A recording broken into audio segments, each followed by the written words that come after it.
the intro to the channel. Let me get a comment.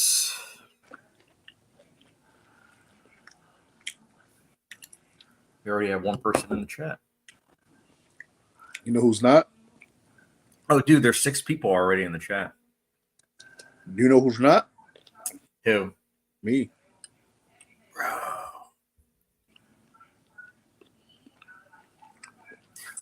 What is going on, everybody? Welcome to, of course, my channel. I am joined once again with MARV YOLA, one of my best friends. He missed last week's stream, but he is back this time. And Marv, I know you just got done work. How's your day been?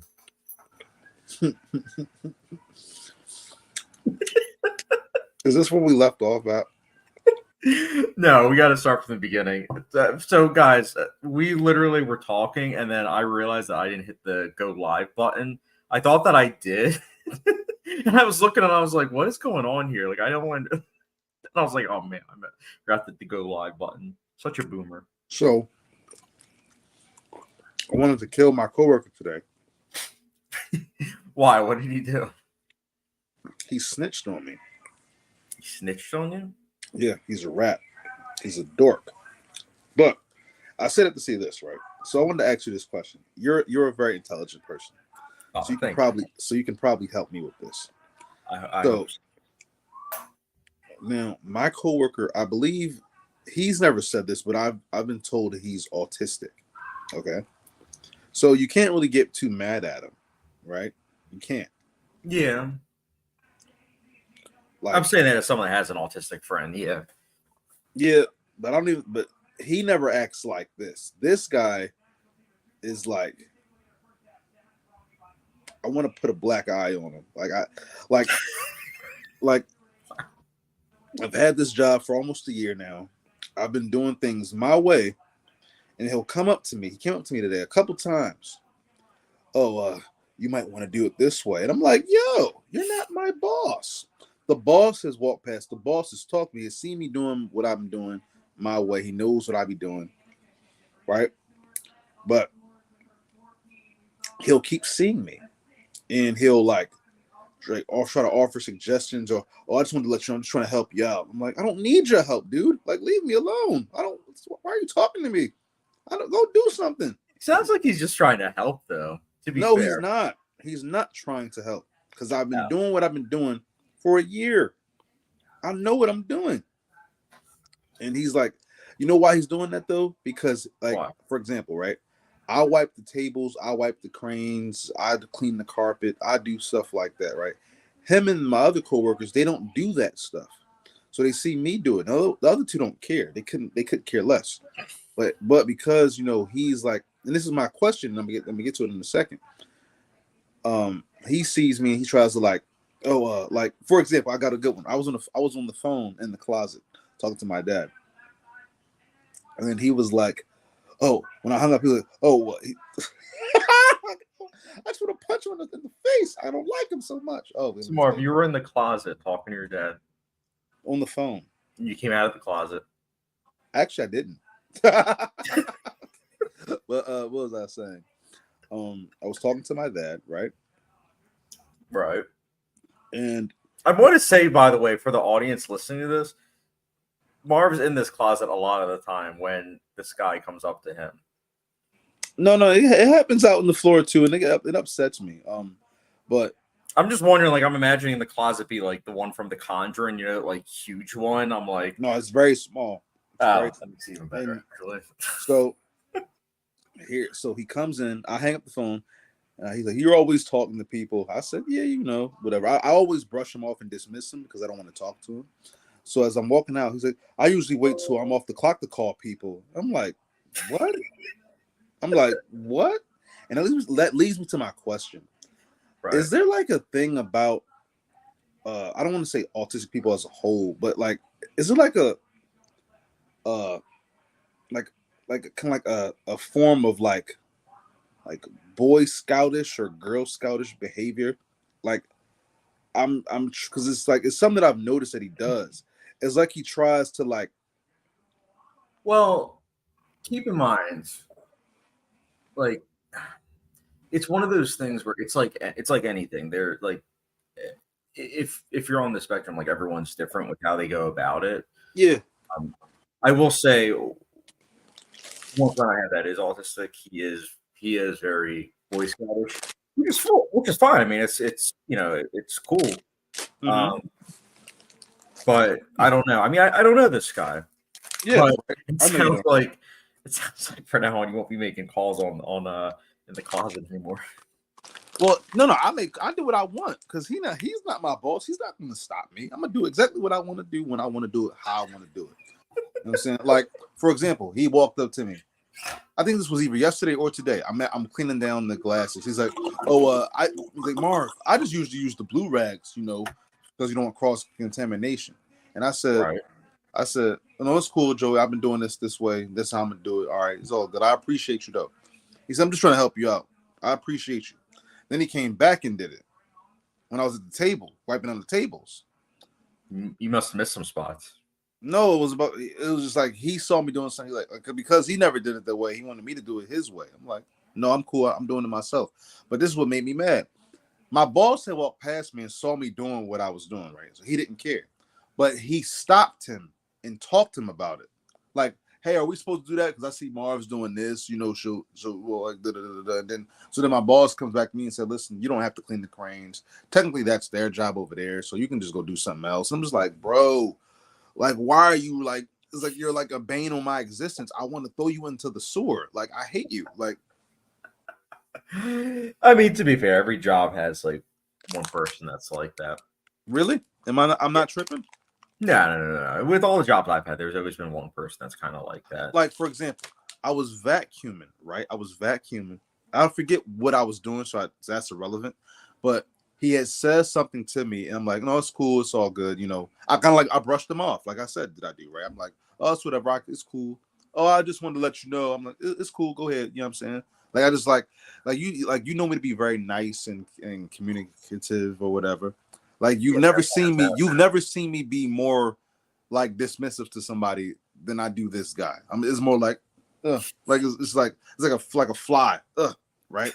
And so then my boss comes out and he's walking about to go on lunch, and so he says, "Hey, Mike, so I was talking to him, and I'm just like, bro, shut up and go somewhere. Look, I hate him. Oh, I hate him, Chad. I don't like him.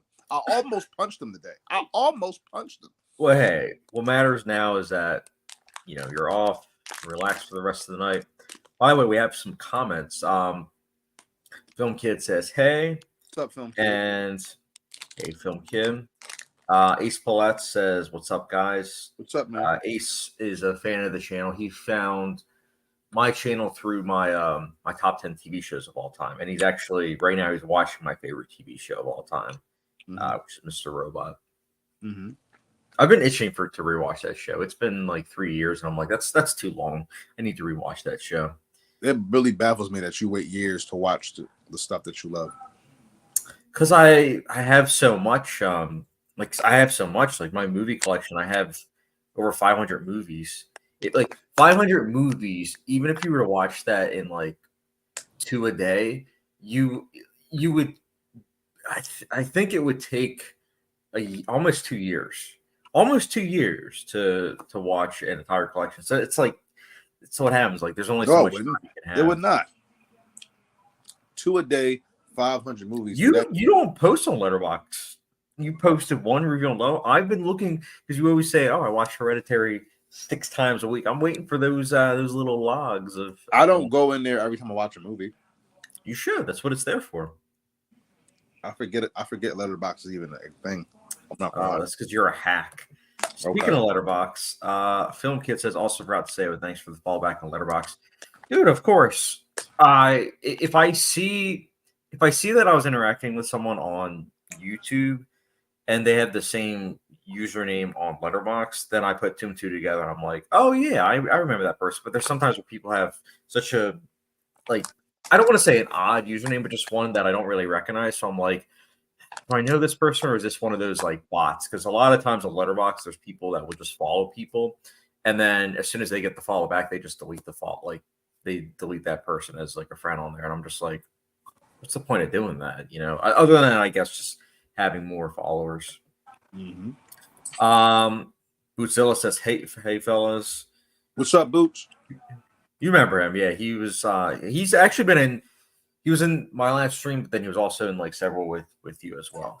He's a good loyal host. I know who Boots is.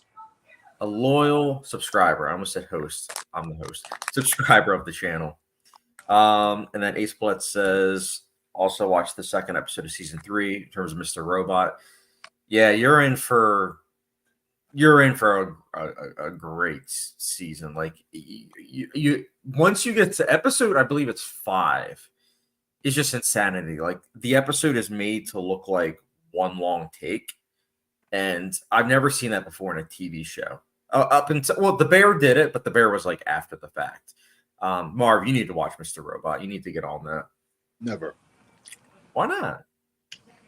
Because I still am waiting for you to watch a couple of things. When you get to that, we can talk. Like what? A lot. It's a list. A list. Oh boy. Name two. Name 2 shows that you need to watch. You mean movies or shows? Shows.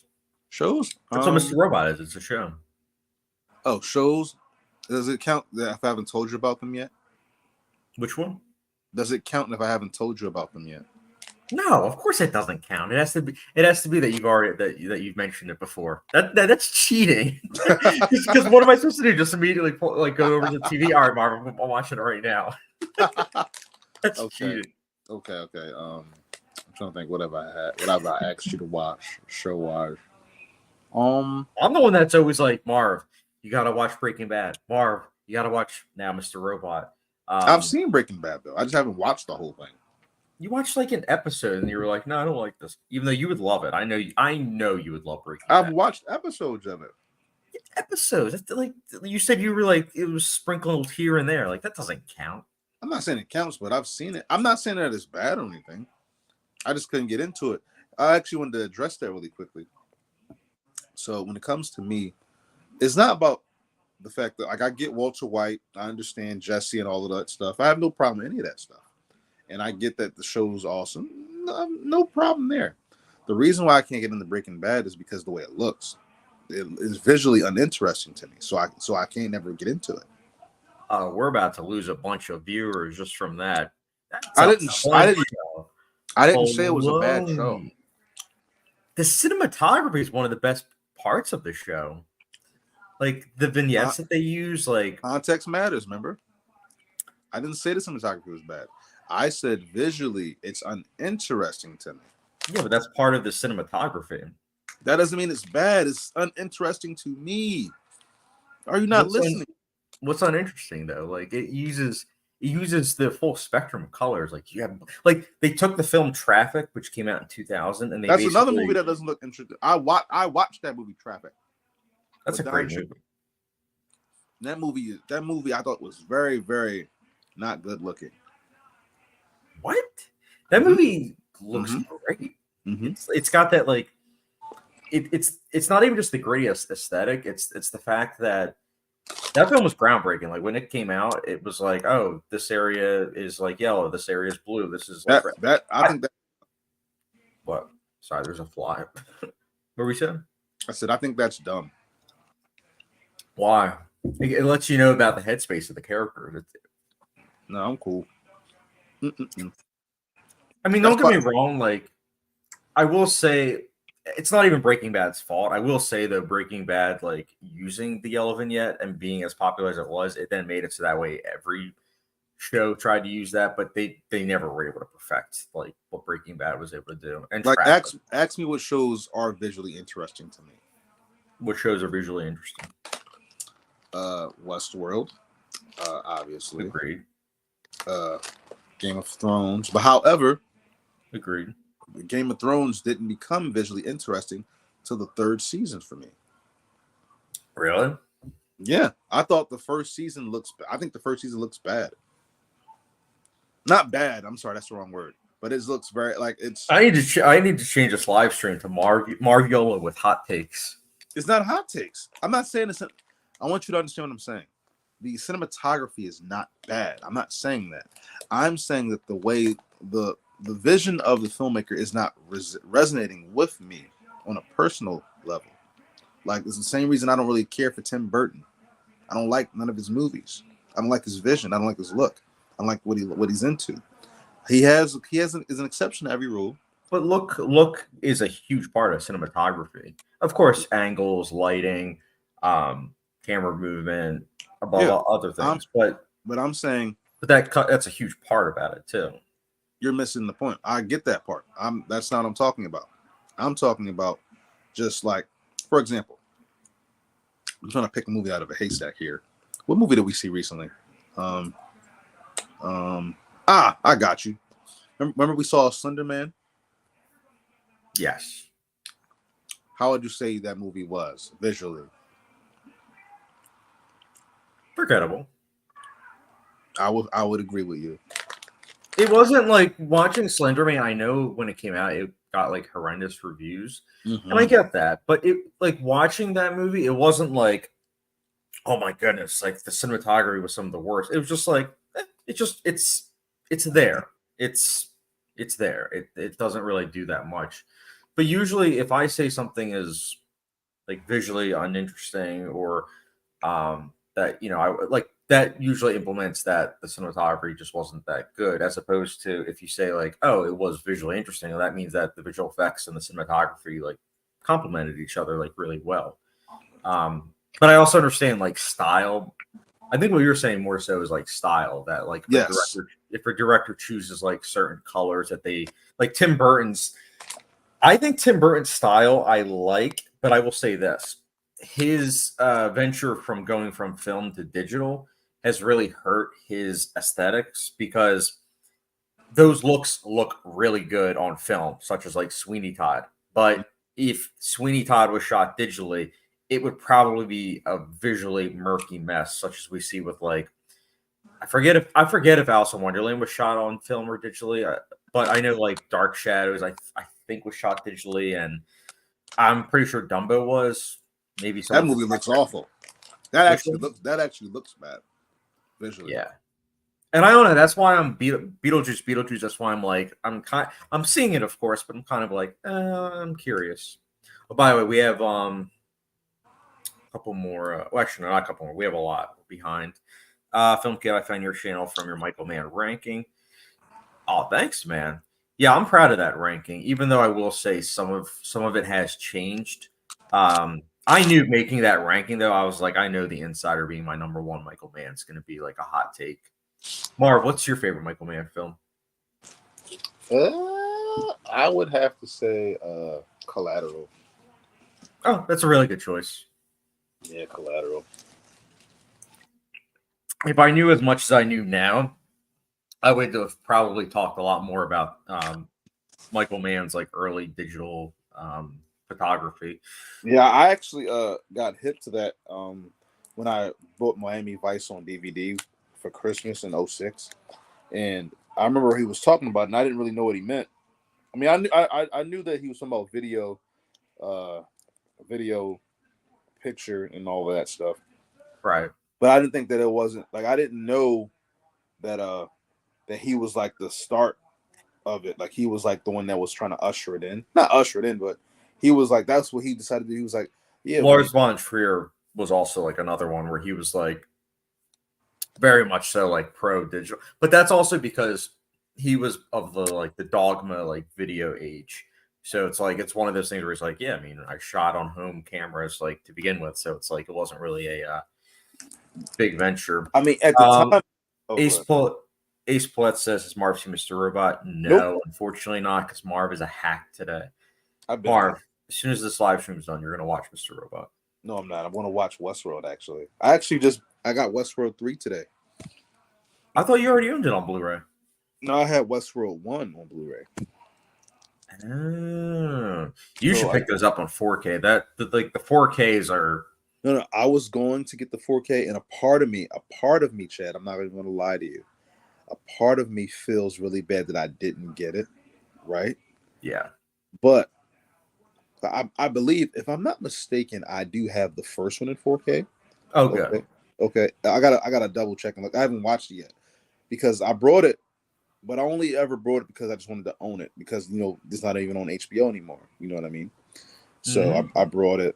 which I must say, I don't think it's a good purchase. Only it's good because I own it, but it doesn't have like any like good special features or anything like that. Like it's very limited, and I make that. Well, it's more so the video and audio. Like you're getting much better compression. It's not as compressed. Um, like I remember watching specifically season 3 and 4 of Westworld, and I was just like watching on HBO, and I was like, I mean, this looks good, but I already know like that when the 4K comes out in physical media, it's going to blow it out of the waters. And I was right. Like it's mind blowing how much better physical media. Do you have all of them on 4K? Oh yeah, yeah. Even season 3, which I'm not like. I'm not the biggest fan of it, but I will say season 4 did make it better in retrospect. So there is that. Which looks the best on 4K? Oh gosh, that's tough. I think offhand, you're gonna hate me saying this, but I think offhand I would say season 2. Besides that one. Maybe season 4. Maybe. Okay. That because there's just certain shots, like the scenes, without spoiling it for people that haven't seen Westworld, just certain shots of like when they're in like desert area. It's just like mind blowing. Where I'm just like, this is just like it's like watching it. It's like watching it in IMAX. Yes. Yes. Okay. And you'll never get that on streaming. Again, streaming's convenient. I get that. And I get it also. It's not only convenience, it's also affordability. But it's like, if on Black Friday, if people can, buy it on physical media, I would recommend it. I will buy 4 on 4. Should. Film Kid. I just started The Boys, and it is great. Yes, it is. Yes, Marv. How far into are you? As an update. Same spot I was last time. Oh gosh. Also, Ace Palet's calling you out. I love it. He really needs to finish Breaking Bad. I agree with this. And also, I agree with this. I think Breaking Bad has great cinematography. I didn't say it was bad, guys. That's not what I said. The vignettes, especially Better Call. Yeah, Better Call Saul does look. I will say I don't like Better Call. Let me rephrase that so nobody takes that out of context. I like the way Better Call Saul is shot, but I do prefer Breaking Bad more so in terms of cinematography. But Better Call Saul does have some really good cinematography. The View with Drew says, "Hey everyone, what's up?" View with Drew, what's going on?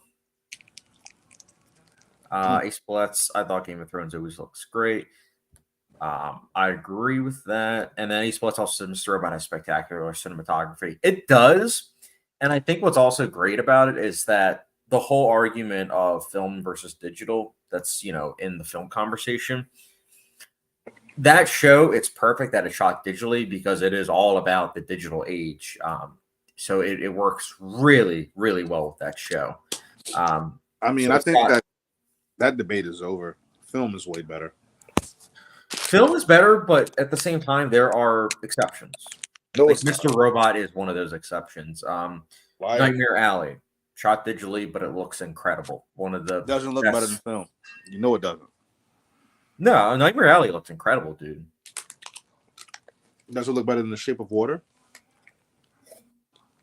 Yes, actually. Liar. No, I'm not even kidding. Like I actually in my top 10. So I did a video. It's actually what got me monetized. I did a video top 10 best 4K UHDs. And I chose my favorite Guillermo del Toro film is Pan's Labyrinth. And I also have Shape of Water over Nightmare Alley. I chose Nightmare Alley over those two films in terms of like the 4K because it just looks so good. And I've seen it in every I've seen it in every format. Like I saw it in theaters. I saw it on HBO Max, and then I saw it, in 4K. And it's just it's like it really is god tier. It's like one of the best 4Ks I've seen. And can you tell me what it's about? Oh, you don't know what Nightmare Alley's about? Mm-mm. I tried to watch it one time and I couldn't get into it, and I wanted to see it because it was Del Toro's next movie. Dude, it is.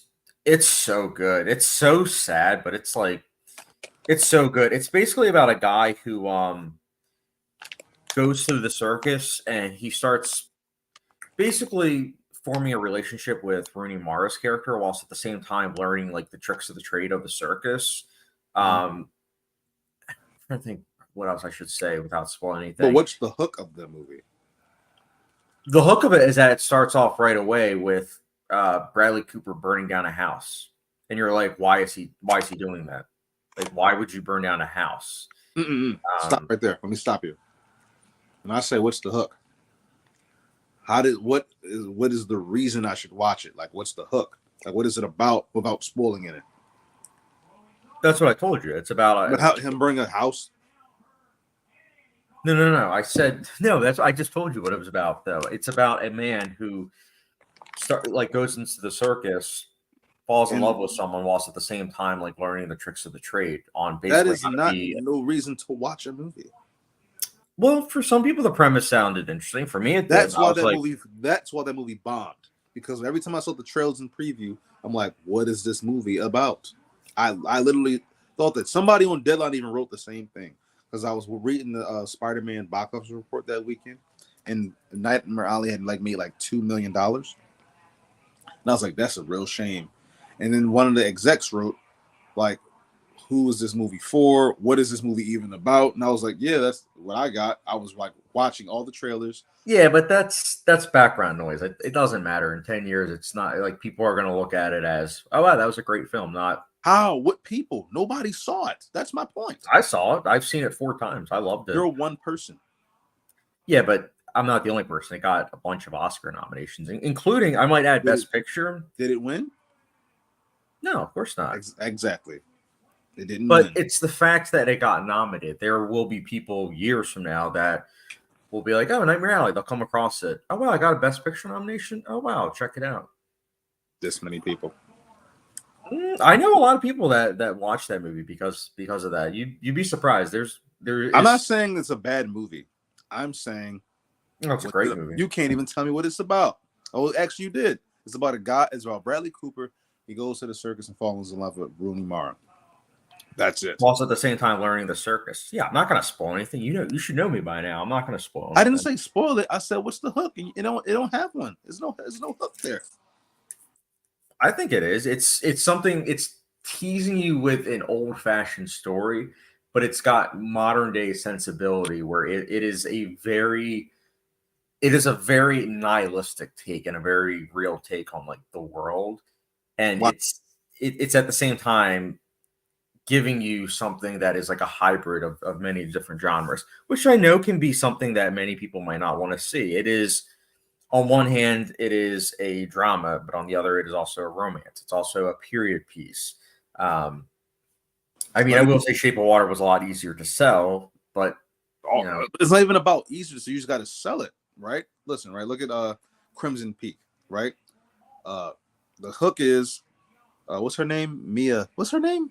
Mia Wasikowska. Yeah. She moves into a haunted house with Tom Hiddleston, and then that's that they fall in love, but the house is haunted. Well, that's the hook. I'm not saying that's what the movie's about. That's the hook, right? Boom.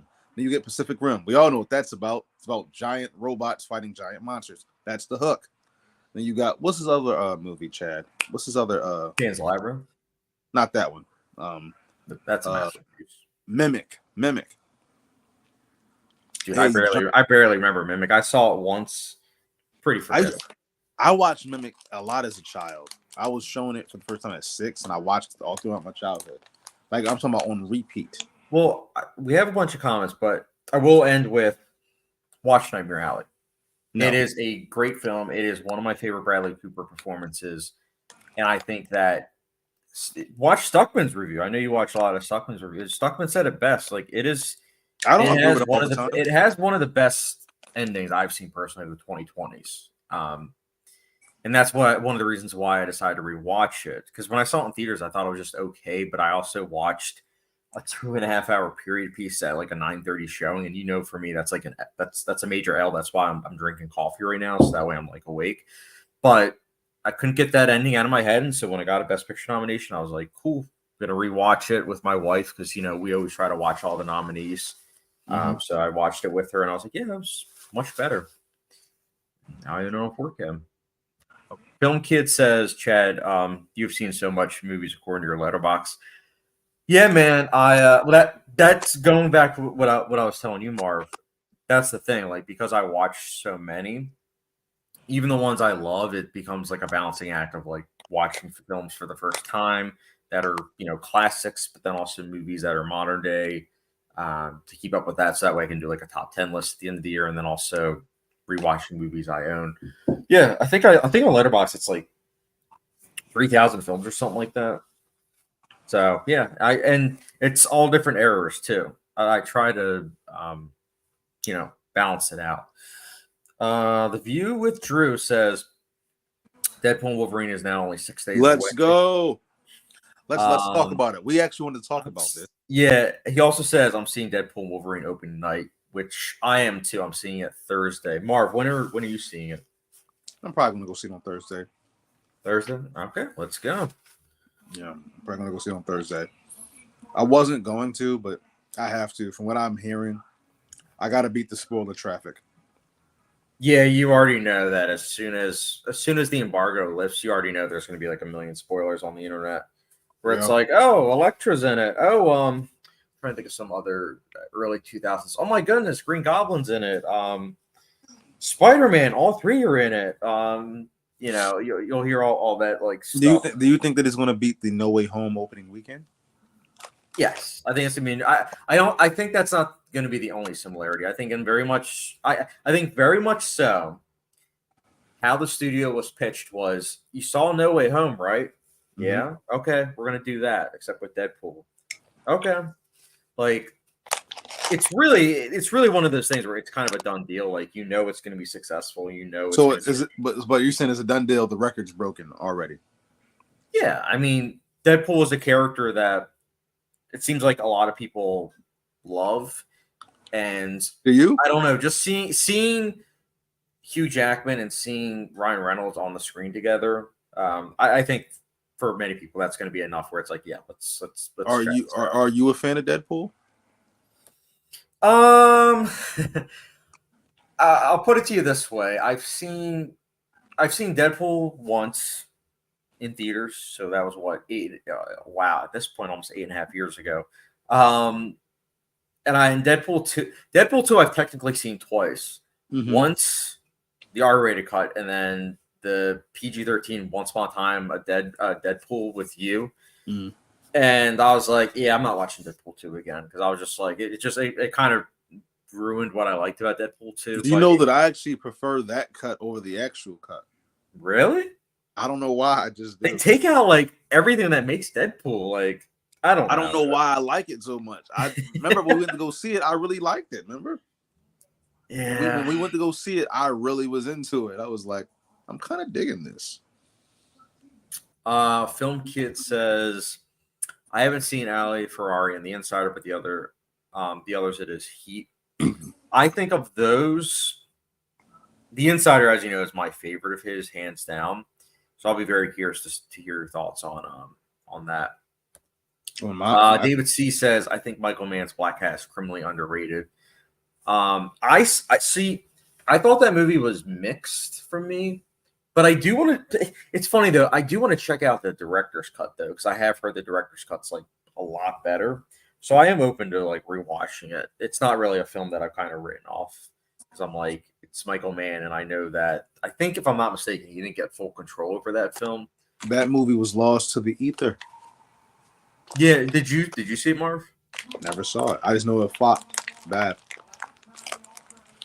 They didn't really know where to put it. I think that's why they dropped it in January, unfortunately. East Blood says need to watch. Westworld looks great.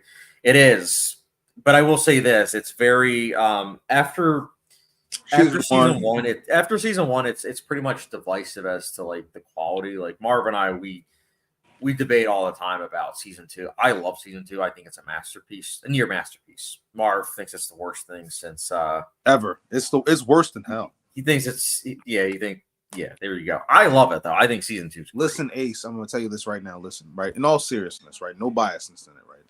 Now, Westworld season 2, right, literally was the beginning of the end for the show, Now I don't mean it as in because I personally don't like it, but in terms of its divisive nature and polarizing nature, it it started the trend, the downward trend of the show in terms of, and Chad, he likes it. He loves what they tried to do in that season and in the show overall. But it's more like the more they thought outside the box and try to just be a little bit more, I guess, what's the word, Chad? I don't know if it will be innovative. Artistic.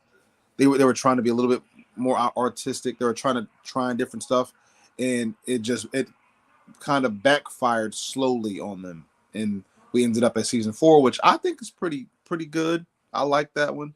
Oh, that twist in season 4 was, I thought, I love it. pretty amazing. I love it. But I also think it was just kind of cool how, without spoiling anything, I really like how um, Aaron Paul's character, Caleb, like I really liked how season 4 made him like so empathetic. Like, don't get me wrong, I liked him in season 3, but it was like he had that like Ryan Gosling kind of approach, which I appreciated. But like season 4 just kind of recontextualized that, and I really liked that. yeah, I'm Ace. You need to watch it. Beware season 2. We'll Season talk. three, We'll talk, Ace. I know we usually talk about the shows. season 3 is good, Ace, and season 4 is Film great. Kid says it sounds like Fallout. Still need to watch that. You know you're a hack for that show's awesome. Well, I think Nicolette and I were planning to watch it, but we're still watching. Yes, it will be. Yes, it will. The View with Drew. Do you think that Wolverine will be the best comic book movie of 2024? I think it's the only one, isn't it? I feel like it has been. Yeah, it'll be the best comic movie in the last 5 years. Oh, I wouldn't go that far. Across not with Across the Spider-Verse being. I went there, man. I went there, dude. Across the Spider-Verse is like, that's like that's a film that like it made me feel like a kid, because I was just like, wow, like there's this animated film that is like super deep, but at the same time, like it's just so much fun. It's a great movie, but I think that it's going to be awesome. David C says thoughts on Long Legs. Only gave it 3 out of 5 on Letterboxd. I kind of wish Cage wasn't in it. I gave it a 5. I really loved it. I wouldn't call it a masterpiece per se, but it's very good. I loved it. My brother loved it. My sister-in-law loved it. I thought the score was great. I actually came home and listened to the score. My dad came in the room and said, "What are you doing? Why are you listening to this?" And he was very upset. I listened to the score for Long Legs. It is a very eerie score. I love it. Yeah, I mean, I think Long Legs is good. I know my one friend, Sergey, I know was disappointed because of the marketing, but as I told you with Nightmare Alley, like marketing just to get you in the door. Like at the end of the day, that doesn't last. Like nobody watches something like a movie like Vertigo that flopped hard at the box office when it came out, but now it's considered one of the best films ever made. I'm not saying Long Legs is going to be one of the best movies ever made, but I usually I only look at that stuff like in terms of marketing and like box office numbers for fun. But at the end of the day, I look at the film itself, and I think Long Legs it was good. I do want to watch it a second time. I did want to show my wife because I think she would like it, because it's got a very Silence of the Lambs kind of vibe going for it. Mm-hmm. So, The View with Drew. This is a good question. Question for everyone: between Hugh Jackman as Wolverine and Ryan Reynolds as Deadpool, who do you think is a better superhero casting choice? I guess I'll go first. I think Hugh Jackman as Wolverine. I think largely because he's been doing it for 20 plus years, but also it just seems like he's so dedicated to that, but at the same time, he's able to kind of venture out and do like other stuff.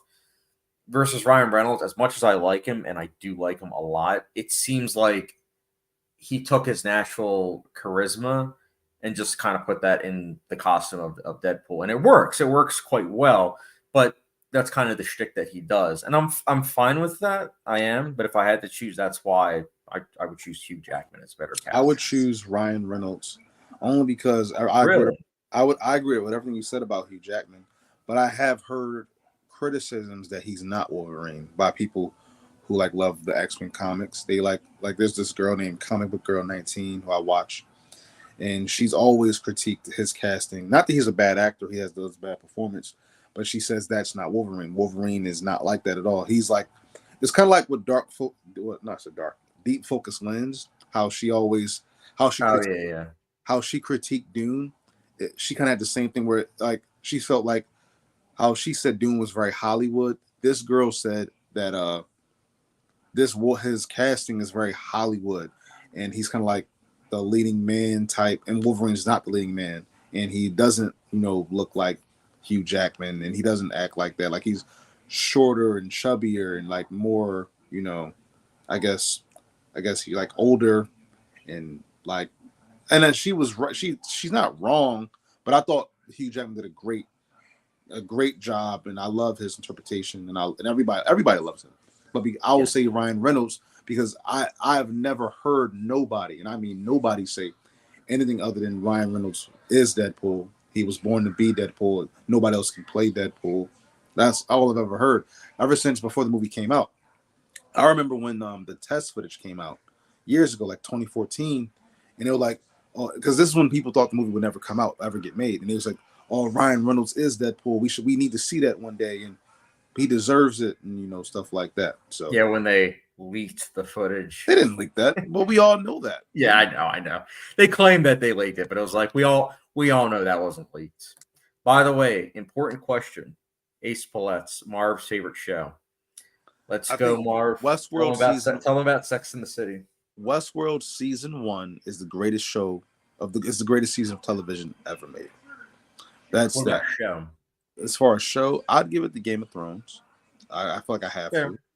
And I think I mean, I have a lot of shows that I like. I think Game of Thrones is the greatest show. It has a terrible ending.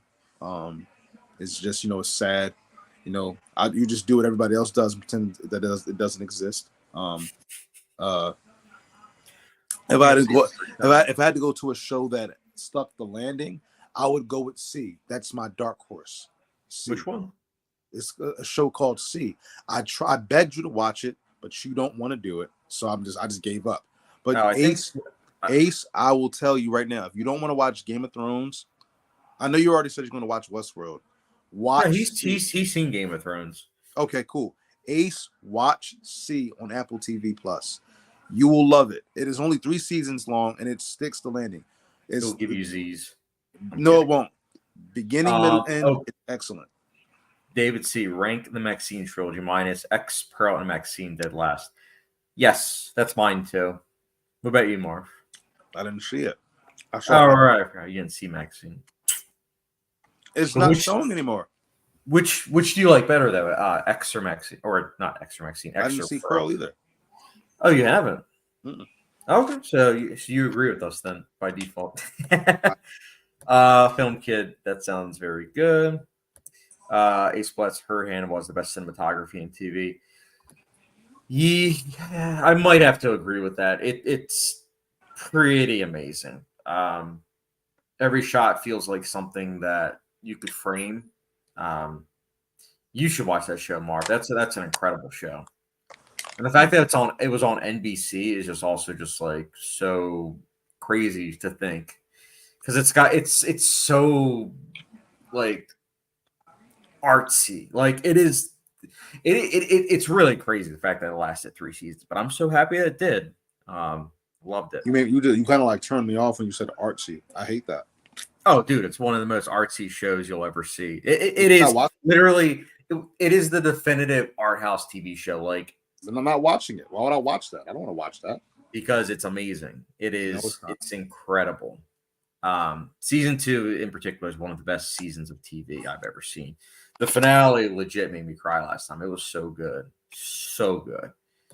Buzzello del Toro also did Blade 2. Yes, he did. Way beyond the comments. Film Kid, me and my dad are going to go see it on Saturday, and we got matching keychain shirts on, like Logan and I have Deadpool. Oh, that's really cool, man. Yeah, I'll probably just wear, like, I have an Avenger shirt. I'll probably just wear that on Thursday.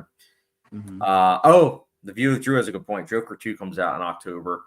I'm predicting worldwide gross 600 million. What do you think, Marv? It'll do $1 billion like the last one. I don't think so. I think it being a musical is going to turn off a lot of people. Actually, yeah, I forgot about that. But yeah, I hear all the time people saying, "Oh, Joker 2," and someone's like, "Oh yeah, it looks good." It's a musical, and then people are just like, "Oh no, I don't want to see it now." You got a point there, but I think Wicked's going to make $1 billion, and that's a musical. I think that Wicked is another movie where it's just like it's actually kind of amazing watching a trailer on YouTube as opposed to theaters, because when I watched that trailer on YouTube, I was like, this looks visually terrible. But then when I saw the trailer in theaters, I was like, it looks better. I'm still not 100% convinced. Like I can't wait to go see it. I turned to Nicolette watching the trailer, and I was like, because she just rewatched Wizard of Oz, and I was like, it's kind of crazy. A movie 85 years old looks a lot better than something that is coming out in a couple months. I can't wait to see it. I'm gonna buy my tickets the first day I can get them. Gladiator 2 Wicked doubleheader. They're promoting that. They're calling it Glicked. That's so stupid. I like it though. I see. I support that though, because I want Gladiator 2 to do well. They said really Glicked, and I heard, what was the other one that they said? It was Glicked and so stupid though. It was Glicked and Wicked-dator. That's really what it was called. Can't Articulate says, "What is up, y'all? What up? Dude, what's up, Can't Articulate?" Marv, you got to follow. Actually, Marv, you should follow everybody on here on Letterboxd. But Can't Articulate, he's got some good stuff. He's getting into physical media a little bit. He's dabbling in the whole Criterion scene, and I'm all about it. He bought like Mulholland Drive. Come and see. He got some really good pickups. Well, just throw me a follow, guys, and I'll follow back. Yeah, and Marv, you got to start logging. You got to log it. Otherwise, how much just to believe you've seen a Hereditary 100 times? I mean, believe it if you don't. I don't know. He splits Across the Spider-Verse is the best Spider-Man movie in my opinion. This hot take, I approve this. I approve this message. My generation is gonna kill me for it, but I approve this message like 100%. The way Spider-Man 2, like the Tobey Maguire one, the way people feel about that one, I never really felt towards it, but I felt that way towards Across the Spider-Verse. Like it. Why do you feel that way? Largely because, first of all, he's actually like a kid, so it's like he has to make these morally complex decisions, and those morally complex decisions affect other people in a way that was like such a negative connotation to all of them. So then he has to try to fix those mistakes, and it's like, because it's a cliffhanger, we don't know if he's gonna solve them. And I just really like how there is that whole thing of consequences, similar to like something like The Dark Knight.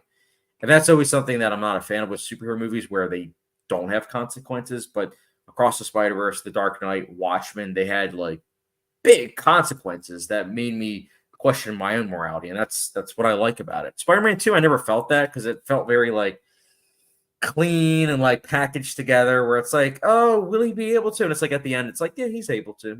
Fine. That's like, okay. I mean, I guess I didn't get that much. Like, solid movie, but Skynet Gen. Yo, what's up, Chad? Marv? What up? Marv, that's Sergey of Skynet Gen. Sergey, we're trying to get. I hated your long legs review.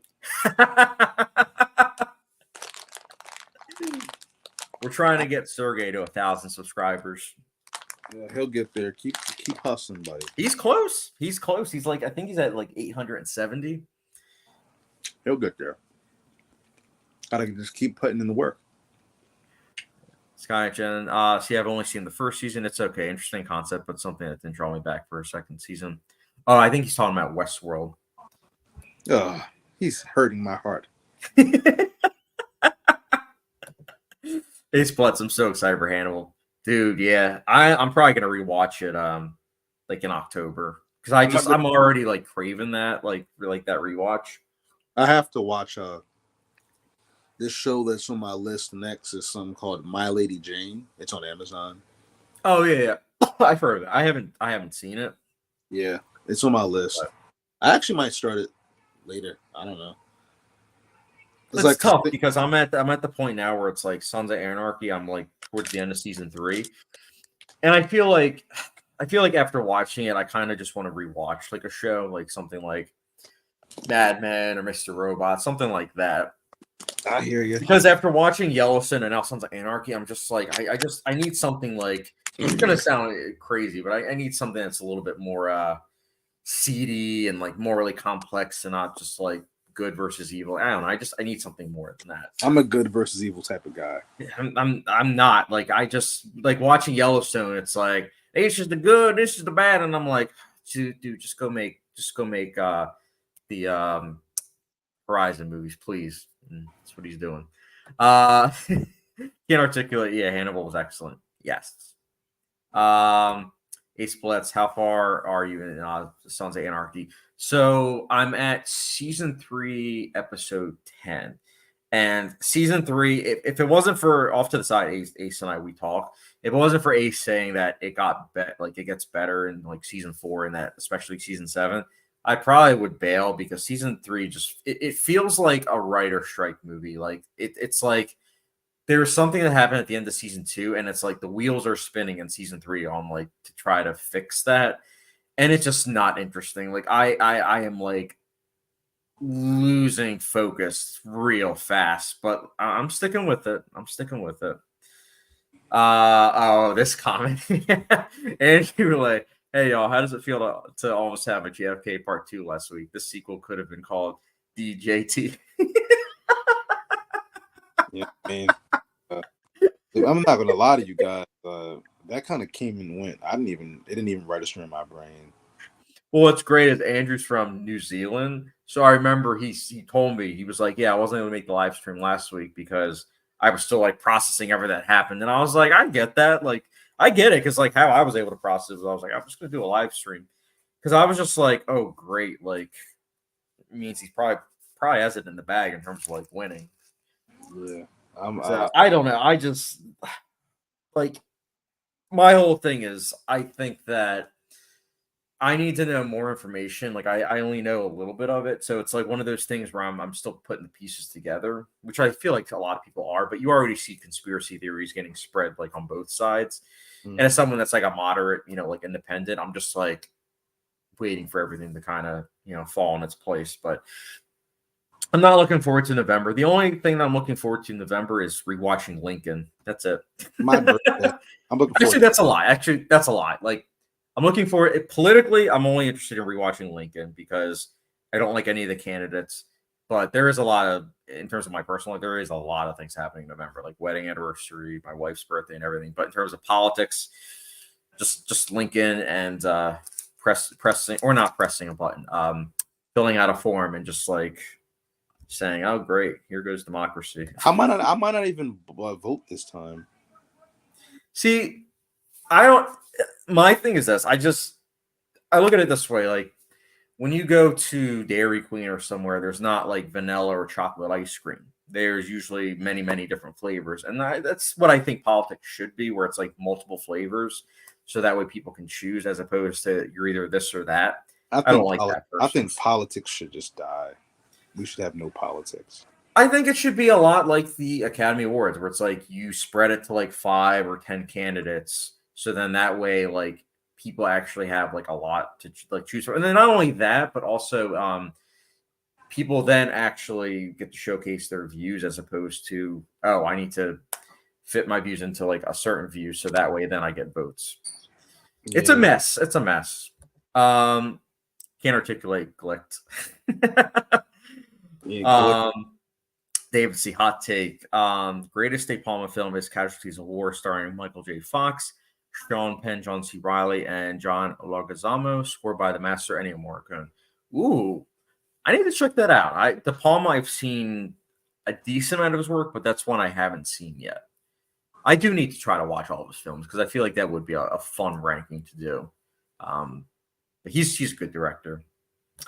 Sergey of Sky Nation, we got to get Mark to see some 3 and 4 star films. I see a lot of 1 and 5 star reviews.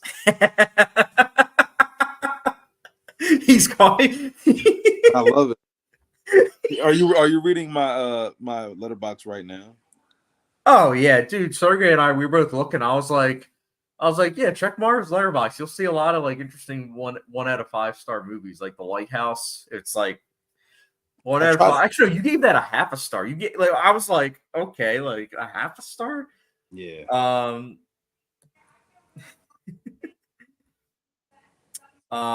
David C. What is your guilty pleasure chick flick? Mine is Sleepless in Seattle. Marv doesn't have guilty pleasures. Yeah, no, I don't have guilty pleasures. I love romantic comedies. They are my boo things. I could just give you my couple of my favorites. Sweet Home Alabama, 27 Dresses. How to Be Single is actually my favorite movie of all time. I really do love Brown Sugar, which is another movie that I wanted Chad to watch for years, but he won't do it because he hates me. Also The Best Man, which he has to watch for his wedding anniversary. I've tried to get him to watch that as well. I do want to try to watch that director, like all of his films. I didn't actually watch all his films. I actually watched that movie. No, but that's one of his films. So I am to watch that movie. Period. I need you to watch it for your wedding anniversary. It's literally what you need to watch. You need to watch with me and your wife. You know what I'm saying, because it's excellent. Matter of fact, listen, David. Let me give you the hook for the movie, okay? So a writer comes into town for his best friend's wedding, right? And his book is about to come out. And when he gets there, he meets up all his friends, and they're all going to have, it's men and women. So they're going to have a whole thing. They're preparing the wedding. But when he gets there, he finds out that all his friends has read his book was about to come out. And he's upset about it. And he's upset because there is a secret in the book. Okay, now that's all I'll say. It's a secret in the book. It's a great romantic comedy. It is one of the best ones. Best Man, Book of Secrets, National Treasure tie-in. No, I'm kidding. It's awesome. Film Kid, I just hit 300. Dude, that's awesome. I gotta make sure I'm subscribed. Skynet Jen, I was talking about C with Jason Momoa, not Westworld. Westworld actually quite good, except for season 3. Yeah, see, Sergey likes season 2. See? No. Sergey and I are on the same page. I like season 2. Yeah. Oh no. C is great, and you have to get to season 3. It's awesome. It's fantastic. It's just perfect, and it actually is really great because it's really a beginning, middle, and end. 3 seasons, and it just flows like that. It's really great. I think you're describing Hannibal. Shush. David C. Hot take: Rogue One is my second best Star Wars film behind Empire. That hallway scene is epic. I mean, there are a lot of people that do agree with you about I give up on Star Wars. The fan base is too toxic. Every fan base eventually does. I said that every fan base eventually turns toxic. That's absolute nonsense. Game of Thrones, Harry Potter, not toxic. People are Lord of the Rings. Every fan base turns toxic at some point. That's not true at all. If your franchise lasts long enough, it will. If you have a beginning, middle, and end, James Bond isn't toxic. It will be. Wait 5 years when the next rendition comes out. You're reaching now. It's been around for what, 60 years? Everyone, look back at this live stream. I'm telling you, people are going to look back at James Bond. You have the cheesy ones. Actually, let me say it. You have the ones that are kind of realistic, kind of cheesy, like the early ones with Sean Connery. Then you have like those middle ones, like the 80s and 90s, where it's like they're all out cheese. And then you have the realistic takes of what's it called, the Daniel Craig ones. But then the later ones of Daniel Craig ended up becoming all schmaltzy. And I don't know. I feel like that's a franchise where it's not like someone's like, oh, every single James Bond is amazing. Like you have people that are like, no, nobody's ever going to do that. I prefer this era. I prefer this era. So people are going to have their picks, but that doesn't mean that it's toxicity. And I just proved it. It's been around for 60 years. There's none of that nonsense. But Star Wars has been around for 50 years almost. It's not even about how long it's been around. It's about the people in Star Wars are just crazy. They're just crazy people. Crazy. They are absolutely insane. I think personally, that's why I'm not like I consider myself like I watch all the different fandoms, and at this point, it's something like Pixar or something like A24. Like I'll watch those like brands, of course, but it's one of those things too where I'm at the same time like I'm trying not to be like, oh, every single thing's like the greatest since sliced bread. Like no, I still try to be objective. Of course, sometimes it's hard, but It's sad because literally every show and movie that comes out of Star Wars is branded with hatred for whatever reason. It's sad. Like it's like it's almost like unreal level hatred. It's really really sad. Like Yeah. I don't know what director would want to take it on. Ryan Johnson. Oh, I hate him so much. Ace Plus, trust me, 4-7 is way better than 1-3. He's talking about Sons of Anarchy. I'm hoping that's I really am hoping that because, like I said, season 1-3, it's so like the mom is always on Jax's case about everything. She gets so involved with every single thing. She turns like his girlfriend like all toxic and like really like jiving with violence. I don't know. I'm just like it feels very I don't know, like soulless. Like I know a lot of people love the show, but I just like I said, I'm still gonna keep an open mind for season 4-7. Can't articulate. Oh, dang, I thought you would like Sons of Anarchy. I love it. I haven't watched it in like 10 years though. LOL. I mean, if you rewatch it, I'll be curious to hear your thoughts because, like I said, it right now it's kind of rough for me. Like it feels like Taylor Sheridan, who starred in the show, took a lot of that like interest level of that show and then implemented it into Yellowstone because it's a lot of the same old like frustrating stuff, but not like in a human way where it's like, oh wow, it's more of like a way to try to manipulate the audience, which yes, I know film and TV show by definition is, you know, trying to do that, but it's like it's doing it in a way that just doesn't feel grounded in like the reality that the show is claiming that it is, if that makes sense. Like it doesn't feel. It sounds like you just don't like good and evil, buddy. I like the gray of life because that's from my experience. That's what I see in it. And you just woke up. You just poked the beer because I actually despise what you just said. I despise it. Yeah, but you like a show like Westworld or Game of Thrones, and those are shows that aren't just good versus evil. And if you ask me, they are because the humans are bad. The humans are bad in Westworld, and I'm on the robot side. Not all of them, though, and even with some of the ones that are, you know, positive towards like the robots and have empathy, they still have their baggage. It's not about baggage. I view the robots as good. The humans are bad. And but it's not that simple though. It's oversimplifying. To me it is. Like for example, Game of Thrones. What is good and evil? Who do you think I'm talking about? Who's the evil? This couldn't be Joffrey and Ramsay. Like they're most definitely evil, but I was going to go with Ned Stark, good. Joffrey and Cersei and Tywin, evil. That's evil. Cersei, though, I understand where she's coming from. I'm not saying I agree with, but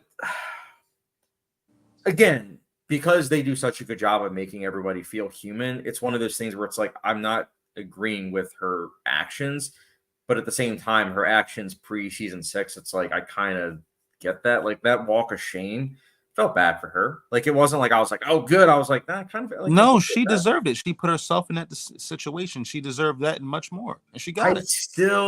But that's the thing. I still felt bad, and I think a show that's able to do that about a character that's done questionable things is a very not only well-written show, but showcases the grayness of the human spectrum.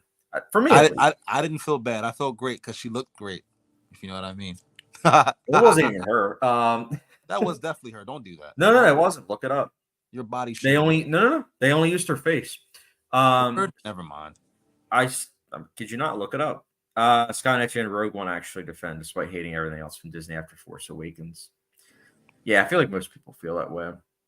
Yeah, I don't David C. I really liked Ridley Scott's Hannibal movie. Tough act to follow, but solid flick. Your thoughts?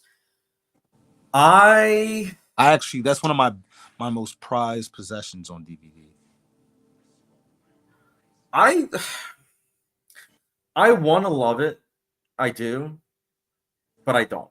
I enjoy it though. I enjoy it to an extent. It's they do some things in that film that I think seemed like Ridley Scott just didn't watch Silence of the Lambs. Like when you watch Silence of the Lambs, one of the reasons why Hannibal Lecter looks so powerful and so in control is because of the camera angles. the lighting choices. Hannibal, they kind of do away with all that, and they just make him seem like just this guy. And I think that in doing that, it trivializes a lot of what he does, and it just doesn't make it as like menacing for me, at least. And that's I'm saying that as someone that scene that happens towards the end, not spoil anything, but that scene that happens towards the end, it is disgusting. But even then, it's still not like menacing. It's just disgusting. But I still enjoy it. But I will say that if you like Hannibal the movie, a lot of those plot threads end up in the TV show, and I do think the TV show handles it better. I will say. Film Kid, my birthday is in November. Oh, that's Mine awesome. too. We got some. We have Marv is a Scorpio, and then Ace Blood's my Scorpio. birthday is the 17th of November. Oh wow, Ace, that is hilarious because your birthday is the same as my wife's. That's funny. Mm-hmm. November 7th. Yeah. Ace also has a dog named Dexter. Wow. Yeah, I'm like that's so funny. He's your doppelganger. Yeah, no joke, because it's like wow. Like I remember, I think in one of the live streams, Dexter ended up in the live stream a little bit, and I was like, yeah, that's my dog Dexter, and we were talking about how like both our dogs were named Dexter, and I was just like, it's too funny. No, yeah, we're still a little bit behind. Oh yeah, no, we're way behind. We got to speed up because we're way behind on comments. Godzilla greatest separate movies, Blowout and then Scarface.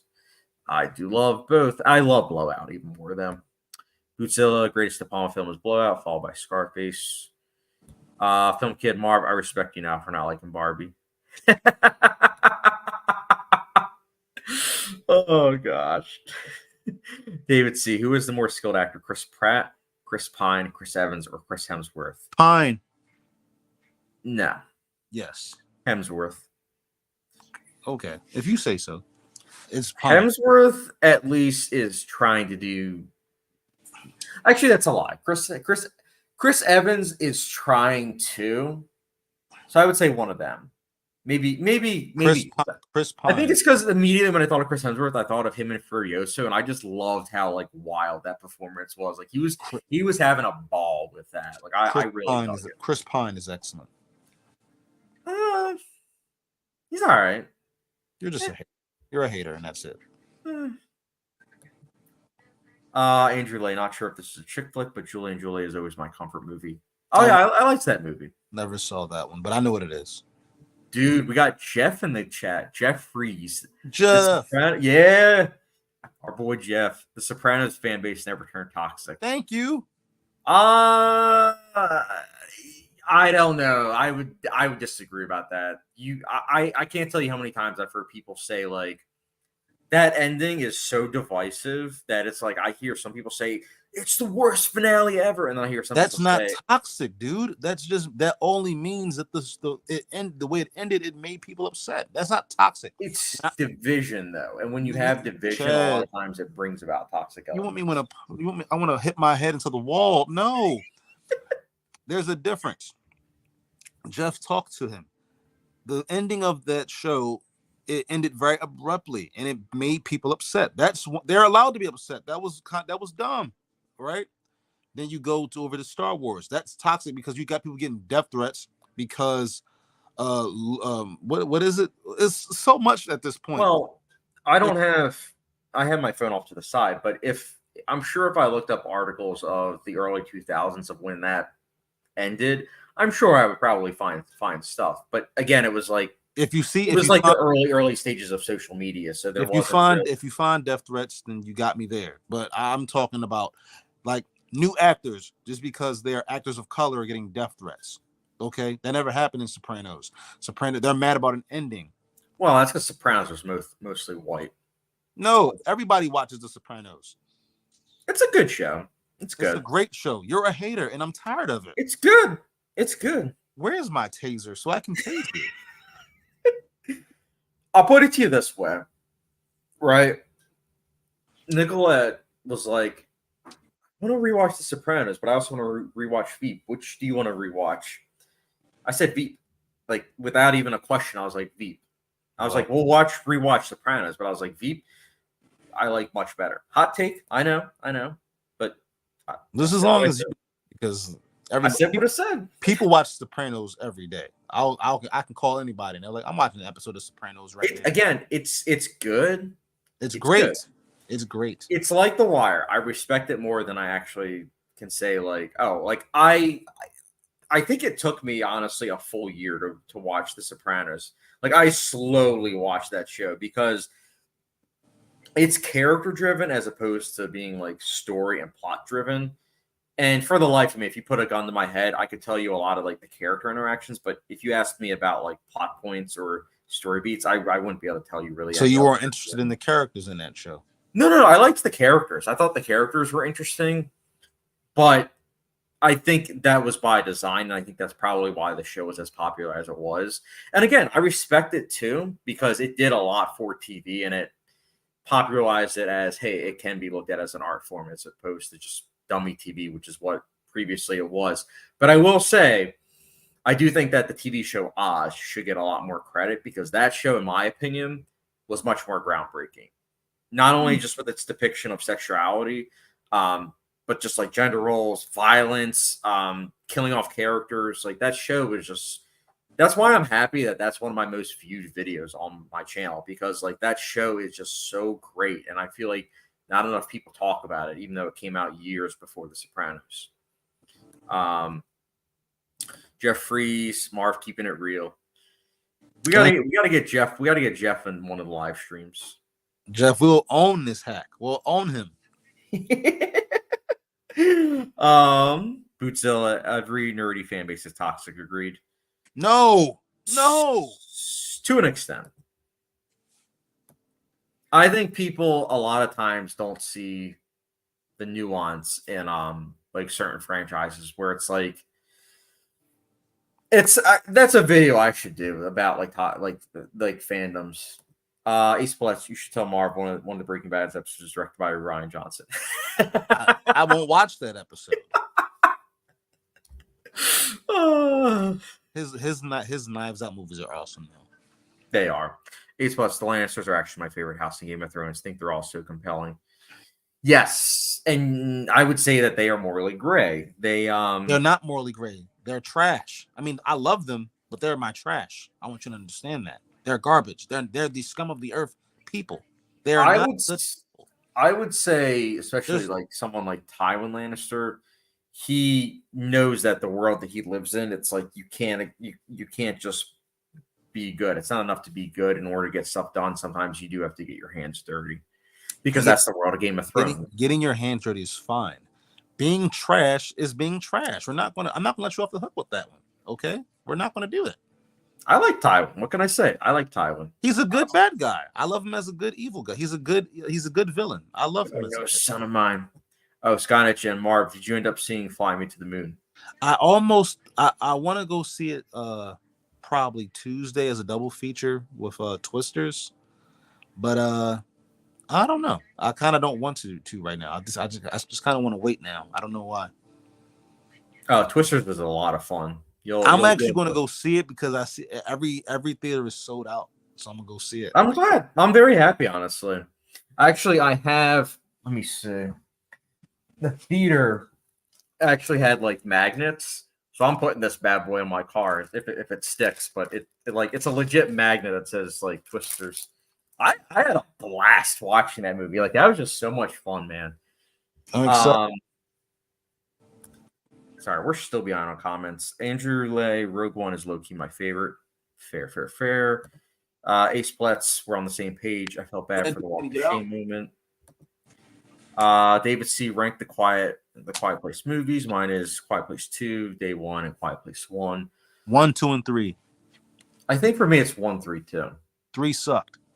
I liked it. Of course you did.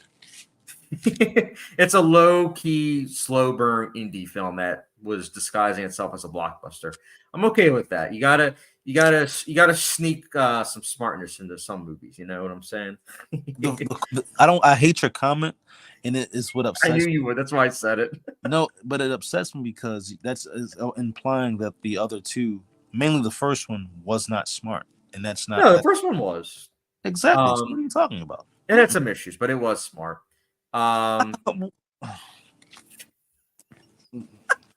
Hey, Splats, we're the same. Film Kid, I just lost something on Letterboxd. Ooh, let me see what.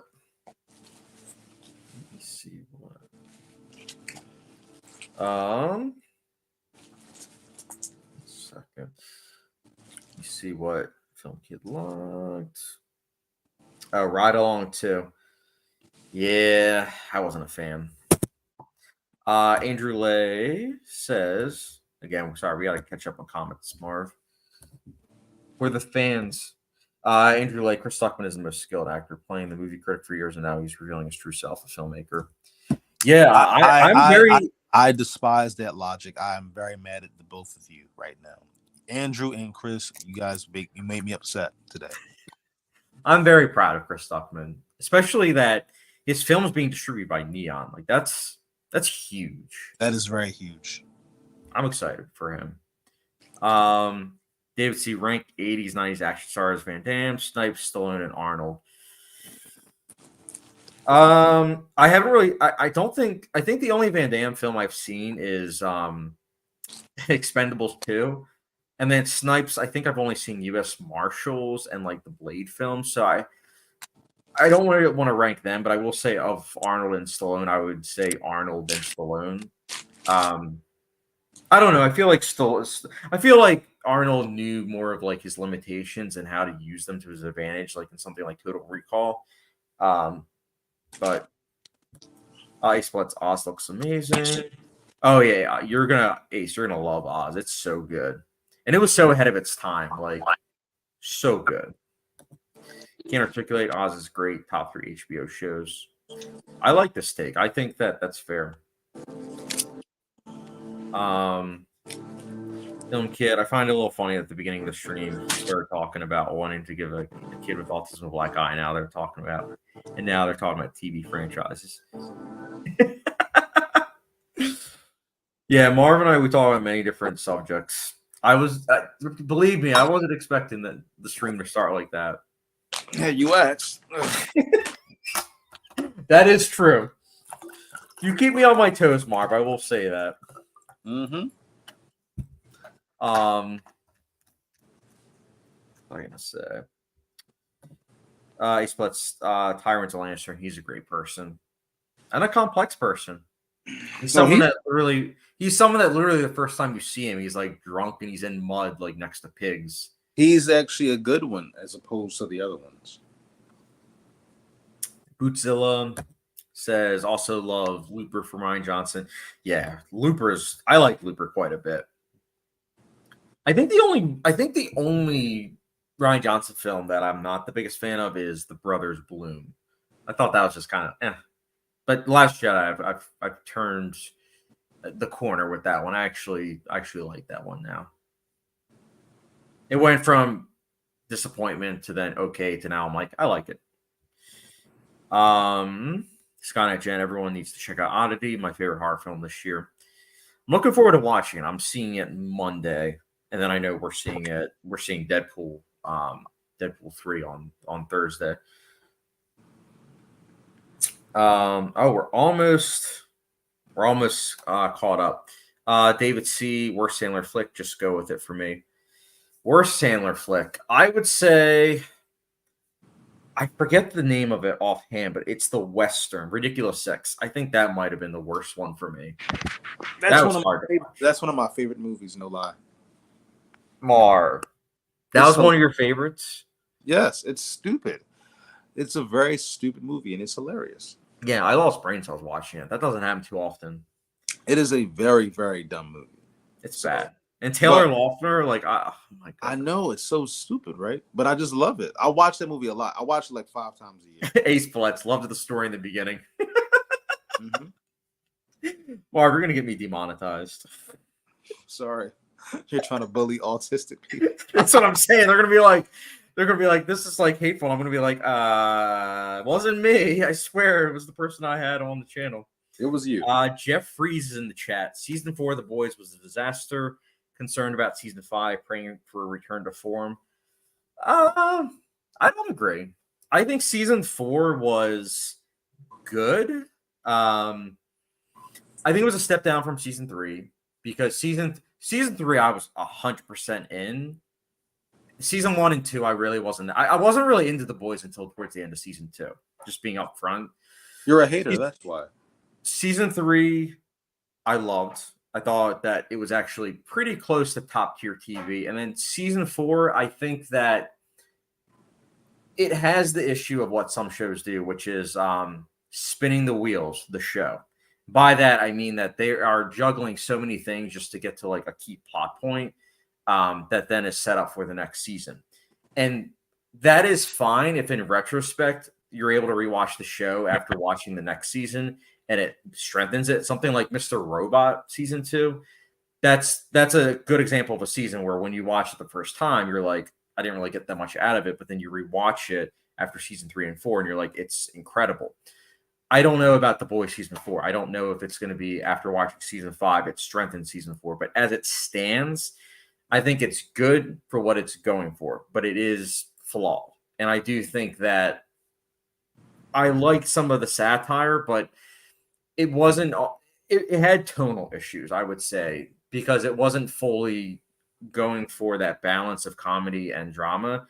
It was going more so for like, I feel like drama, and it didn't always land.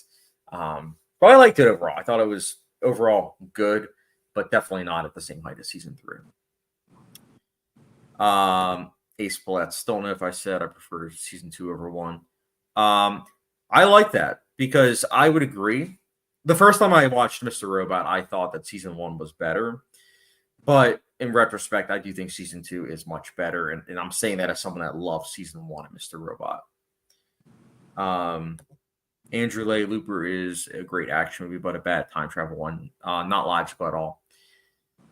Yes, but to be fair, most time travel movies have a kind of faulty logic. Time travel movies is like the one genre where it's like if you actually like look at the logic that's established, it's all about what's established, but at the same time, like you can pick it apart. Like even something as great as Back to the Future, if you really wanted to like look into it as like, you know, viewers that live in the real world, you could pick it apart, but it's still a great film and it's a great time travel film. But Looper, yeah, it has its issues for sure. Film Kid, what film should I watch tomorrow? I would recommend there's a film on Netflix. If you have Netflix, there's a film called Maharaja, which it just got released on Netflix. I saw it in theaters and go into it knowing nothing at all. It is like a mystery drama, and it's a film from India, and it is really good. I've gotten 2 of my friends to check it out. They both really liked it. It's so good. It reminded me a lot of like another international film, but I'm not going to say what that film is because it could spoil it for some people. But Maharaja, check it out. It's so good. I already want to rewatch it. Like that's the thing. T-Bob79 applying to you immediately. Hi guys. What's up, T-Bob79? Yeah, I'm like thinking in my mind, I was like, well, we're not cursing, so I don't think we'll get demonetized for that. But you know, the beginning, you never know. I should do some clickbaity thing that other YouTubers do where it's like just like saying something like that.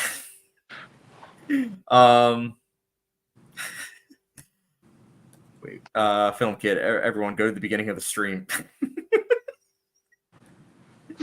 Ace Bullets, I absolutely loved the first season too. I'm glad, dude. It's so good. David C. Hot take. I think Batman 1989 and the Batman from 2022 are both better than any of the Nolan Batman films. Whoa, that is a hot take. That is cat. Mark, what are you doing with your screen? I'm trying to fix the TV. You're gonna be live streaming on TV. So for me, I appreciate that hot take because it is definitely something I don't hear often. Like I've heard that some people say they like the Batman 2022 more than the Nolan trilogy. For me, it's one of those things where The Dark Knight's my favorite superhero film of all time. So you already know my stance on that. But I don't know. Like I love what Nolan did with that trilogy, but I also do love Batman 2022. Like I do think it's great. Even though I preferred it when it was called 7.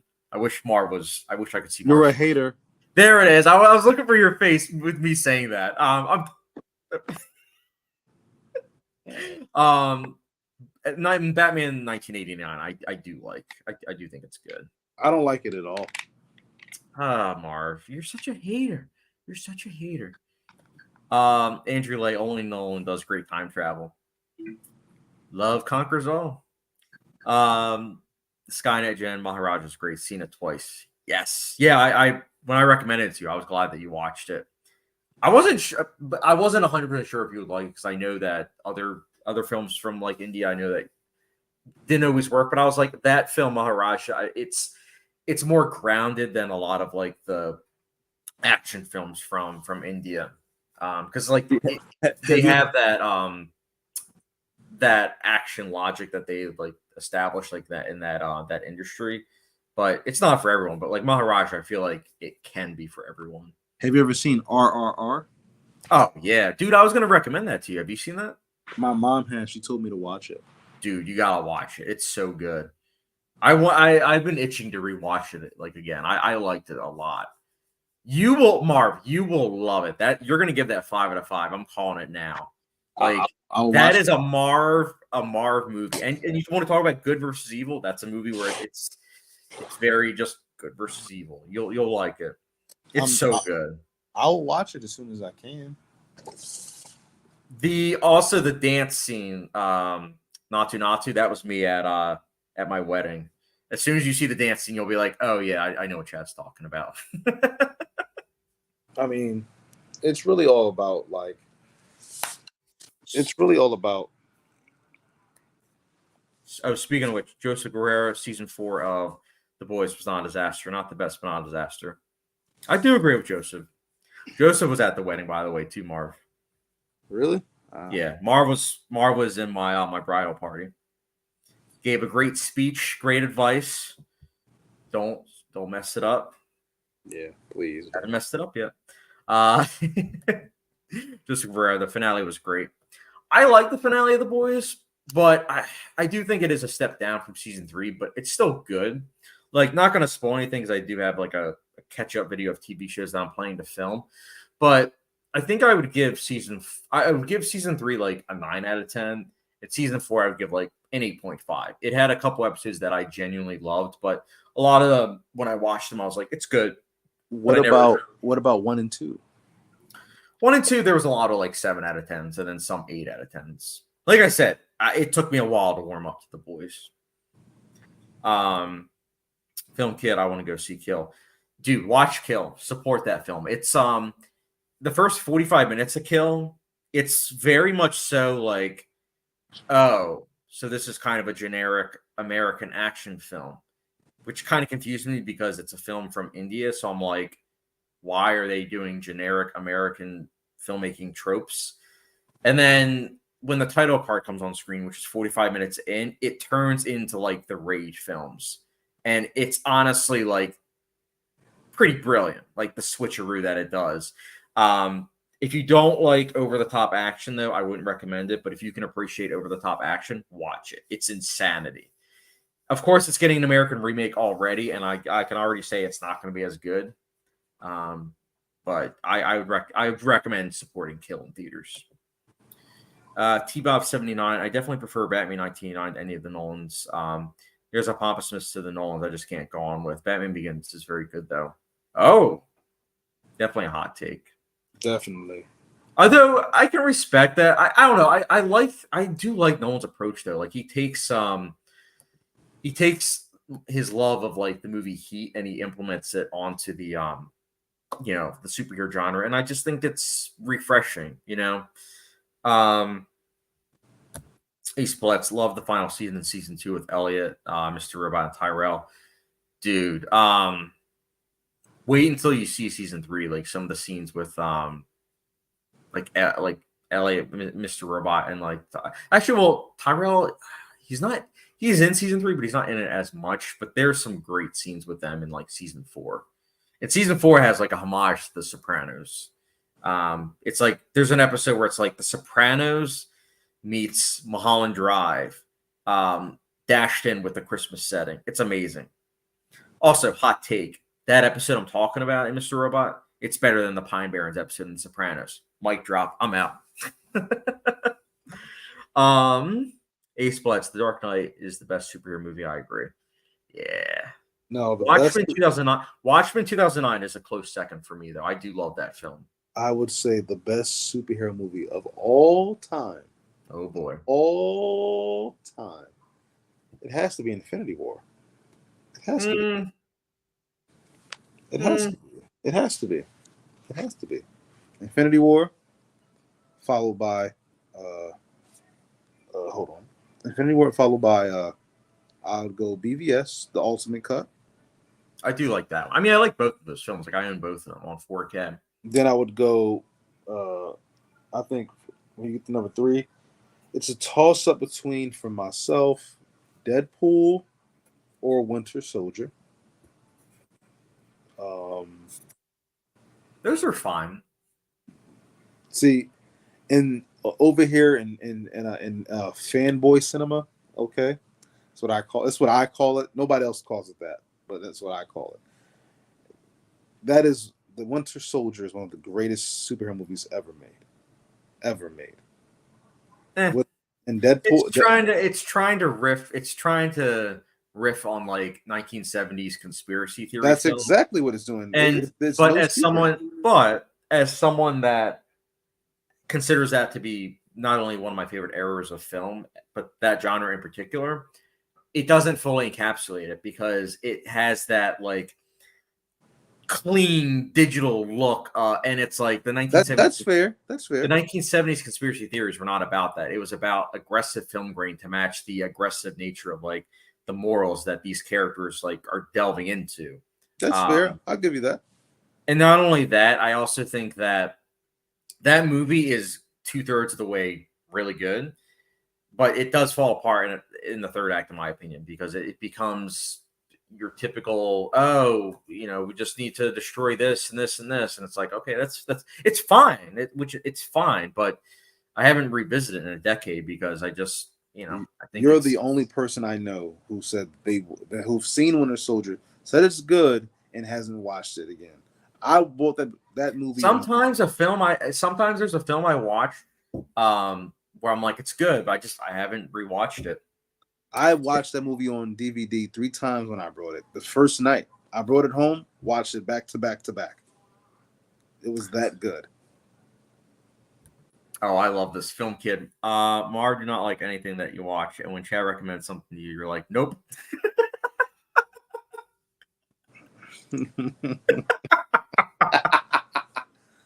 Okay. But you would like Marv. You would like RRR. I was gonna recommend that to you because I was thinking like the other day like about rewatching it. I was gonna say like I think Marv should watch this because it's like Patrick Williams has watch his video on RRR. Like he does such a great job of like selling the film. Like it is what it is what Marv. When you tell me how much you love the Fast and Furious movies, it is what I wish that I got from those movies, but failed. It is over the top. It is bigger than life characters, melodrama, family, like all that stuff. But it works so well because the logic, everybody buys into it. And it's so much fun. You got to watch it. You really do. Mm-hmm. And it's crowd pleasing. It's so much fun. Mm-hmm. Ace Blitz, Mr. Robot does such a great job with female characters, by the way. Yes, I agree. It has some of the best female characters I've seen on TV. And I think someone like Darlene, I feel like easily could be considered annoying, but there's so much nuance to her character that you can't help but fall in love with her. I really, really do like the female characters of that show.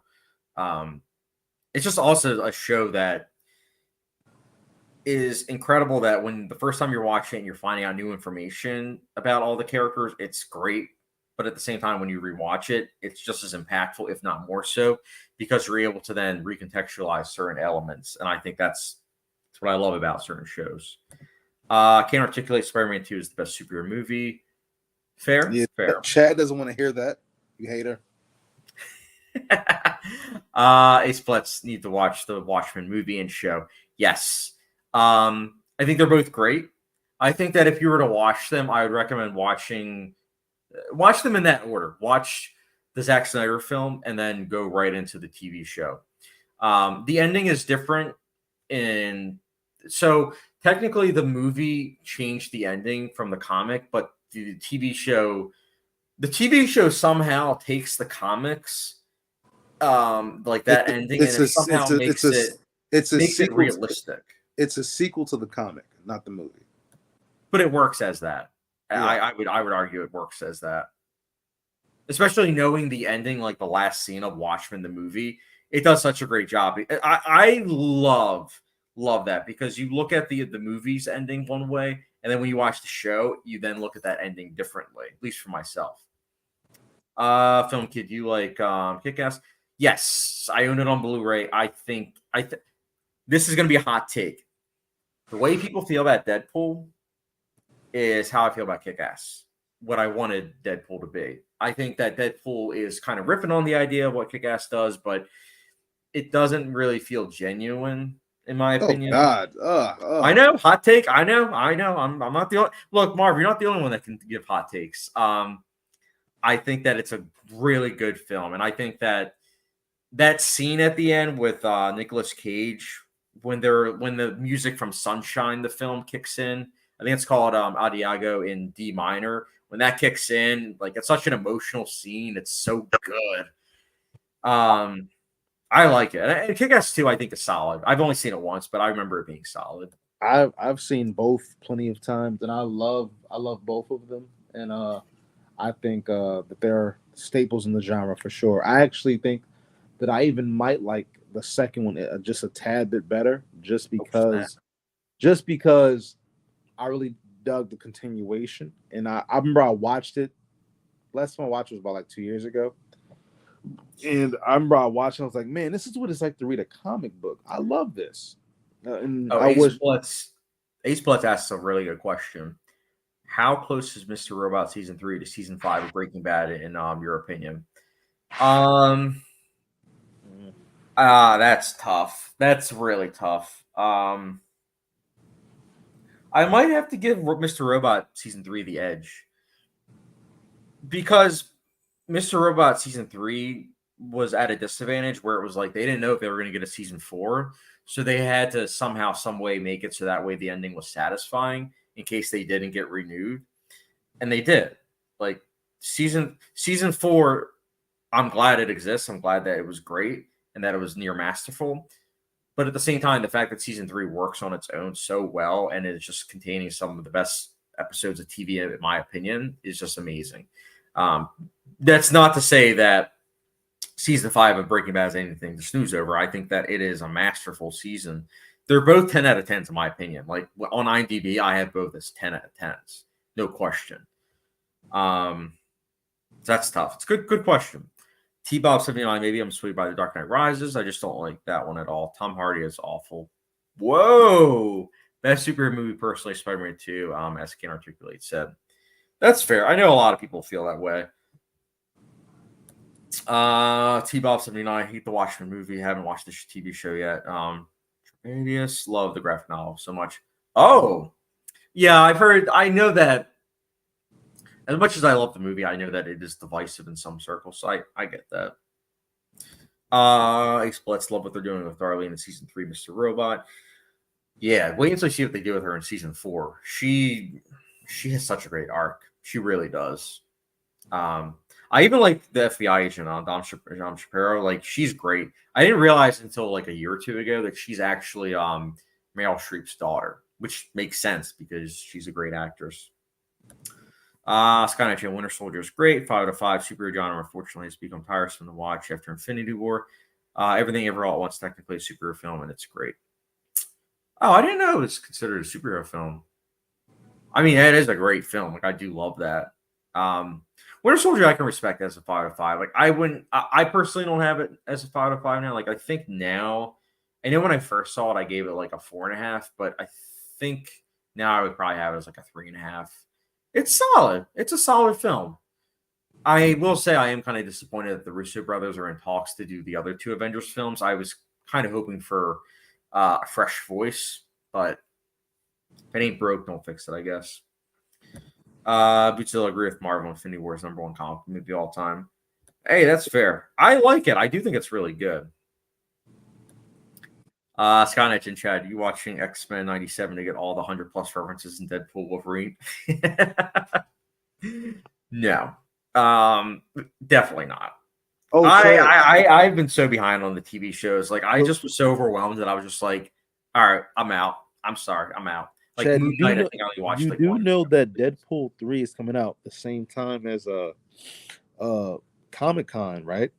So this is supposed to play. This is supposed to play into the MCU's Hall H panel, and I've already seen some rumors about what they're trying to do, and they said that it's not confirmed yet. It won't be confirmed till Saturday, but the Russos are coming back. Lovely. Oh, you're a hater. You're hating that too. Oh gosh, you suck. Did you see the Gray Man? I Or like the the Land Man? I like the Gray Man. No. That you want to talk about? I know we always talk about budget irresponsibility. That's budget irresponsibility. That movie does not look like $200 million. Oh, that's fair, but I still like it. It also makes me appreciate Ambulance much more because I look at the two films and I'm like, Ambulance drone shots, Gray Man drone shots. No. I can't wait. Film Kid, have you seen either of the Beavis and Butthead movies? I saw the new one. I enjoyed it. I think it's kind of funny that we have a modern day Beavis and Butthead. Like, literally, Matt Gaetz looks like Beavis. I know who Matt Gaetz is. Oh, look him up. As soon as you, Marv, you gotta look him up. As soon as you see him, like every time I see him, I'm just like, like I just immediately, I'm just like started like in my head. I'm like, oh, wow, that's literally Beavis. Like if I did a live action version, I would hire him as Beavis. Ace Blitz. So is Mr. Robot season 3 your favorite TV season? Did I have that as my favorite TV season? I think I might have. I think I did actually. It's tough because I think that Hannibal season 2, Breaking Bad season 5, Westworld season 1, they're like the ones that are like up there. True Detective season 1's also up there, like pretty high up. Ace Blitz Dom is great. Yeah, she's such a good character, and she has so much complexity. T-Bob 79 favorite Soprano season. I'm gonna be honest, T-Bob, I can't give an answer because I wouldn't be able to tell you. He doesn't like the show. Huh? That's why he can't tell you. He doesn't like the show. No. It's because I saw the show 6 years ago, like over 6 years ago, actually. This is gonna be terrible to say. The seasons kind of blended together for me. You're a hater. Hey, I'm just being real. Again, really good. It was an honorable mention to my top TV shows, but Andrew Lay, The Gray Man took me 4 days to finish. I only put it on as background noise.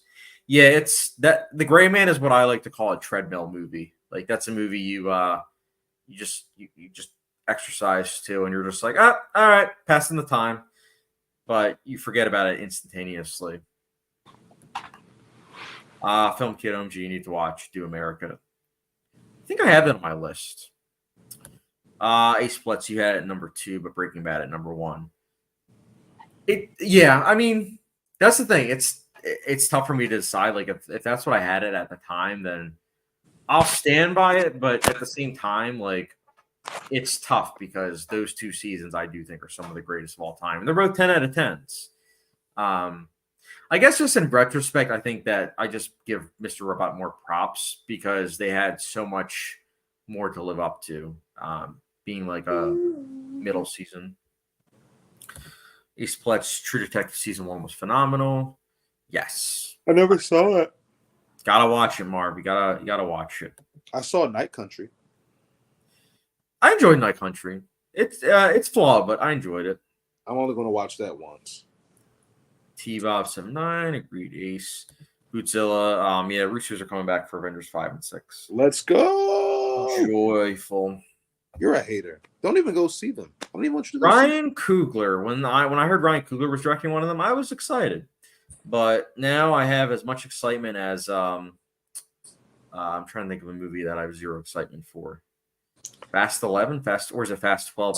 So if you feel that way, just don't go see them because like it's Marv, not... how many movies are there? 30 movies in. There's like 30 movies in. I'm watching it.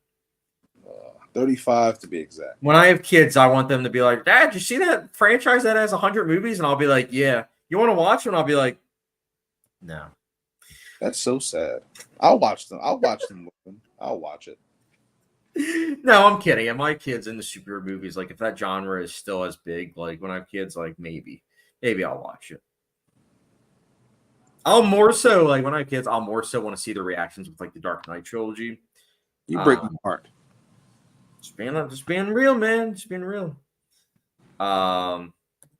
Ace Blitz, as someone who hasn't seen Sopranos, most people say season 6. Yeah, season 6 is good. Oh wait, I forgot. Skynet and The Irishman took me 1 day to finish, but felt like 4. Say it, Marv. Hater. Yeah, hater. I'm gonna say hater. Ace Blitz, it's only 8 episodes too. Yeah. Bootzilla, most people say season 2 to 4 are the best Soprano seasons. I've never seen anyone say season 6 that is considered the weakest. Like I said, they blend together. Andrew Lay, I became a cinephile thanks to The Irishman, pure cinema. Dude, that's awesome. I love it. Marv and I were talking about The Irishman the other day. I love it. I've seen it 3 times. I own the Criterion Blu-ray. My opinion, that's the best way to watch it available right now. You saw that 3 times, but you only saw Winter Soldier 1 time. Disgraceful. I think 1.5 times. I think Winter Soldier, I think I put it on and I just... Oh, no, I'm thinking of Civil War. Civil War, I tried to give it a second chance. I just got halfway and I just got like, eh. I've seen Civil War like 20 times. It's solid. That makes me so sad. Film Kid Marv, you hating on him. You had some of the biggest hot takes early in the stream. Oh, I like Film Kid. He's calling you out. Oh, hold up. Film Kid, which hot takes? All of them? No, not all of them. Go ahead. Film Kid, you tell me which ones are hot takes. All of them. Film Kid, show your kids Pulp Fiction when they're 5. It is the most kid-friendly thing. T-Bob, I would go season 3 Bootzilla, but I'd watch any season any day, so who knows? Hey, I'm glad people like The Sopranos that much. I like hearing that. I always say it. If we all had the same opinions, life would be dull. Would it? Yeah. Dude, if we all were like, for example, if Deadpool 3, if it comes out and we're all unanimously saying it's the greatest thing since sliced bread, it's kind of boring. As opposed to there's a lot of people that love it, but then there's some people that are like, oh, no, I didn't like when Wolverine, had like a threesome with like 5 dudes and that Deadpool was then like egging them on, like, something like that, something like controversial. Yeah, I genuinely believe that it's nice to have different takes. That scenario I just said, by the way, if that shows up in Deadpool 3, I'm gonna laugh out so loud. Like I'm gonna laugh so loud because I just made that up on the spot. Where I'm like, it'll be something like that. People would be like all prudish about. Film Kid. Oh, also, how can we forget Requiem for a Dream? Excellent film, masterpiece.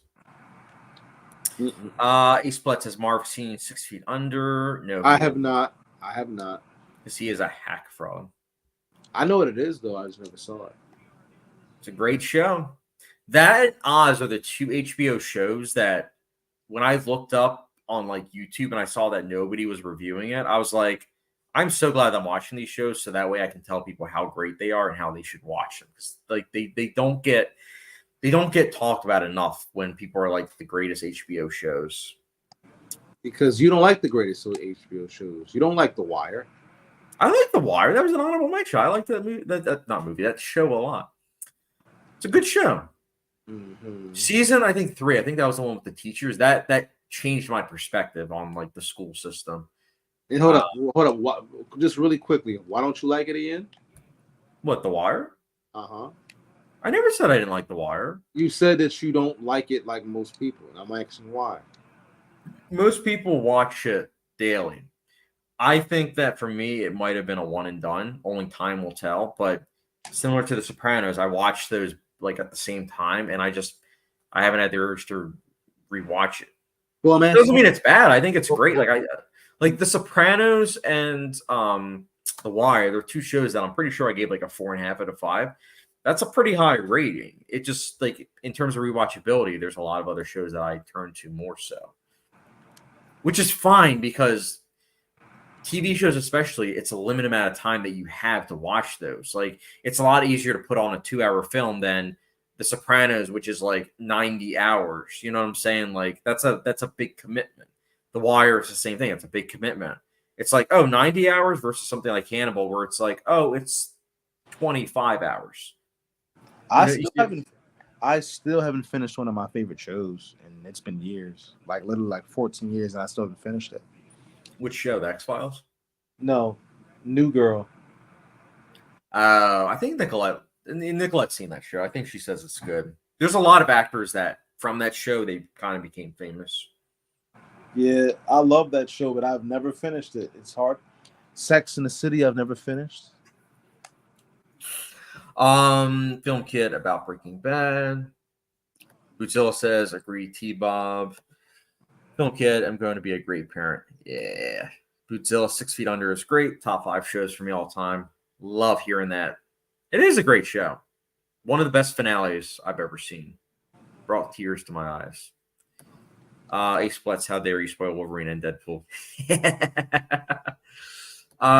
Sergey of Skynet Gen has a question for you, Marv. Is Marv watching Cobra Kai? No, I don't like Cobra Kai. Really? At all. I don't like it at all. You should watch it. No. It is. I told Sergey the other day, and I'm standing by this. That show is the Fast and Furious of karate. It is like every single person that's a villain ends up joining the team, and the family starts getting extended, and each season gets more and more wild to the point where the world building has just crumbled like a cookie right in front of our eyes. It's honestly kind of bafflingly amazing at like, wow, like this is what we're doing. Yeah, I mean, they broke the final season up into 3 parts, and I think that that's because the 5 episodes, it was like, I think it was almost like 3 hours, but like, I don't know. It was kind of a lot of it was stuff that we kind of already knew in the previous season. So I don't know. It is what it is. That's my thought. One of my nephew's favorite shows. Andrew Glacier, Kids Pulp Fiction. Give them a watch afterwards and ask them to guess where it has been. While I do that, I'm going to do my Christopher Walken impersonation. A Splits 6 Feet Under's ending is masterful. Agreed. Can't articulate 6 Feet Under, my number 1 HBO show. I love it. I love seeing all this love for 6 Feet Under. Nate and David are fantastic. Absolutely agree. Character work in that show was fantastic. Can't articulate The Corner over The Wire. The Corner. The Corner. The Corner. I need to watch The Corner. The Corner. The Corner is the best thing ever. Godzilla says The Wire is the greatest show of all time for me. Nothing beats it. The Corner. And then T-Bob79. Do you rewatch full shows much? I love trains and love the train heist episode of Breaking Bad quite regularly. But there's so much else to watch. I tend to just focus in on a certain episode. That's an excellent question. In the past, like I would say 7-8 years ago, there would be episodes that I would rewatch as opposed to an entire season. But now I just kind of tell myself if I'm going to watch an episode, I may as well just watch the whole season, just so that way I have like a refresher in my mind where it's like, okay, what's the context of why they're doing this? But I will say Twin Peaks, The Return, episode 8, I'm not going to lie. I've seen that episode more than the show itself. I think that that is one of the greatest episodes put on TV. And I think the fact that that surrealistic, Eraserhead-esque episode made it on the TV is a miracle. And I cherish that. Film kid, most TV show movies to your kids: Pulp Fiction, Requiem for a Dream, Twin Peaks, Fire Walk with Me, Wolf of Wall Street, but make sure there are at least 4. You see? While we're at it, we're gonna add Pink Flamingos and Salo. I'm kidding. T-Bob 79, Murder on the Bus for Murder. She Wrote season 1 is another example. Ace Blood's the best Breaking Bad episode is Osmondeus, my opinion. Yeah, I feel like most people think that, but I think for me, it might actually be the season 4 finale. I love it. I think that I love the fact that that episode, the title itself, is something you can look at both ways, like going into the episode, but then by the end of the episode, you can take it another way. I love that. It's great though. It really is. Ace Blitz need to watch Twin Peaks. Looks amazing, dude. Yeah, it's great. So it's great, but at the same time, season 2 is not as good. Twin Peaks is an odd one to discuss because season 1 I think is so masterful and it works so well, but it also has a cliffhanger ending. So it's like one of those things where you kind of have to watch season 2. But season 2, they reveal who killed Laura Palmer a couple episodes into season 2, and then after that, David Lynch didn't direct a lot of the episodes. So it has a lot of those episodes after that. Have that TV director kind of feel to it, as opposed to that David Lynch kind of auteur feel to it that season 1 did. And then David Lynch then directed the last couple episodes of season 2, and they were fantastic. And then he directed all of Twin Peaks: The Return, and it is outstanding, but it is not for everyone. I do not recommend Twin Peaks: The Return to everyone. I really don't, because it's such a unique experience. I have a question for you. What's up? Just because it was a lot of Breaking Bad, so I couldn't really join in. I had a question for you in the chat. I was thinking today, what if you saw Viola Davis? You know who Viola Davis is, don't you? Do you? Please, Viola Davis. Yeah, what about her? Okay. What if you saw her in like an A24 or a Neon-esque, I guess one of those.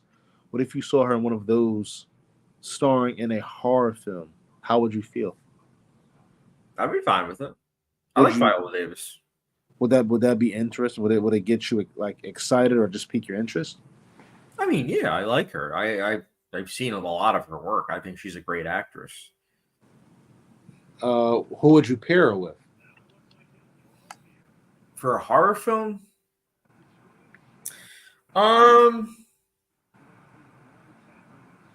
Steve Carell. Really? Steve? Yeah. Oh. I feel like that would be your reaction is why I would pitch the idea. It doesn't sound like it would work on paper, but I think that not only would you get people in the seats because a lot of people love Steve Carell and a lot of people love Viola Davis, but I do think that because they are some of the best actors working today, I think they would work really well off each other. Like seeing Steve Carell do a lot of serious roles, I think he would pair well with Viola Davis. I really do. Watch 2 years from now, they're going to announce a movie with those two, like an A24 film. I was thinking more like Andrew, hold that thought, Mark. Andrew Lay saw your 2023 Best Picture ranking yesterday. I would have put Maestro last too, but I just rewatched it, and now it's ranked higher than Oppenheimer on my list. Yes, check me into Arkham Asylum, y'all. Whoa. Yeah, I struggled with Maestro. I watched it. I think it was shortly after Christmas, and I was expecting it to be a late Christmas gift, but alas, it was not. I struggled with that movie. I really did. Oppenheimer, I loved. I thought that was a masterpiece, personally. But I respect your opinion. I really do. It's interesting, like seeing some of the comments on my ranking video for that, because it's like everyone's is different, which I think is cool. So I like it. I think there was a lot of really good Best Picture nominees last year. T-Bop 79 on Breaking Bad. What do you guys think of Fly? It seems to be divisive. I've only seen the episode once, and I've seen the show, I think, 4 or 5 times. I should give it a second chance. I thought it was solid, but because it's kind of a standalone episode. I'm looking for the right word. A bottle episode. It's just one of those things that I just don't really go back to. But all the other episodes I love. Ace Splits fun fact. Don't know if you know. Anthony Hopkins messaged Bryan Cranston after the crawlspace scene and said that was the best acting he's ever seen. Yeah, I do remember hearing about that, and I'm glad that he did because Anthony Hopkins is one of the finest actors, not just of our generation, but just of all time. So for him to say that must have meant a lot to Bryan Cranston. And it was incredible acting, like that range of emotions in that scene. That's why, Marv, you really should watch Breaking Bad. Like, I'm telling you, you'll really like it. I promise. We shall see, brother. He Splits Fly is a pretty important episode. It feels like Marv would hate it, though. Because Marv hates everything. He's a hater. Well, but I never said that I hate the show or don't like the show. I said, Marv, I'm messing with you. No, I was responding to Ace. I never said it was bad or that it was stupid. I said no. The reason why he's saying it, is because you don't like Rian Johnson. Oh, Rian Johnson. Oh. Yeah, he directed that episode. Here's the thing about Rian Johnson. I like his Knives Out movies. Looper's okay. I never saw Brick. I never saw The Brothers Bloom. Brick's really good. He seems like a nice guy. I just as you know, Chad, I actually listen to these interviews and listen to these guys talk, and I read what they say. And he just rubs me the wrong way in terms of how he goes about, how he conducts himself, behind the camera and like the decision making. And I'm talking about Last Jedi. But even still, so I was reading something from I think it was the other day, and I don't know. I can't really get with the person. Like, he's not the only one. I don't like Robert Eggers either. I love Robert Eggers. Like certain people, they just like, it's just like a gut punch to the face or something like that. Like Francis Ford Coppola. No. Wait, back up. Francis, what's your beef with Francis Ford Coppola? He was like supporting Scorsese on his hate train, and I wasn't rocking with that at all. Scorsese never said he hated. He never said he hated. Well, he came off like he did enough for him to back him, but when he backed him, he was more like, "Yeah, you gotta watch the interview again." He didn't. No. He said, I know what I'm saying. I didn't say he said he hated. I said he came off, and I said that Francis Ford, who he said he hated, and he doubled down on what Scorsese said, and he said, "Well, I think Martin's being too nice. They're despicable." And I was like, "All right, that's a thumbs down from me to you." But look at it from his perspective. This is someone that has had to finance his projects because studios eat up IP now instead of actually taking a shot with like a director because of their talent. Talent doesn't matter right now in terms of the industry. It doesn't matter. What matters is, oh, this is based on a book, or oh, this is based on a comic number 50, issue number 60. Like, that's the stuff that matters. And I mean, if I was a director making movies that are really expensive, like, I too would kind of look at that system and be like critical of it. Like, I don't know, I get it, because he sees like he sees individuals that are just yes men and are able to get funding no problem, but then he himself, he literally has to refinance his winery, like his stocks and everything, just to get his project made. You know why I can't get behind that at all? Is because, number one, actually, it's actually a loaded response, but I'll start one place, okay, and just see if you can understand where I'm coming from. And this is for everybody in the chat. I want everybody to hear this, okay? You're gonna get ripped apart in the chat, Marv. if you actually listen to me, I'll make a great point. I'm all ears. So you know who Kevin Hart is, right? Of course. All right. So Kevin Hart is known as the biggest comedian, or one of the biggest comedians in the world, right? Well, one of the smallest, but go ahead. You're joking again. I can't just but listen, right? So he's known as one of the biggest in the world. Do you know who Cat Williams is? Yes. All right. Cat Williams and Kevin Hart have a beef, and it stems from the fact that Cat Williams just thinks that he doesn't like Kevin Hart. He thinks Kevin Hart's not as funny as him or the people that he knows. And he also thinks that Kevin Hart is what they call an industry plant. He thinks that all the opportunities that he has gotten and all the things that he's been a part of isn't fair to somebody. Like, he knows, in his words, I know real funny people who are funny in real life. And he said that like, I know people who deserve these opportunities, but Kev got them. And he said it on multiple different occasions in different ways. Like, I'm not gonna make fun of Kev for working hard. He working hard, but you just gotta understand that's a puppet right there. That's a puppet, and he's only a puppet because and if you listen to Kev's story, Kev was like, I mean, I got the role, and he didn't get the role because he was on drugs. I showed up to the what is it called, the audition, and I got the part, and I've just made the most of them opportunities. Now, that I made that point to say this: Francis Ford Coppola, as a director, he's had to refinance, like you said. Boom, boom, boom. All right, we get all of that. We appreciate all of that. He's made the Godfather trilogy, for Christ's sake, right? Apocalypse Now, The Conversation, Dracula. Cool. That's all good. Nobody's crapping on that. I'm not. I'm certainly not. My issue comes with the fact that, and this is why I always talk about being a hater. You can't be a hater, right? He's mad at who exactly? He's mad at a studio for making movies that they probably don't appeal to him. They're probably not even for him. That's fine. But these movies are made by people who love what they're making, for people who love what they're making. I hard disagree. I'll give you my side of the story now. These are people that they started out in the industry when it was like arguably at the height.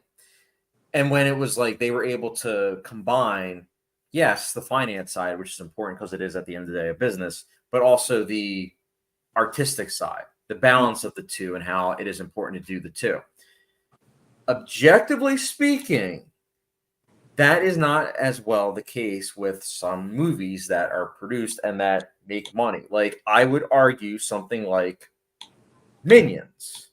It is clearly, it's a cash cow. It is something that is made to make merchandise, so that way you can make more and more money.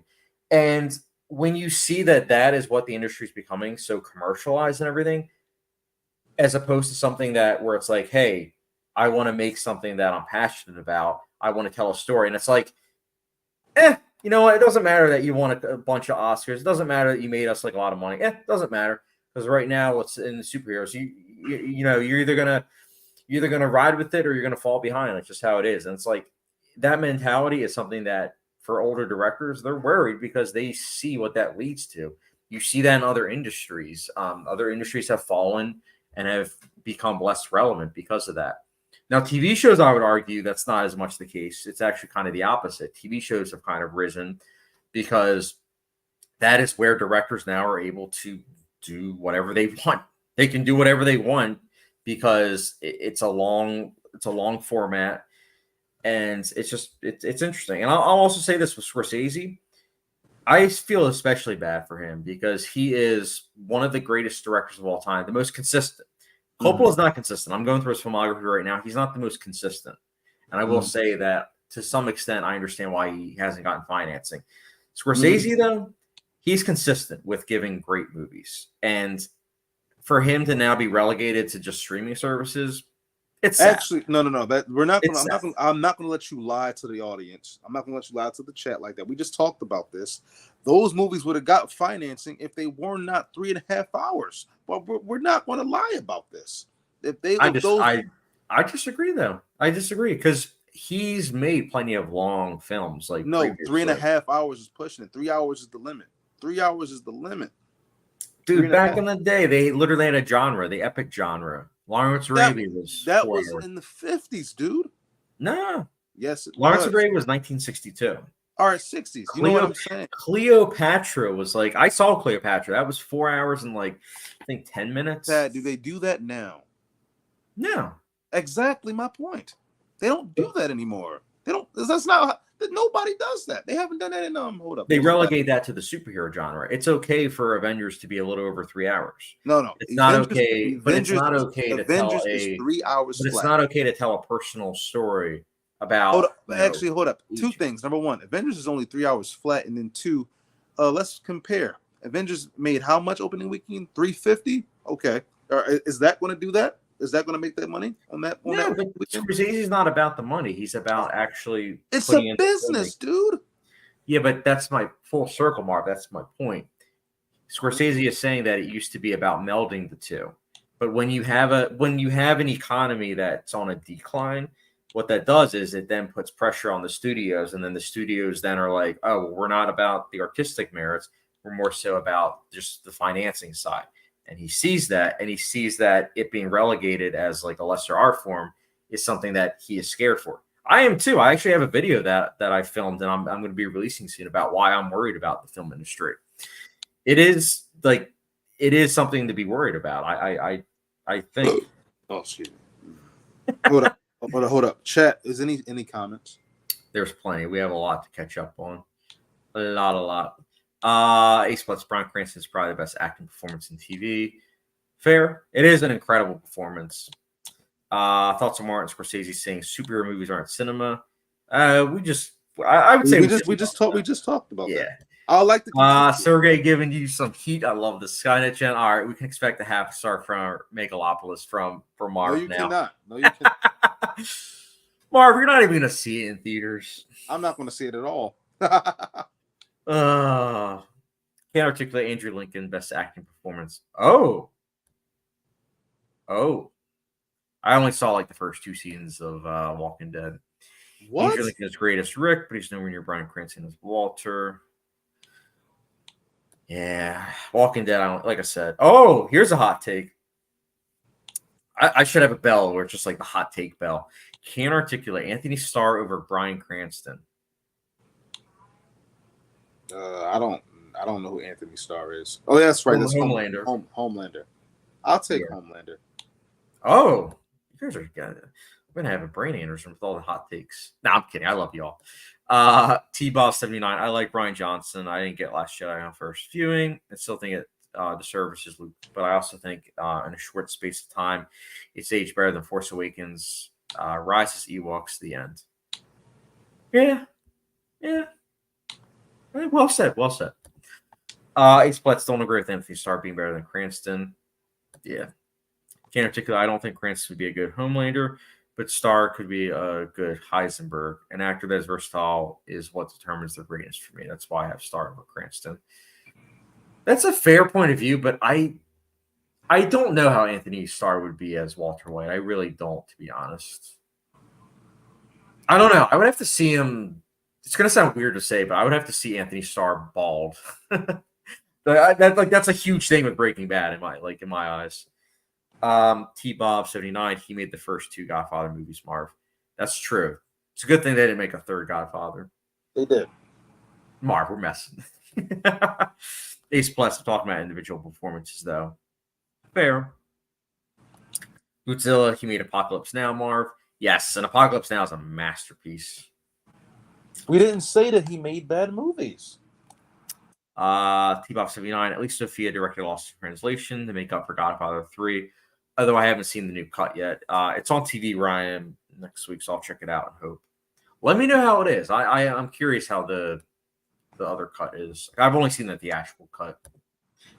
Can't articulate. Yeah, I'd still take Andrew Starr for individual performance, but whatever, just my opinion. I thought I'd just articulate, I guess. Well said, can't articulate. I can respect that. Film Kid, can you rate my top 10 in your opinion?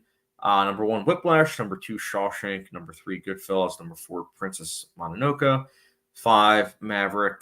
Number 6, Gump. 7, One Flew Over the Cuckoo's Nest. 8, Pulp Fiction. 9, Blade Runner 2049. Number 10, Good Will Hunting. So if I were to put it in order, I think my number 1 would be. Let me go through. I just want to make sure. My number 1 would probably be from this list. One Flew Over the Cuckoo's Nest. Sorry, I just need to keep track of this. One Flew Over the Cuckoo's Nest. tough. Blade Runner 2049 maybe, and then let me see. Shawshank number 3, 4 Pulp Fiction, 5 Whiplash, 6 Good Will Hunting, 7 Goodfellas, 8 Princess Mononoke, and then Top Gun Maverick, and then Gun Blast. Should I go too? Yeah, you go, Tim. And it's my top 10 movies of all time. No. So this is Film Kids like top 10. So he's telling you to like rank them based on your opinion.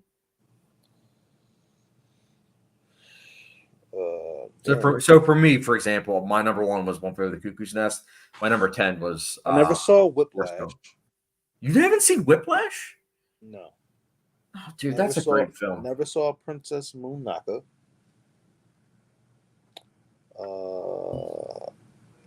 Never saw Cuckoo's Nest. Didn't we see Top Gun Maverick together? I think we did, right? Yes, I only saw it once. I've somehow seen it 3 times. I just never got why everybody thought it was the greatest movie ever made. But that's just me. Because it's American. No, I'm kidding. I'll rank them as such. I'm going to go Pulp Fiction. I'm going to go Blade Runner 2049. Goodfellas. Actually, I'm going to scratch that right there. Pulp Fiction, Goodfellas, Blade Runner 2049. Shawshank, Top Gun, and Forrest Gump. That's the ones I've seen. Oh, you haven't seen Good Will Hunting? No. Dude, I gotta show you that. That's a great movie. I've never seen it. I just know that's the one that made Ben Affleck and Matt Damon famous. It's a great screenplay. Can't articulate. Sorry, Chad. Forrest Gump is above 4 stars. Hey, that's fair.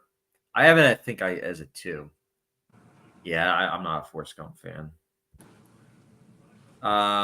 Film Kid says exactly what I mean, Marv. Will not give anything a chance. Just watch Megalopolis. Oh, Film Kid's calling you out. What did I not give a chance? Megalopolis. You're saying you're not going to watch it. Not going to watch it. I hate him. He's saying you got to give it a chance. I agree with Film Kid. You should give it a chance. You should give The Best Man a chance. I'll watch it if you watch Megalopolis. I guess if you, I gotta see you watch it first.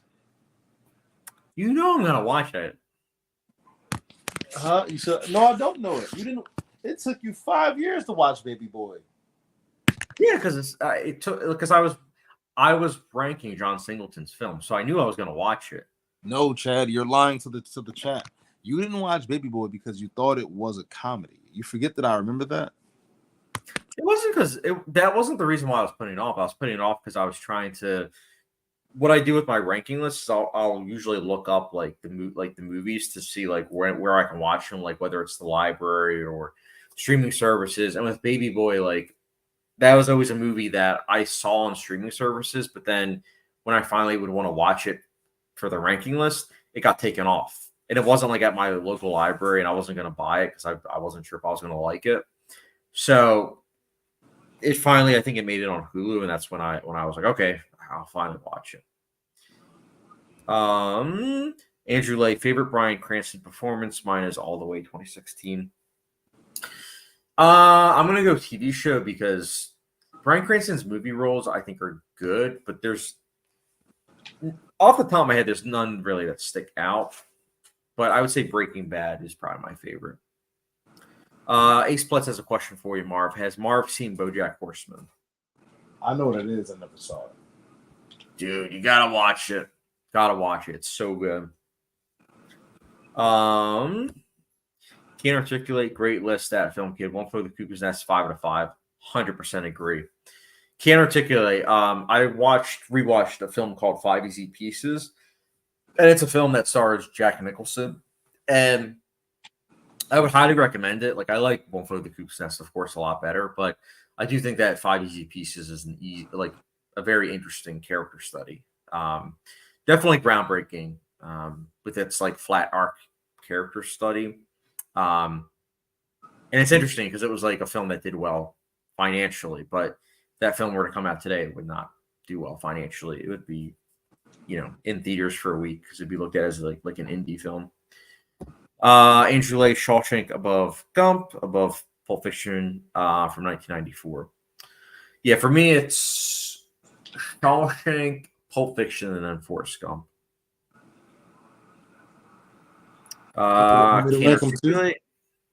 Can't articulate hot take. Forrest Gump deserved Best Picture over Pulp Fiction or Shawshank Redemption.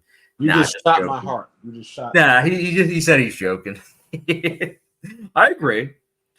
I like jokingly wise. Andrew, I still haven't seen Goodfellas, Cuckoo's Nest, and Good Will Hunting.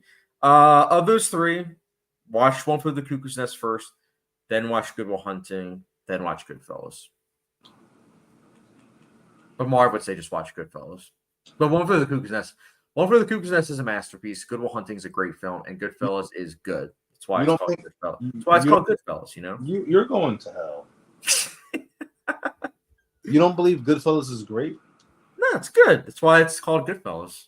No, seriously. Why don't you think Goodfellas is great? It's just never really stuck with me. I've seen it 2.5 times. It's always been just good. Is the best way to say it. I respect it more than I am entertained by it. That makes me so sad. I greatly respect Goodfellas. If there wasn't Goodfellas, we wouldn't have Boogie Nights. Boogie Nights. I feel like you just hate everything. You're defending a Scorsese film. I'm the one that owns a lot of Scorsese films. I like Goodfellas a lot. Goodfellas is a masterpiece. I think I gave it a 4.25 out of 5. It's good. It's good. But it's not great.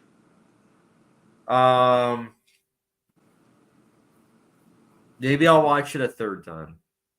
I own it. I think it's good. You broke my heart. Cinema, Marv. Cinema. Ace Blitz. Has Marv seen Dexter? No. Bro, you're killing us. T-Bob. Anything bar F. Forrest Gump. 2 stars at best. Last time I saw it was in Cancun Airport in a Bubba Gump restaurant eating shrimp. The lady behind the counter told me it was an all day. She deserved her tip. I love that. I love that story. Skynet Gen. For me, it's Pulp Fiction, Shawshank, and then what is this Forrest Gump? Never heard of it. That was a good one. I wasn't sure, Sergey. I didn't know that you saw Shawshank because I know I originally had that on my list of like movies to show you. I thought that you hadn't seen Shawshank because I was like that's a great film. That's a film that's hard to not like. Like that's a film that I feel like everyone can like. I can't articulate. Speaking of top 10 movies, Mulholland Drive has to be up there for me now. Watched 3 times already. Perfect movie, no flaws. Agreed. And it gets better with each viewing. I don't know if I told you this last time, can't articulate, but what I would recommend, and this is like what I like to call method viewing, I would recommend staying up till like 2 or 3 a.m.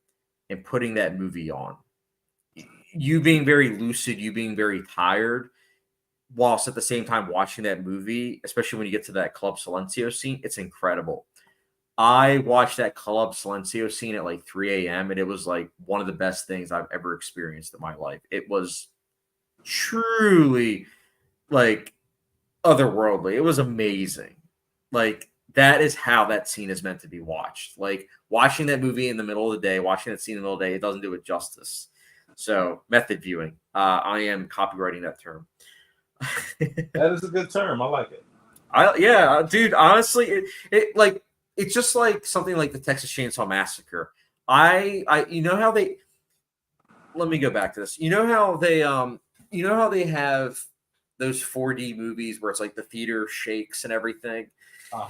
I think that they should take it one step further. If a movie has it where, like it's really hot, I think the theater should also be hot. Like the Texas Chainsaw Massacre, I think they should have it where it's like 100-degree weather that you're watching that movie in.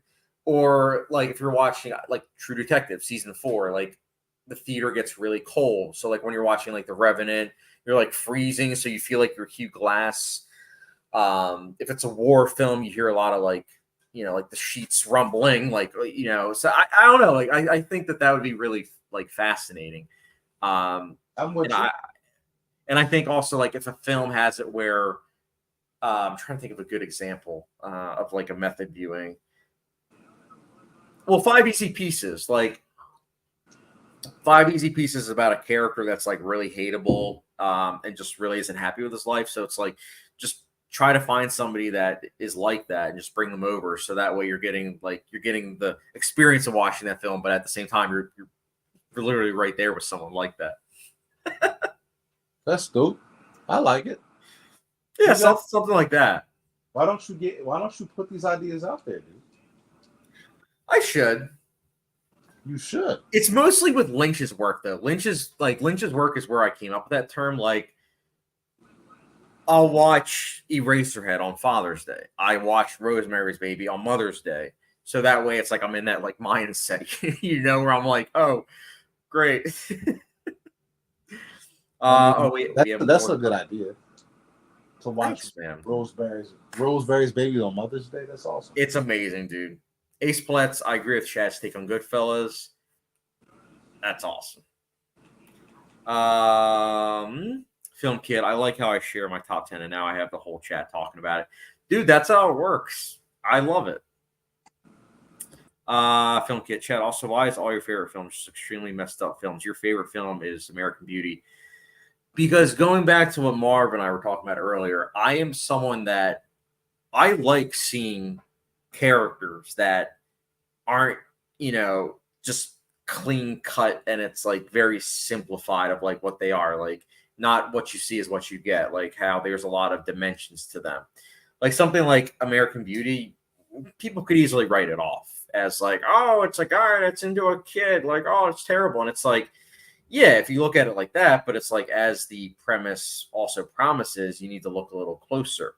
And when you look a little closer at that film, it is all about perspective. It is all about how under the suburban lifestyle, everybody has stuff that, is stuff that they might not necessarily want to unveil to the public.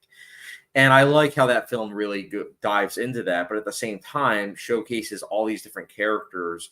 And it's a film that caters to teenagers and also adults. I watched that film for the first time as an 18-year-old, and a decade later, I can still watch it and get something out of it, even though I'm no longer a teenager, because now I'm looking at it from an adult point of view. I don't know. I like complex character studies. That's why a film like 5 Easy Pieces I really like, because he's not someone that's likable, but at the same time, how many times in real life do we see unlikable people? And I get it that for some people, cinema is something that you want to stay away from, like real life, but also sometimes it's kind of interesting to see that depicted on screen. But that's just my take. That's just kind of how I view it. That's why, like, I know that I like some mainstream movies, but I know that there's also a lot of indie stuff that I watch too, because those are the ones that usually kind of critique that. But yeah, and it's funny that you said it though, because I do have a list that I am thinking about doing where it's like top 10 weird movies. Because I've seen a lot of weird stuff. Like, you can ask Sergey, because Sergey and I have both experienced some of them together. It's interesting. Can't articulate. Yeah, you told me, but I aim to finish it earlier. I finished at like 12:30. I will do it next time though. Yeah, dude, let me know. I'm telling you, it's a great experience. Should I put my top 10 in there to get the chat going crazy? Yes, but let's quickly catch up, because we're like 6 comments behind, and then we're gonna give your top 10, and then the chat's we're gonna make YouTube history. T-Bob79, I wish I'd seen The Tingler in a cinema. Can't articulate. I'm going to method view JFK when I run for president 20 years from now. Oh gosh, yeah. Honestly, that was.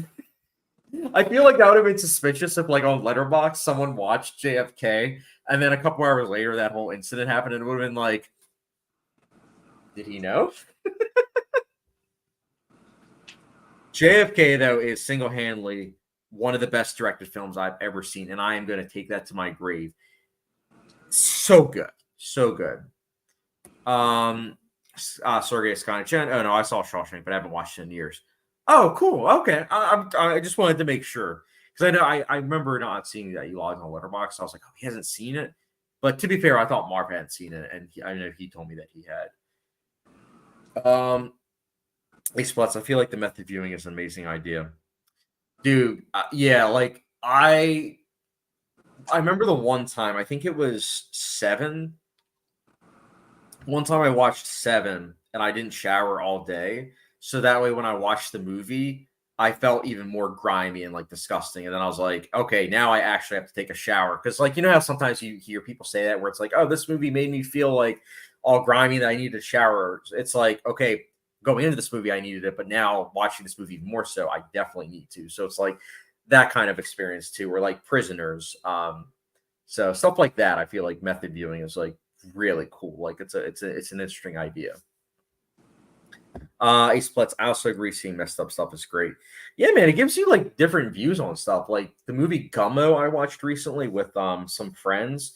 And that movie, it's like it's showcasing people that we all know are out there, but that aren't really depicted on the big screen. And it's interesting because it's like one of those things where it's like, do we accept these individuals? Probably not, but they're still out there. And so it's like to see them viewed in a way like, you know, put under a microscope and just like being analyzed, it's interesting to me. And that director also did like Spring Breakers, and it's like, that's one of my favorite movies. I do love Spring Breakers. Might be a hot take. I do love Spring Breakers, and I think it gets better with each viewing. But that film, some people would be like, oh, the characters aren't likable. But it's like those characters, we all know people in high school that are like that. Like that's just a fact of life. There are many people out there like those characters.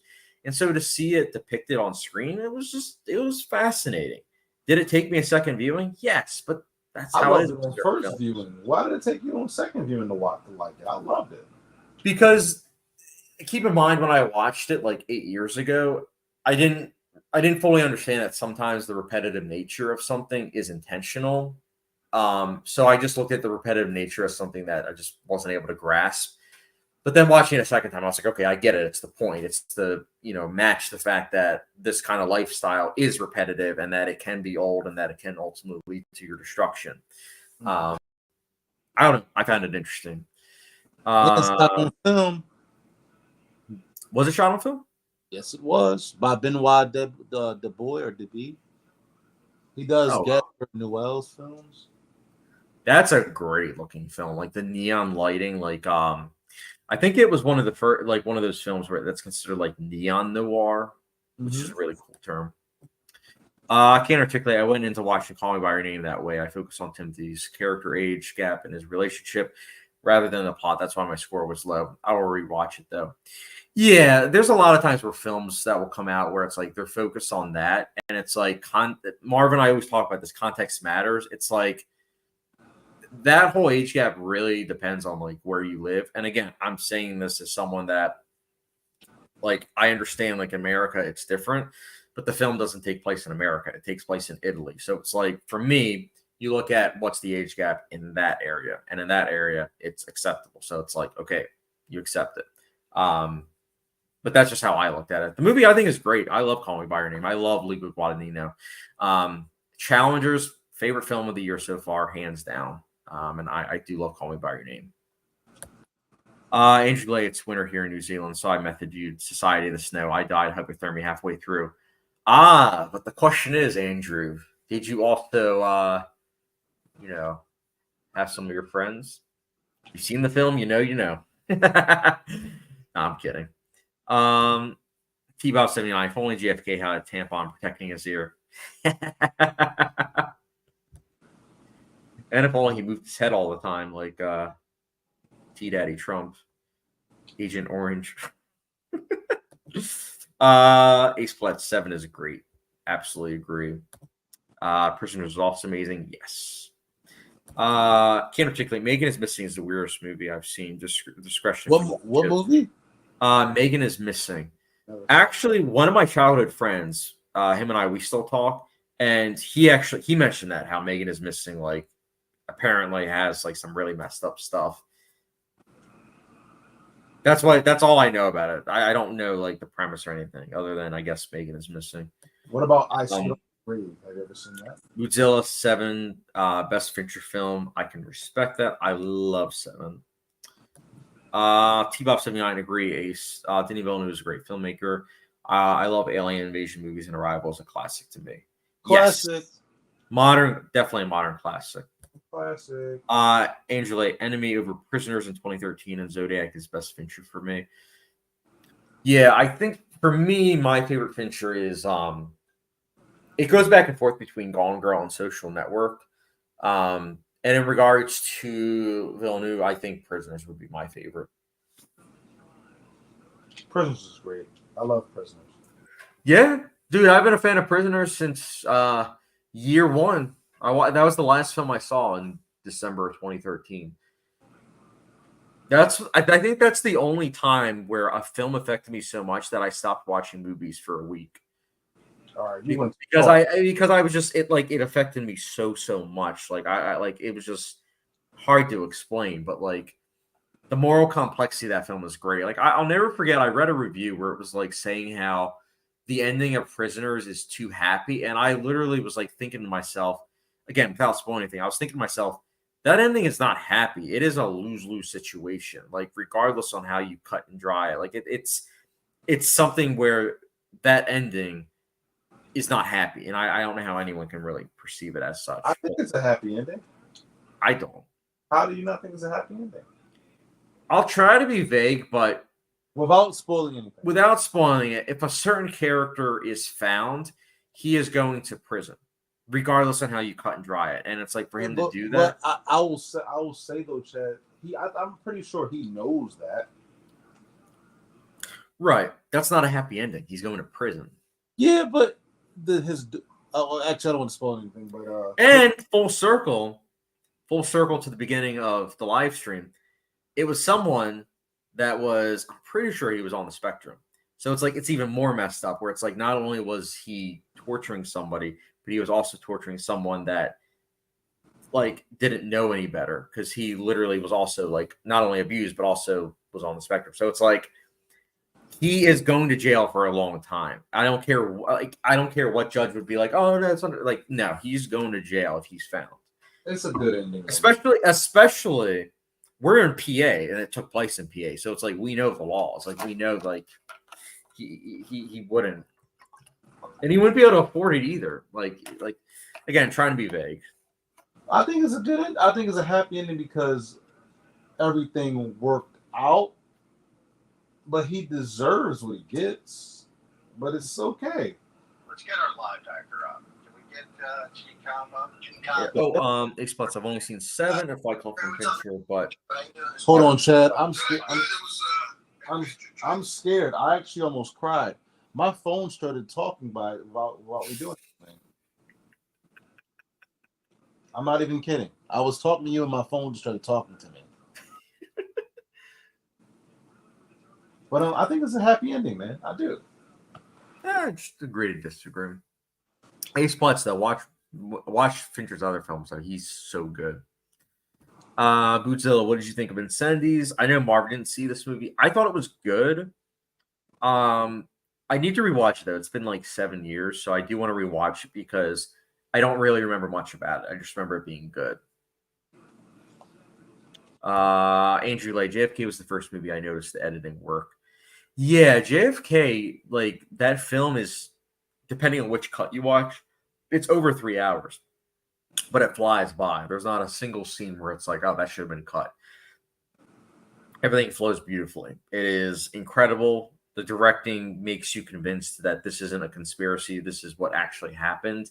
And the fact that the filmmakers were able to do that is a testament to the film as an art form. I love that film.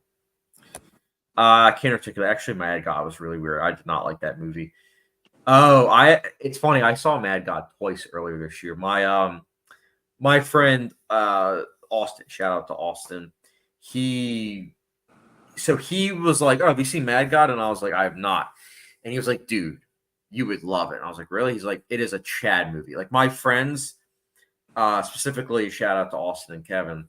They that's their term where it's like if a film has like a lot of like how do I put this? Morally gray issues, sexuality, violence, religion, just a lot of like that kind of stuff. They coin it as like a Chad movie.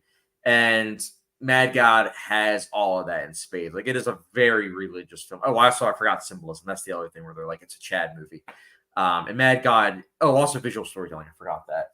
All those things Mad God has, and it's like, so they were right. I did love the movie. I'm not gonna lie.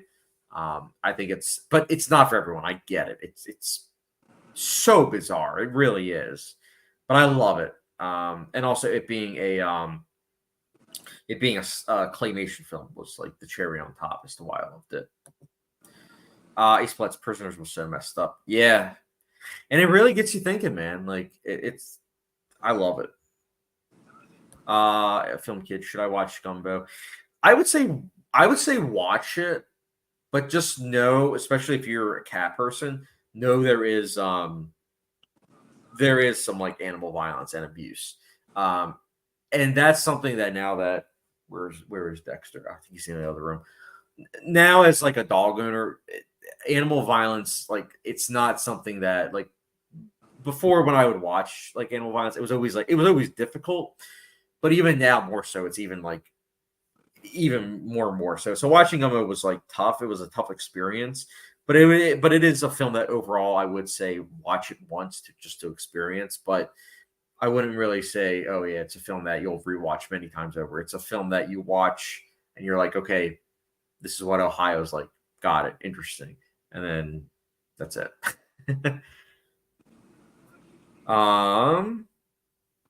Andrew Lay and Cindy's traumatized me. I've heard so many people say that, and that's why I want to rewatch it, because the fact that I don't remember the ending says that I might not have been in the right headspace when I watched it.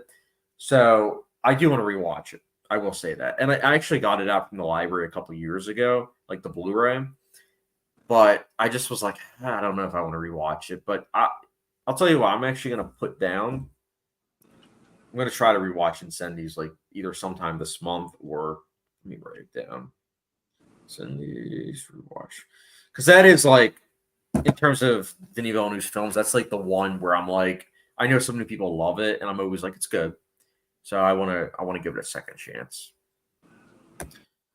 Do you know, just on the side note, Chad, you know that they said that Dune 3 comes out Christmas 26th? Oh, they did? Yeah. Interesting. Why? Why is it interesting?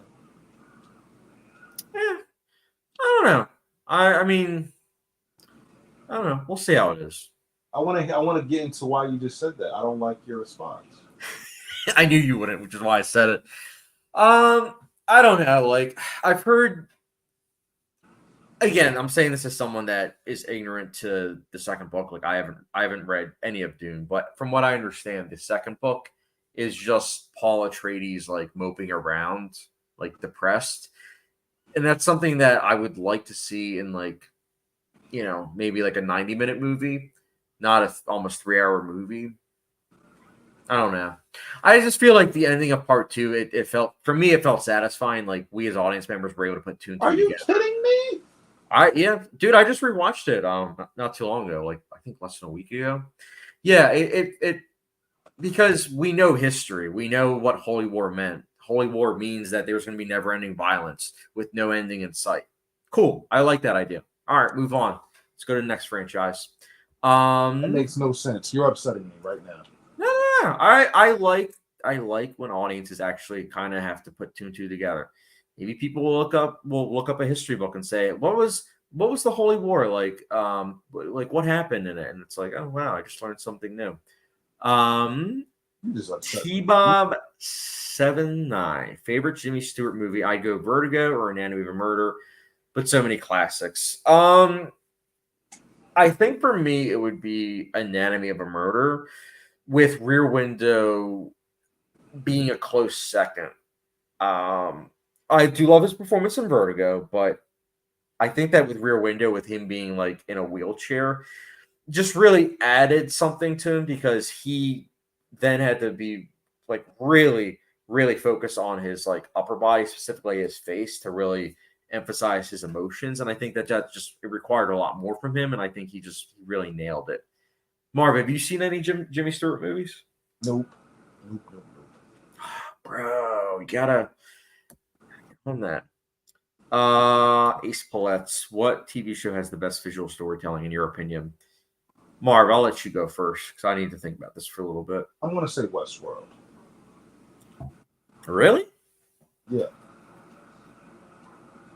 I mean, I love the show, but I feel like it's more dialogue heavy than anything. I think I told you. I think it's the greatest season of television ever. From all, I think it's a masterpiece. I think that everything about it is perfect. Every single thing about it is perfect. I'm trying to think. I don't know. Twin Peaks: The Return and Hannibal are like the two that come to mind because they're unconventional TV shows in that they are so heavily focused on the visuals. So it's very important that they sell a lot of things. And I think because of that, I would give it to either one of those two. I'm trying to think which I would choose. Maybe Hannibal. Because there's so many sequences in that show where it's like there's so much heavy symbolism, and it's like they're not like holding your hand saying like this means this. It's like no, you need to pick up on like the things. I'm trying to give you another one, but I can't think of it. The one at the moment. I would probably go.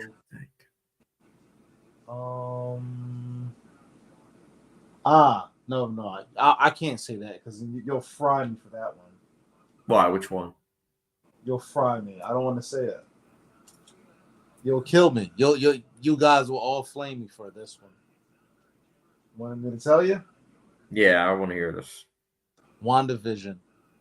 Really? Yeah. I was going to say WandaVision.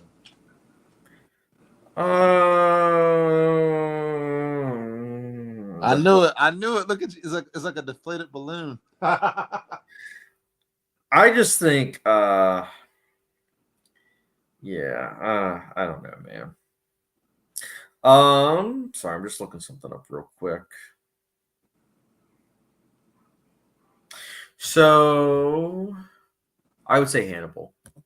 Skynet Jen favorite musical. Mine is Between Fiddler on the Roof, Sweeney Todd, and Annette. So, Sweeney Todd all day. Which one? Sweeney Todd. Sweeney Todd for the longest time was my favorite musical. But it's tough because there's certain musicals that are like kind of anti-musical, such as like All That Jazz, where it's like I didn't like I love that film and I was like, oh, I didn't realize it was considered like a musical, and then once I did, I was like, oh yeah, like that might be one of my favorites.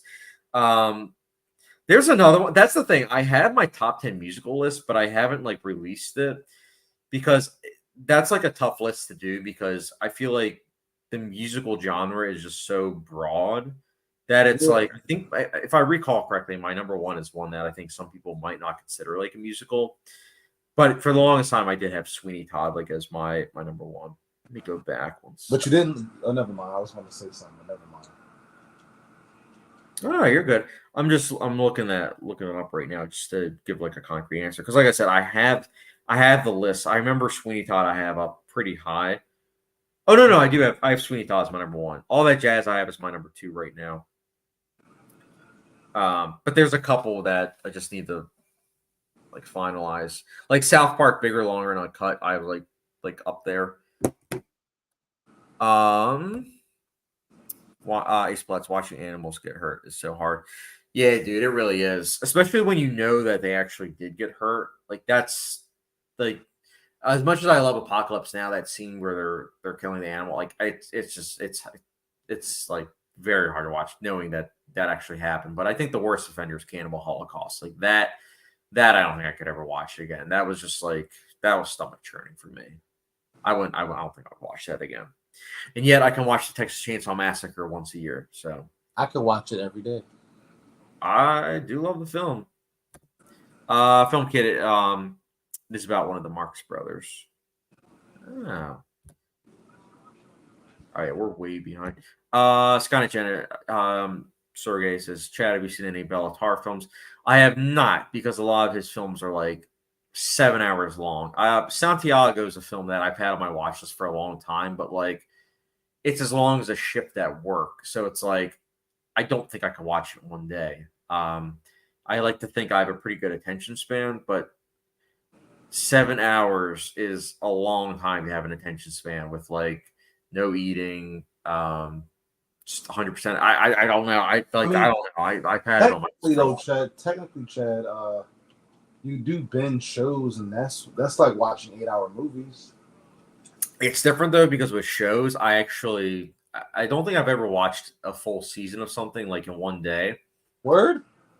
Yeah, no, you can ask Nicolette. Nicolette is a better binge watcher than me. I will usually watch, like for example, Cobra Kai was an exception because it was 5 episodes, 30 minutes apiece, and I set aside a day knowing that like okay, just watch it. But something like that's 10 episodes, like Bear season 3, I think it took me like 3-4 days.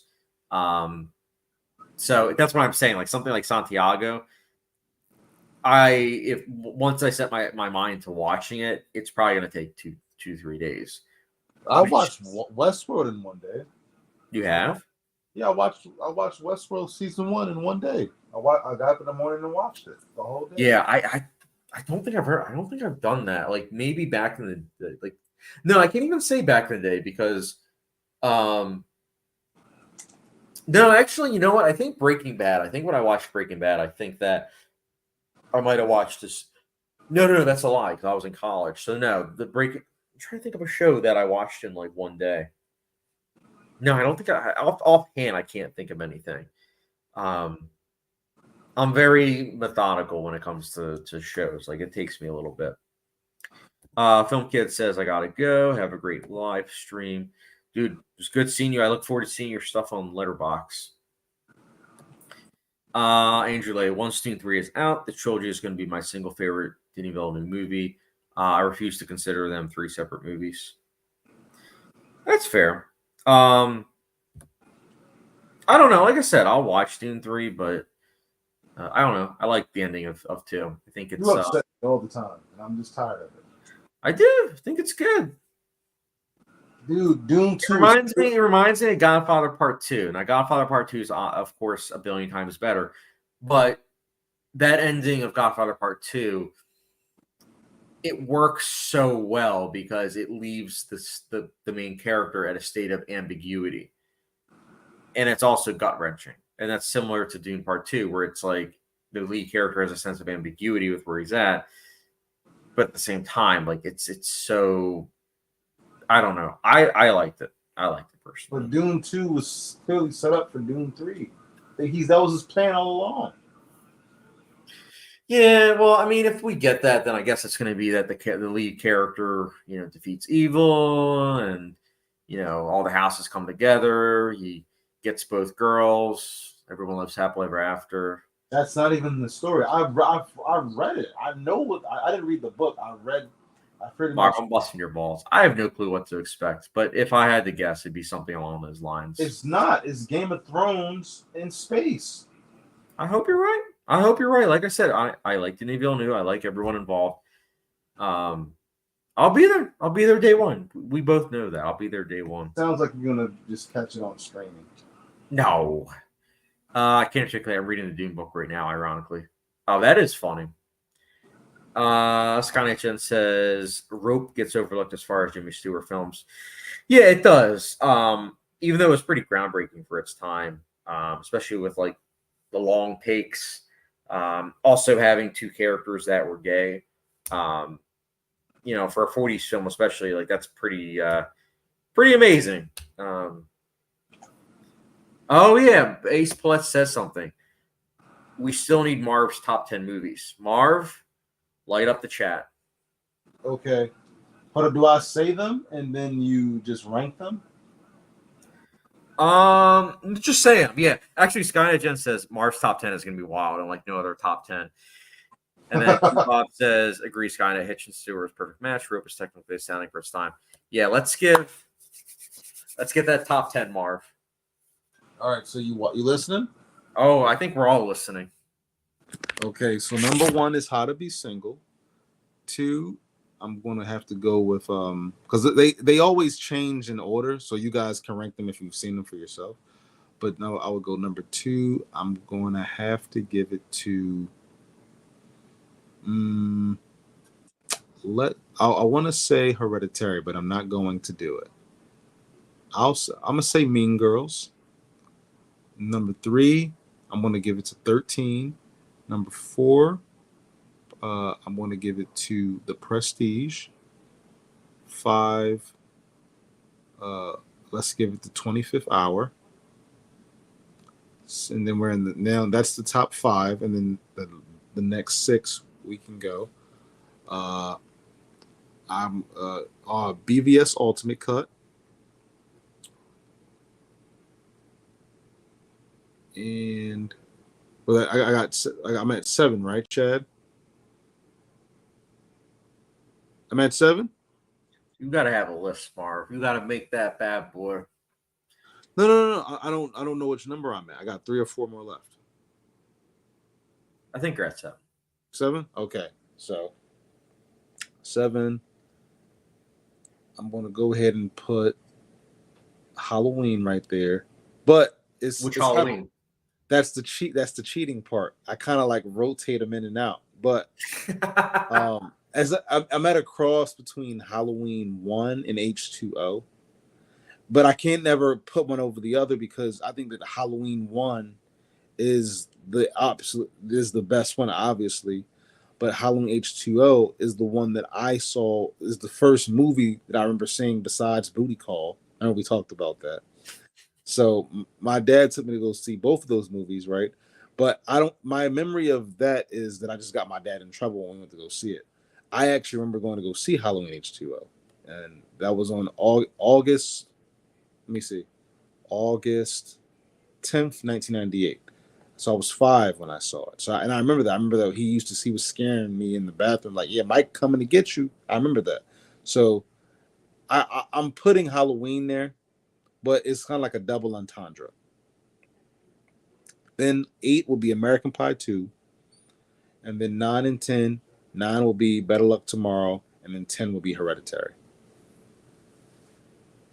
I mean, I'll give you credit. It's a unique list. Versatile. A lot of romantic comedies. Is it really? I only counted 2. Yeah. I counted 1. Hereditary. Hereditary is not a romantic comedy. 25th Hour. Nah, I'm messing with you, Mark. Yeah, that's my. I can't wait to see the comments for that. Andrew Lake says my favorite musical would probably be The Producers. So funny. I love The Producers. I am glad I rewatched that recently. That is probably my favorite Mel Brooks film. Actually, no, it is my favorite Mel Brooks film. It's only time I've ever done one season a day was Dexter season 4. Actually, no, technically that was 2 days. I was gonna say Dexter season 4, but then I remembered that I had COVID, so I actually technically finished it 2 days because when I finished season 4 was at like 3 a.m. So technically it's the next day. But that was pretty close. T-Bob 79, no film should be longer than 3 hours, and generally 80-90 minutes can do the job. Superhero movies that take 3 hours are preposterous, hence I will never watch the Snyder Cut of Justice League. Marv and I both agree about the Snyder Cut shouldn't have been 4 hours. It should have been like 3 hours, and I would say 15 minutes. You cut out all the Flash stuff. You cut out the last 25 minutes that's setting up something that will never happen, and you have a rock solid film. We gotta cut that film, Marv. I always want to. T-Bob 79, The Prestige is a great shout out. Also, speaking of cuts, Sergei Skyagen. I'm still waiting for the Marv cut of the girl with dragon tattoo. Chad doesn't want to do it. Chad doesn't want to do it. Oh, snap. That reminds me. Hold on, I'll be right back. A film that won Best Editing, Marv wants to edit. Although, to be fair, Bohemian Rhapsody won Best Editing. But The Girl with the Dragon Tattoo, I think the ending is not the editing. The editing is flawless. Andrew Lake, probably a hot take, but The Prestige is the only Nolan movie I honestly cannot stand. Oh, that is a hot take. T-Bob 79, Halloween 3 is where it's at, Marv.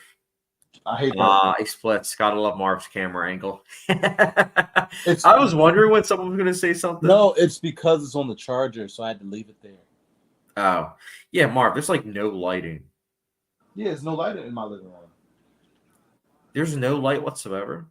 I mean, it's light. I could turn the light on. I'm gonna have to ship you a like a light bulb or something.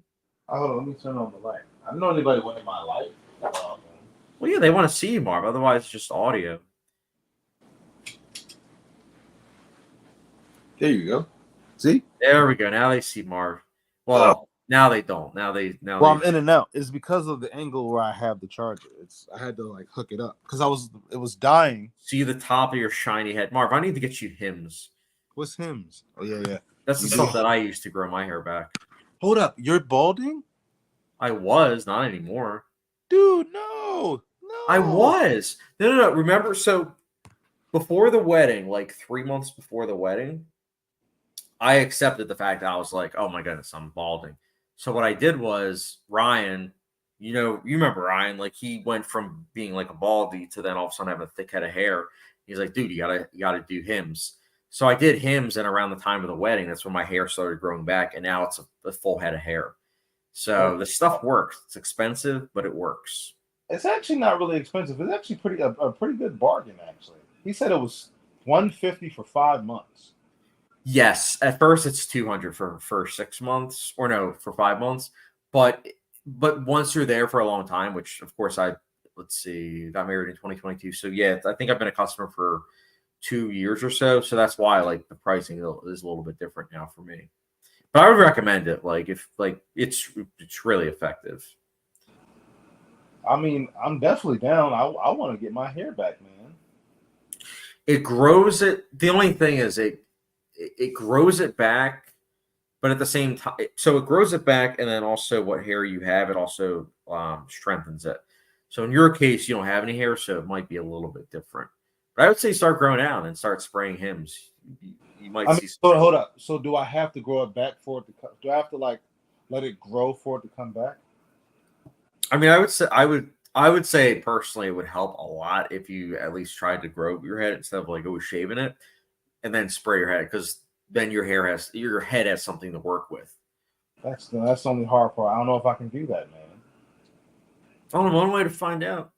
I just don't think I can do it. Like you can do it, Marv. You don't know. You don't want to see what this looks like. No, I do. We'll be Hymns brothers. That's what I call Ryan myself. We're Hymns brothers. No, you don't want this, man. Because neither one of us are Hymns brothers because we were people that were balding, but because we use hymns, we're saved. I can't picture you balding. I'm not gonna lie. Well, if you watch my videos from like I would say 2020, 2021, there are some times where like you'll see my head of hair like in the back, because it was like the middle part where I was like balding. Mm-hmm. But that's not the case like anymore. But that's also because of like genetics, because I think it's my mom's side of the family. Everybody balds. So it's like they first start like in the back and then they start in the front. So that's why I also spray here, because I noticed that I was so focused on the back that I wasn't really doing the front. And I was like, oh no. So now I'm spraying the front too. And yeah, hopefully I'm not going to. That's the weird thing though. Nobody is balding. Like nobody balds in my family. Well, I just don't want to bald completely, because then I feel like if anytime someone clicks on a video, they'll immediately think like I'm just like some, like hillbilly redneck, like, oh, you don't know nothing. And I'm like, I like, because that's the stereotype on YouTube. Not that I agree with it. I don't, but people are mean. People are mean, you said? People are mean, Marv. Like you. I'm just playing. Hey, I try to be respectful. I do. Like, of course, sometimes I joke and maybe I take it too far, but I do try to relatively be good spirited. I think that you're pretty balanced, but I think that you're definitely more on the. I feel like you can definitely get into your meanness if you wanted to. But I don't. I feel like I don't. Like, there's a lot of times. There's a lot of times on like YouTube where people you can tell are like baiting. Baiting, and I don't fall into it. Like I'll use like knowledge and like logic to like apply certain things. What do you mean by baiting? Like for example, your first stream that you were on, there was Oh, the racist guy. when you came out of it, It was a 20 racist. minutes or so later, there was like this like racist dude that came on, Mhm. and instead of just like flipping out at him, I just like was applying like film history and how what he's saying isn't accurate in the slightest. I easily could have been mean. I easily could have said like, "Dude, you are an idiot. Like you know nothing." But instead, I was just like, maybe he's just ignorant. Maybe he just needs some knowledge, and maybe that will help him. So then I applied that. I I don't know if it helped because I never heard from him after telling him all that, but you never know. I know he's a douche. Yeah. Also, sorry, we have a lot of comments. Godzilla 25th hour. Ace Blitz, what does Marv think is the most overrated movie show? Marv, take it away. The most overrated? I don't know. That I've seen. It's really hard to say because I feel as though everything that would be called overrated, I could see why it's beloved. Like it's really hard. Can you give me a couple? Give me a couple, please. That I think's overrated. Well, give me just a couple popular shows, and I'll like just say, and I'll just tell you yes or no. Oh, I guess popular shows like Lost, I never saw Law. I saw a few episodes. Boardwalk Empire, Nah. Daredevil. Trying to think of like some other shows. Sopranos. Well, Sopranos. Why are you like?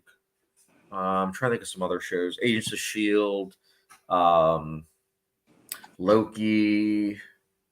I don't think these shows are overrated or underrated. They're just shows.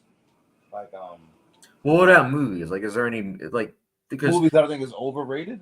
yeah, like if there's one where it's like, oh, I can't believe that was like Uh, something that was like really successful. I think that's what he was like asking. well, all right. So there have been, but usually I come around and I'm like, I used to think Kingsman was overrated, but I like it now. Not the second one, but the first one. Let me see. Overrated movies. I'm trying to think right now. It's I'm really combing my head right now. I see what you did there. Oh yeah, that's a good. That's a good one. All right, so I think Barbie's overrated. Oh. Wasn't expecting that one, huh? Oh, I know one that you think is overrated. I shouldn't be saying it, but there is one that you think is overrated. What? One of my favorite films of all time, top 10, 2001: A Space Odyssey. Oh yeah, it's definitely overrated. That's definitely overrated for sure. See what I'm saying? I immediately thought of it. But here's the thing, though. That tells you how little I think of that movie. It didn't even register in my brain. I didn't even. I was like, oh yeah, that one. It has like that movie's like whatever to me. Like I don't even think of it. I love it. Next comment. T-Bop79, don't do it, Marv. I went gray in my late 30s, but I figured I'd just roll with it. My dad was the same. More importantly, my friends would laugh if I started dying it. He said, "Don't do it." Yeah, well, in terms of like growing it out. I mean, I'm graying. Like right here, I have that little Mr. Sheffield kind of pooch. I have a gray, Chad. A gray just came in recently. I like it. I mean, I know I'm approaching my 30s. I know that I'll probably gray in my 30s. It's just a fact. My dad grew gray in his 30s. That's why I'm trying not to stress as much. Like I know I just have a naturally stressful kind of personality, but I'm trying to like be more chill about that. Because that can also like stress can also really expedite that. And I'm like, I'm already seeing that, so I'm like, all right, I gotta take care of this. Andrew Lay says something like two things, and these are both interesting. Andrew Lay, A Million Ways to Die in the West is in Marv's top 4 Letterboxd. Brave man, LOL. But where is it in your top 10 here? He also says, why does Marv have 2 accounts on Letterboxd? Oh, I don't remember how to get into the other one. And he has a great point. A Million Ways to Die in the West is one of my favorite movies. So I guess I can take a movie out. Which would you take out? I think I'll take 25th Hour out. Okay. That's one. I love that movie so much. But you gotta make sure this Letterboxd account that you have. You gotta make sure you remember the passwords and everything. You gotta because all these individuals they want to see what Marv is watching. I want to see what you're watching too. Also, Ace Blood says, I remember that racist guy. He was so weird. Yeah, he really was. Yeah, what T Bob says. Skynet and Chad, you haven't seen Lost. This is true. I was only saying Lost in terms of like Marv was saying like shows that are popular. That was like the first show that I thought of, but all the other shows I mentioned, yeah, I like in terms of overrated shows. I wasn't saying like, oh, these shows I think are overrated because there aren't that many shows where I'm like, yeah, this is overrated. I think a lot of times I can see why it's popular, but Lost, I feel like I can see why it was popular, but again, I just the reason why, Sergey, I haven't given it a chance yet, but maybe I will someday. You never know. But what about Barbie? Do you think that I'm right for saying it's overrated? Yeah, I don't. I think that even if you don't think it's the greatest thing since sliced bread, which for me, I don't think it is as well. There's something about it that's just really charming. The fact that it's able to reach out beyond just one demographic, it's able to reach everyone, and it's able to be a fun, joyous, good time for everyone. I don't know. There's something about that that's charming. I enjoyed it. Bootzilla overrated for me is Arrival and Her. Oh, I love Her. And I also do love Arrival, but I can respect your opinion for sure. Can't articulate Lost is great. Yeah, I've heard that. Skynet Gen, Lost is great until it's not. Perfect example, lots of ideas thrown on a canvas with no clue how to wrap it up. Great character element that holds on that very well. Yeah, and I think that J.J. Abrams, I know he's really popular in that regards, where he's really good with ideas, but then in terms of like sticking the landing, just isn't able to do it. You look at Star Trek, he was only doing the first two. He wasn't able to stick the landing because he didn't even do the third one. Star Wars, he did Rise of Skywalker, and that just really sputtered out. Yeah, I think the only time that he stuck the landing was Super 8, but that's also because that movie is fueled by Spielberg nostalgia. And it's a solid film, though. It's a lot of fun. Andrew Lay, I hate Avatar the most, but lots of people do as well. Lord of the Rings is the second on my hate list, but it's universally beloved, so it's my most overrated. Yes, I'm dying on that hill. Andrew Lay is also from New Zealand, which is where they filmed Lord of the Rings. Why does he hate Lord of the Rings? It's awesome. I forget. I remember he said it in the chat, but I forget, to be honest. Avatar for me is, Marv's going to hate this. That is an example of what Scorsese was saying, how there are certain movies that feel almost like a theme park ride. And I feel like those Avatar films are like that. They are really, really good experiences. Like, they are some of the best experiences you'll have. Are they amazing stories that are groundbreaking, that will truly make you recontextualize, like, what it is to be a film buff with some great stories? No. But are they technically incredible? Yes. Are they a lot of fun? Are they great experiences that are immersive? Yes. So I think for what it's going for, they are great. They're not set out to be the best movies ever made. They are set out to be technical marvels that, similar to a theme park ride, while you're there, they are great. I want to take this fist and put it in your skull. You sound crazy. I want you to know that from me to you. You sound. I just want to play the Martin Scorsese clip where he calls it or calls them theme park rides. First of all, listen, because you've already said things in this chat that I want to hit on, and we can't hit it all out the way I want to because we're in the chat and because we have to go by the questions. But we have things we got to talk about. You're going to be hearing from me, Mister, and I'm going to say this right now. Avatar is an original IP, and that man wanted to make that for his entire life, not just for the technical reasons, but for the story reasons. He was in love with that story, And for you to sit here and be like, "Oh, it's just a good time with the movies," that's it. What?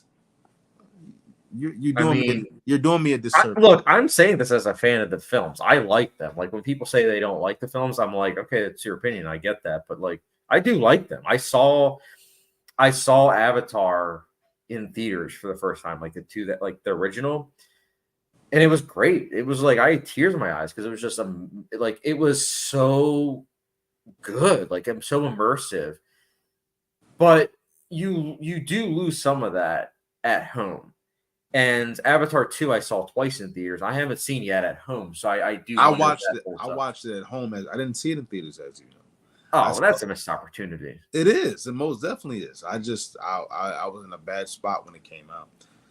But I remember what you were saying. Yeah, but that's one of my biggest regrets in life, not seeing it in theaters. How that being said, I saw it at home, and I loved it. It is a great movie. Ironically, that's a movie that I don't watch a lot for whatever reason. I don't know why, but I remember watching it. I've seen, I think, 2 times or maybe even 3 times. I think it was 2 though. It's just the story, the characters, the immersion, the visuals, the effects, the action. It's all great. Now, mind you, I did have a couple critiques on it. I didn't think it was perfect as far as it was some rough edges here and there, but I could get with that. I let it go. But it's a great, like when you watch a movie like Avatar 2, like that's why I watch movies. Like I'm like, this is what I love right here. This is the stuff right here. Like this was what movie did we see, Chad? Like that's like Dune 2, Avatar 2. What's another movie that came out this year? I think that's the thing though. Like when I watch like those movies, I enjoy and I love the experience and the immersion that I have at the theater.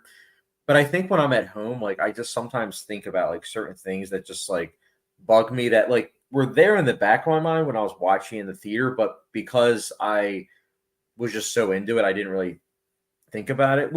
That's the case with any movie though, because every movie someone can look at as a masterpiece, just like any movie someone can say is the worst thing ever. And I feel like with something like Avatar 2, I didn't like the ending. I didn't like how they brought a certain character back and then that character then somehow survived for the next one. Like a 300-pound guy somehow got picked up by a 14-year-old. Like, I'm sorry. Like, I immediately broke immersion with that scene. And I'm like, really? We're gonna have the same villain for the Avatar 3? Like, come on now. I am excited for the fire people though, because apparently I did say there was rough edges. I did say that. I did. But I will say, a pregnant Na'vi going into battle, guns ablazing, that was pretty amazing. Like that was pretty cool. Like I was like, I've never seen that before. That's pretty cool. Like that's something that sticks out.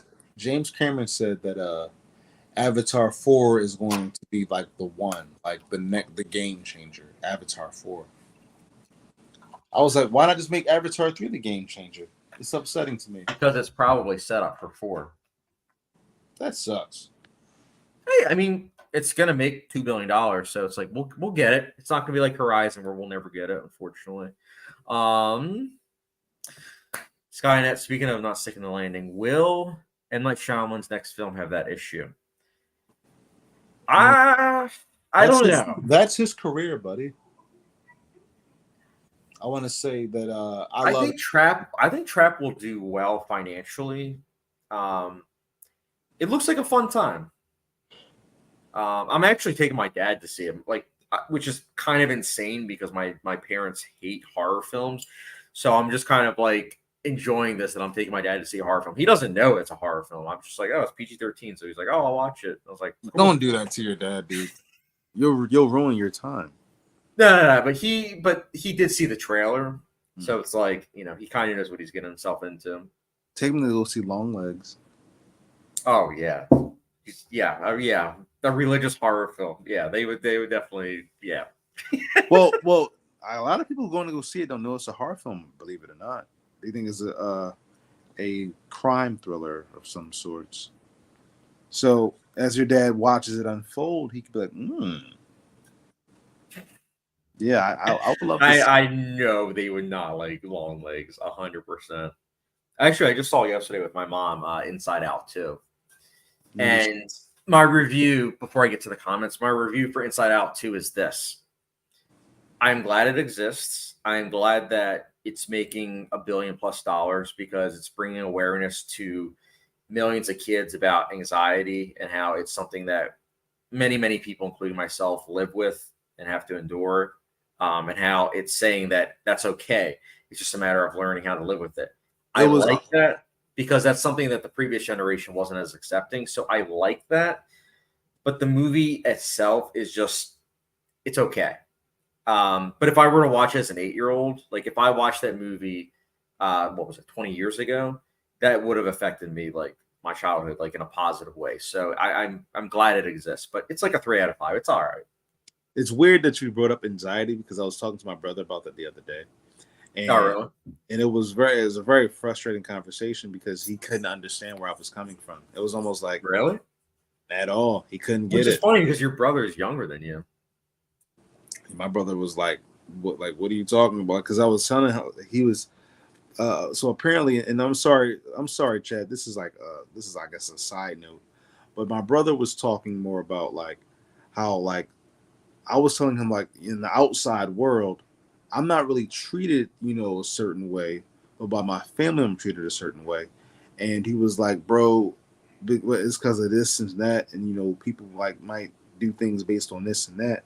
And he brought up a situation where we're in Wawa and he asked me to do something and I had a trauma response to it where I was panicking, but he didn't understand what was happening. He just thought that I just be like, bro, what are you doing?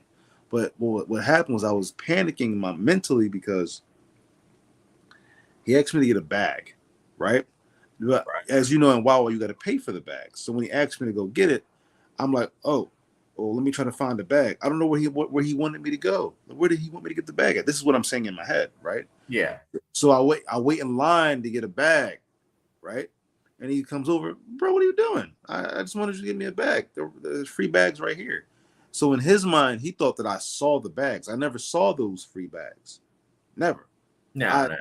And so he kind of looked at it like, yeah, bro, you had a you moment. And I said, bro, that was a trauma. I was panicking because I didn't want what's happening right now to happen. And he didn't get that. I was trying to let him know that what was the conversation that we were having, I was trying to avoid. But we ended up there anyway. And he was like, I'm probably not the right person to talk about this stuff with. It was very interesting. But it's funny you say it because it's like at the same time, it's like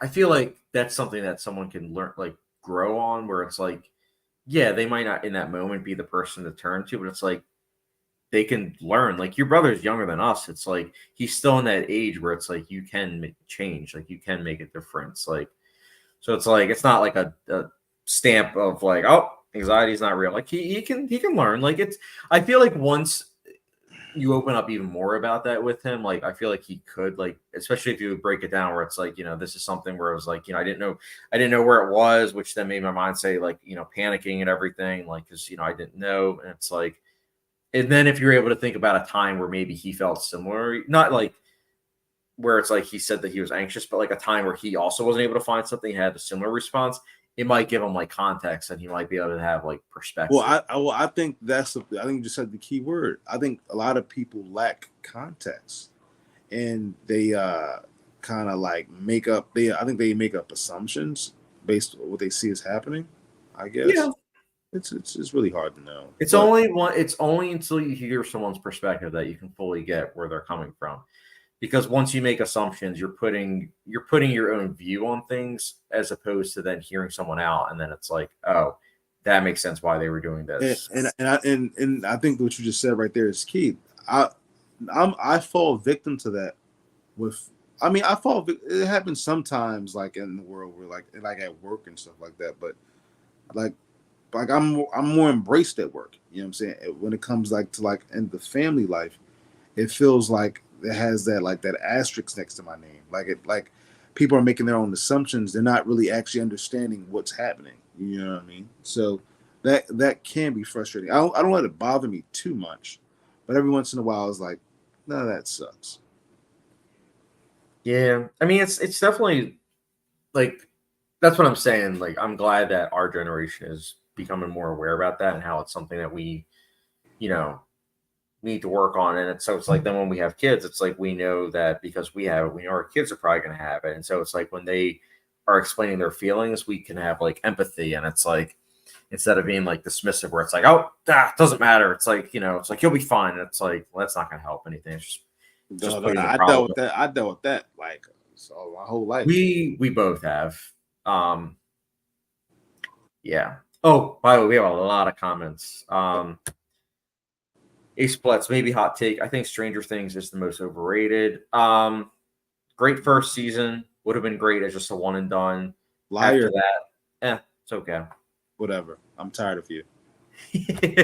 Skynet 100%. Stranger Things is overrated. Season 1 is great. Season 2 repetitive and unnecessary. Season 3 fun in parts but forgettable. And season 4 just lost me. Haven't even finished. Yeah, season 4 was that was brutal. That was tough. Season 4 was excellent. You're right. You think it was excellent, really? Excellent. Interesting. Yeah, I can respect that. Excellent. You're the first person. You and Sergey are the first people I've heard say these things. My brother and sister-in-law watch that show like every week. It's spinning the wheels, the show. Like they are constantly stuck in the same, like, we need to stop, like, insert villain here. It's the end of the world for this place. It's the same thing every season. It's just a slightly different with some slightly additional characters that are good. Again, I'm gonna watch the next season, but it's like one of those things where watching the show, I don't know, it's kind of depressing. Like I liked season 1. I genuinely was like, okay, I was all in. Like I got why it got a bunch of award attention. I understood it. After that, I just think that it's very hit or miss. I'm not saying I hate season 2 to 4, but it's definitely a mixed bag for me. T-Bob 79, I prefer Peter Jackson's early work before he got lost in Middle Earth. Everything up to and including The Frighteners was entertaining and ingenious. Interesting. Brain Dead is a lot of fun. Skynet Chen, watch Dark on Netflix 10 times better than Stranger Things, but super complex because of all the timelines. Yeah, Dark is pretty much a better version of Stranger Things combined with like Westworld. It's pretty amazing. Ace Plus, I plan on watching Dark. Chad said it's great. Well, thank you, Ace. Yeah, I love Dark. I can't say enough positive things about it. But I would say I would recommend watching it with someone because it's that complex where it's like if you're with someone, they're gonna pick up on half, and then the other person's gonna pick up on half, and then you guys are putting puzzle together. I don't really think that that's a show that if you're just watching by yourself, like you're gonna probably be googling stuff if you don't have someone to watch it with. But it's great. It's a really great show. 1899 is also good. I liked that one. That was the director, his follow-up show. Andrew Lay. Ooh, here's the hot take. Why I hate Lord of the Rings. Long as hell, basically a tourism and for New Zealand. Obvious VFX, I can forgive because 2000 tech. Were the non-white actors at annoying humor, dumbest battle strategies. Interesting. Very interesting. I've never heard it before in my life. I'm going to change the live stream to Hot Take Central. We're all giving hot takes, I feel like. Andrew Lay doesn't even show what the ring actually does, making characters addicted to dark visions. Mostly making them go crazy. That's like the big thing where it's like the longer you're with it, the more insane you become before you're truly lost like inside it. That's interesting. It's funny though because I feel like there are some other people that aren't the biggest fans of Lord of the Rings. This is excellent. I should Ace watch Plus at 6 in the morning right now. Holy cow. I forgot Ace Plus that you're 5 hours ahead and you're awake now. That's insane. I love it though. Andrew Lay, the only tolerable Peter Jackson movie to me is King Kong.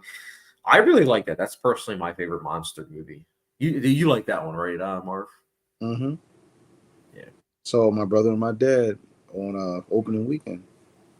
Dude, that's awesome. I wish I got to see that in theaters. It was great. That's back when going to the movies was fun.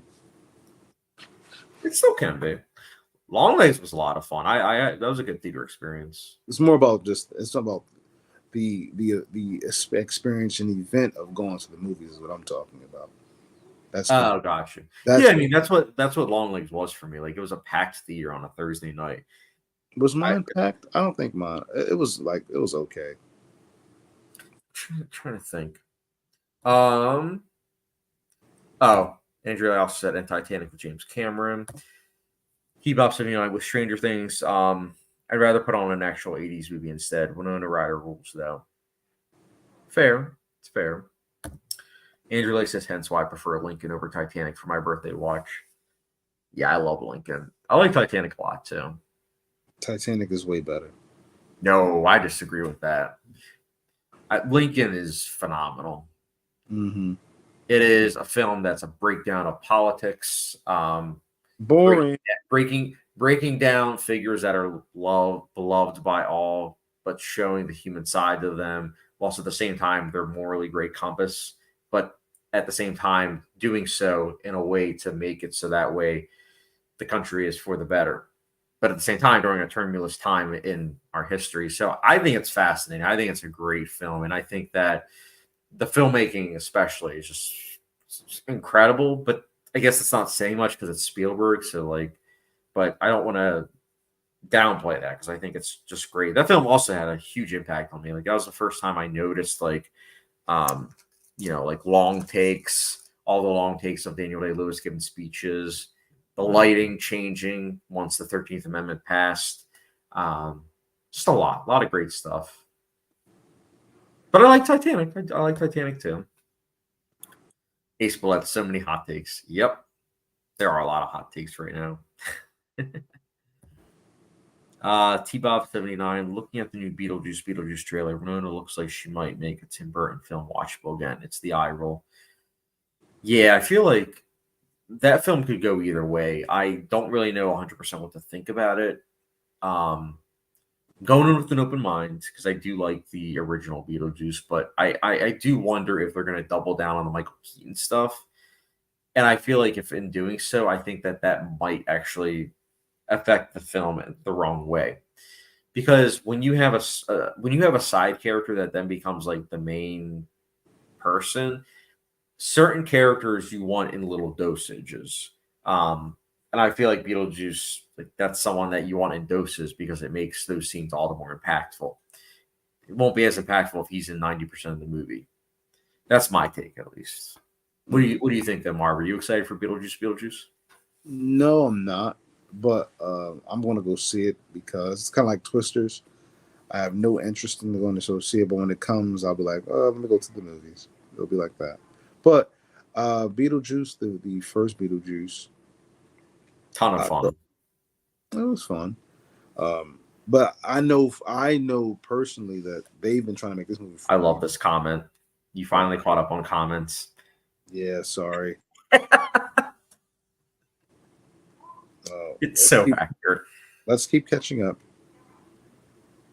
I know because it's funny though because like in nights, I think this is probably the first live stream in a long time where it was like right away we got hit with a bunch of comments because usually it takes 20 or so minutes, but I think because I put the live stream up on YouTube, people were more aware about it as opposed to usually I'll just like release it and then it just starts going and then 20 minutes into it, that's when people start picking up that, oh yeah, he's live streaming.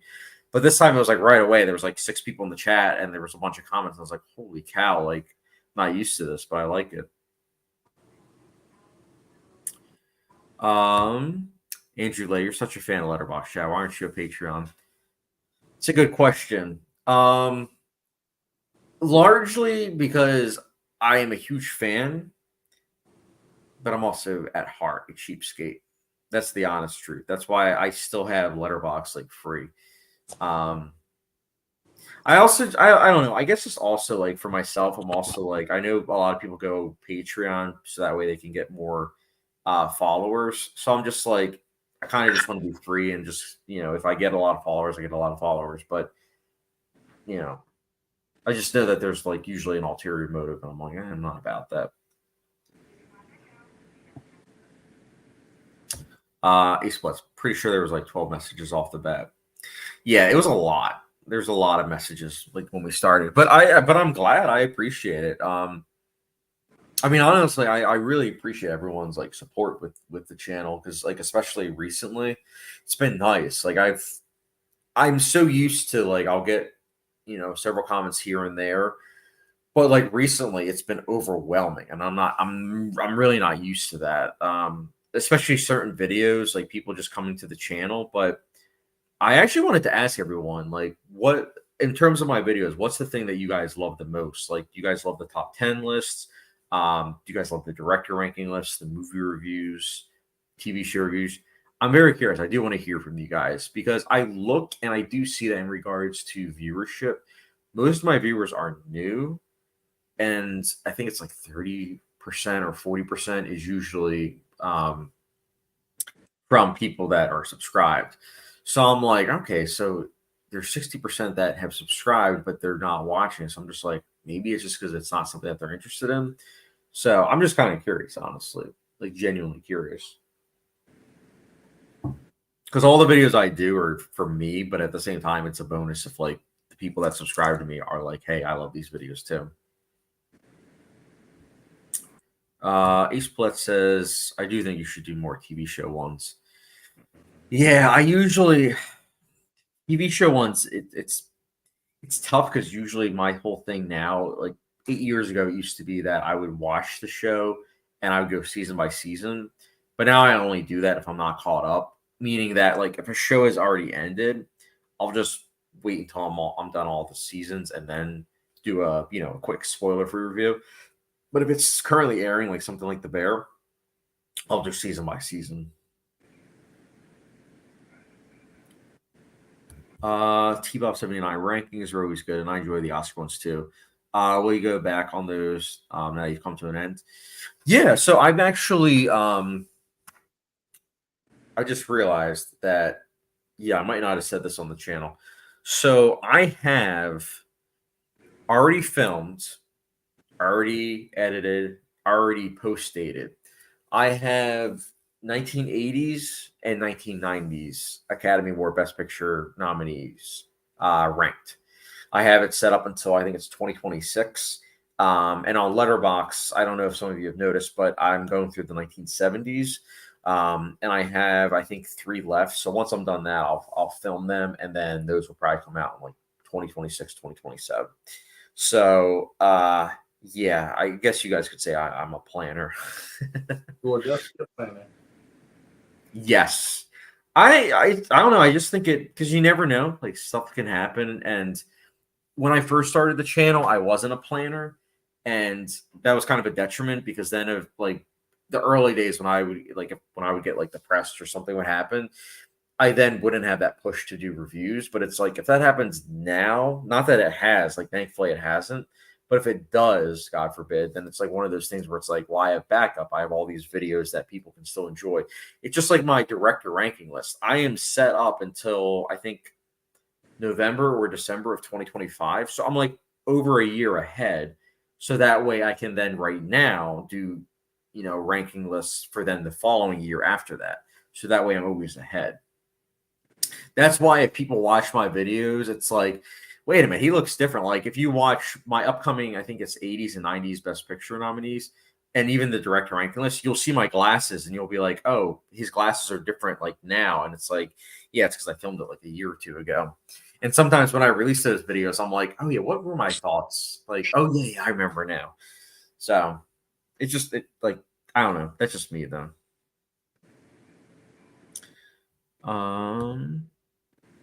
Andrew Lay, same, but it's more about the backdrop for me. Before they offer the ability to change backdrops, I hate a lot of the defaults. Now I fear I can't. Now I fear I can't decide which one I like. Oh, you mean about I'm trying to think. In backdrops, what do you mean? Ace Palettes. What's the video you're most proud of?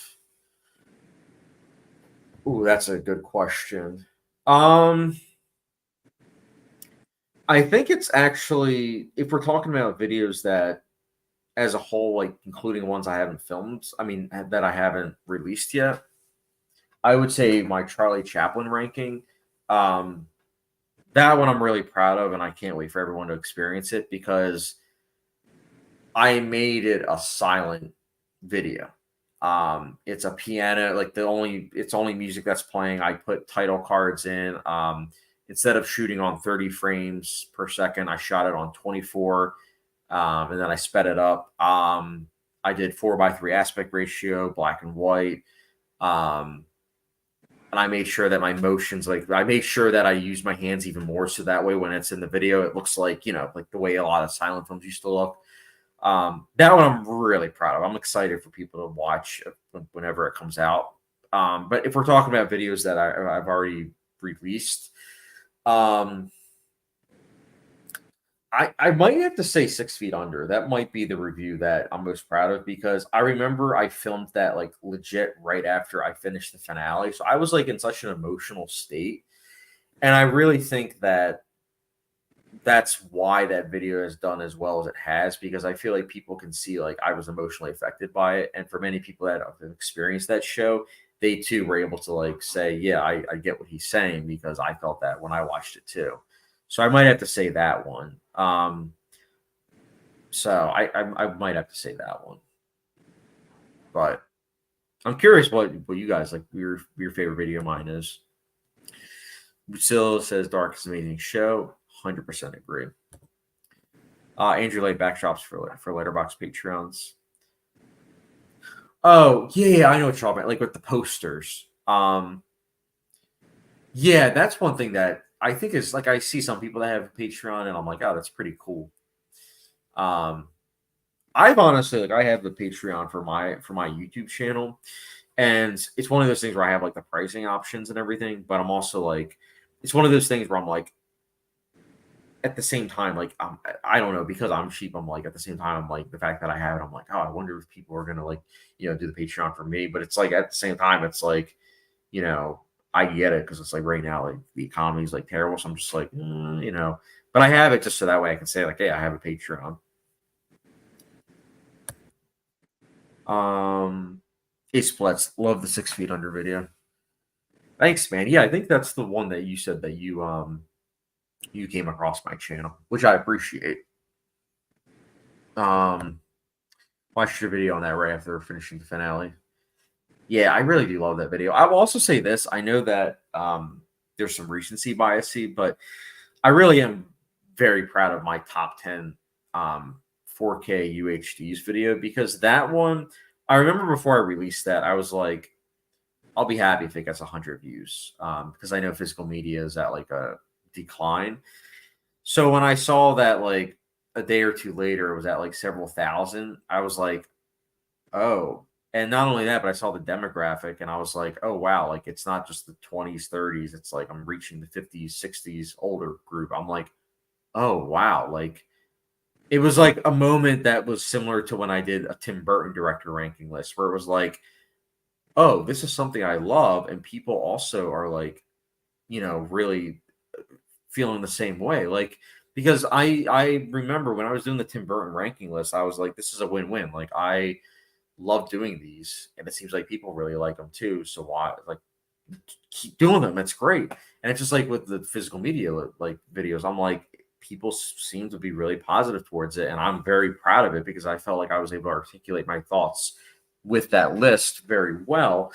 And now I'm like, okay, so I'm going to do more physical media videos, and hopefully maybe there'll be some people that will be like, you know what, I'm going to give it a chance because it's very high quality. It's very high quality, much better than streaming. Andrew Lay, the cover photo backdrops for some movies, they just use the posters. Like, why? Yeah, I agree. It's just like T-Bop 79, great stream, chat, and Marv 6:35 a.m. in the UK. So you need some shut eye. We'll see it, T-Bob. I get that, man. Ace Palettes. Marv getting called out by Ace. I'm not going. I'm right here. I love how Marv is just gone because we don't see you. I can't keep holding it. I'm tired. You're tired? I'm just laying it right next to me. I'm just on the charger. Andrew Lay, it's 5:35 p.m. in New Zealand. I'm just chilling. Y'all are just such night owls. Same, to be honest. So my thing is, I have the night. I'm usually not like the only reason why I'm like still up is because I had a cup of coffee. But normally, like I'm not as much. I'll put it to you this way. The reason why I have a lot of my videos drop at 2 a.m. It's not because I'm awake at 2 a.m. Eastern time. It's because I know that that's when there's a lot of people that are like scrolling on YouTube and it's like, oh, I'll watch this. Chad just released a video. But usually that's when I wake. Usually I'll wake up the night and I'll see like some comments. Sometimes I'll look at comments. I'm like, what the heck is this? Sergey of Skynet said Marv is 6 feet under. LOL. Yeah, Marv is like dead. I'm not dead, man. Ace Paulette's is worried about you too. He said, I thought he was completely gone for a minute. Well, I'm here. We're gonna do a Blade Runner sequence. We're gonna analyze. We're gonna get closer. Let's see, closer. Oh, that's far away. Boop. That's great. Can I do Marv even? Let's see. That's even. We'll do this. Marv. Look, get closer to the camera. There we go. Perfect. That should be the thumbnail. Hmm. I'm kidding. I'll do this. I'll go back to this. All right. I figure we'll wrap things up. Ace Plus is one of my friends also currently watching Justified, which I just finished. Hopefully he's liking it. But yeah, any other questions, guys? Before we'll wrap it up, because I know Marv's tired. I'm actually getting tired too. Pretty soon I'll be like Sleepy Joe. I actually have one question. What's up? We never talked about Alien Romulus. Oh, you go first. I just want to say that I think it's going to be the best movie of the year. You think it's going to be the best movie of the year? Yes. Really? Mm-hmm. I mean, it has to be Longlegs and Ricky Stenicki, but I think it can do it.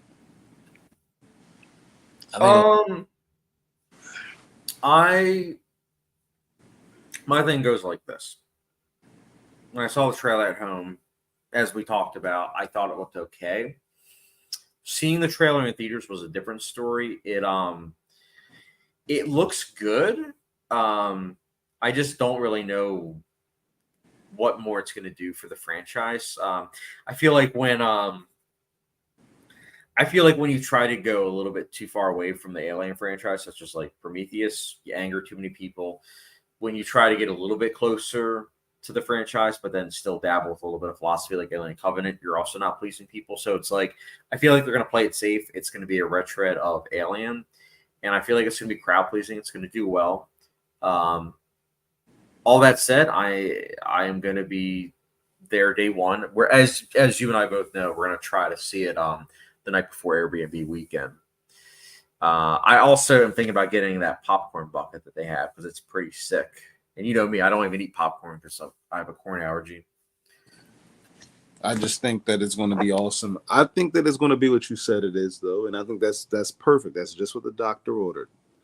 I mean, he's a solid director. He's competent. I think it's going to be a bunch of xenomorphs just eating people, and that's what we want. Let's get that. All that Alien Covenant garbage you can keep to yourself. Oh, Marv. Don't say no, oh, Marv, because you're the only person I know that likes it. I'm sure there's people out there that like it. I know I'm in the minority, but I like it. I like how it's a mad scientist movie.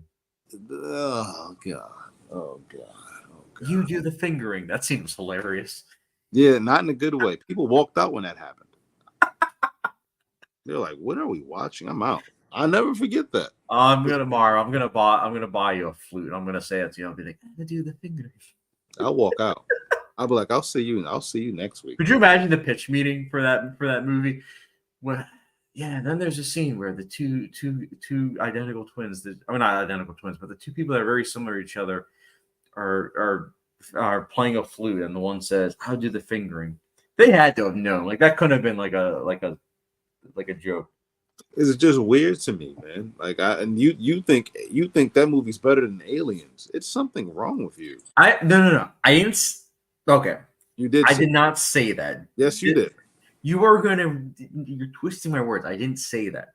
Mm-hmm. Audiences, fellow subscribers, what I said was, I come back to Alien Covenant much more. What is that? What do you think that means? That means you like Alien Alien? watchability value. It's not talking about the quality of the film. I think, from a technical standpoint, Aliens is better. I think that From a story POV, is it better? As long as you don't watch Alien right beforehand, yes.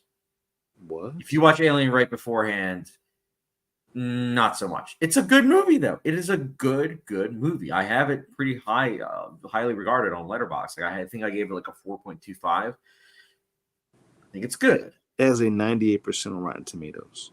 And that's fine. I like the movie. I'm not someone that's like, oh, it's not, like, I like it. I like it quite a bit. I would love for you to tell this to Matt Goldberg. For sure. You remember Collider.com? Yeah, some of those hacks I remember. Yeah, the Matt Goldberg. I would love to hear you tell this. Was he the shill? Was he the Star Wars shill? Who's the Star Wars show? There was some guy that was like freaking out because he didn't get invited to like Star Wars stuff. Wow. I think his name was Chris or something. Yeah. Oh, the guy. I think I know you're talking about. The guy who you're talking about. If it's the same person I'm thinking, is he the guy who gave all the bad reviews, or he's no, he gave all positive reviews in hopes to get invited to like Star Wars stuff for free. No, I don't. But it didn't work because people saw it right through him, and then he freaked out. I know Goldberg was like very critical. He wasn't like a douchebag. He just was. He was very critical. And then you had Steve Frosty, who was the creator of the site, who was the editor. But he wasn't the reviewer. He just did all the press junkets and broke all the interviews and stuff. But I think that you would probably like Goldberg more than you would like Frosty. But Collider's not the same. Oh God, I lost my voice. I'm tired of self too. Oh, I love this. Andrew Lay. Marv just zoomed into the camera like Natalie Portman in The Black Swan. I just lost my voice. Skynet Gen, the alien. A popcorn bucket is enough to market it. LOL. Yeah, that bucket's cool.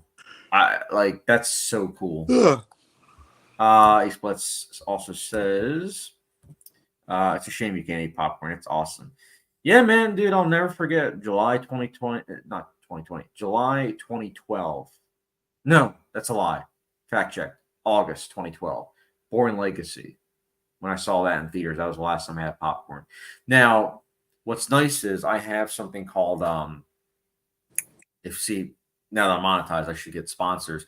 Talili Water Lily Pops. This video is sponsored by Talili Water Lily Pops. I'm kidding, but that's a product, Talili Water Lily Pops. It's made to emulate popcorn, except it's made from water lilies. So I eat that when I go to the movies sometimes, and it's cool. Like, it's nice. But with what Andrew Lay said, you and me have weird allergies, Chad. You popcorn, me alcohol. Yeah, I have a laundry list of allergies.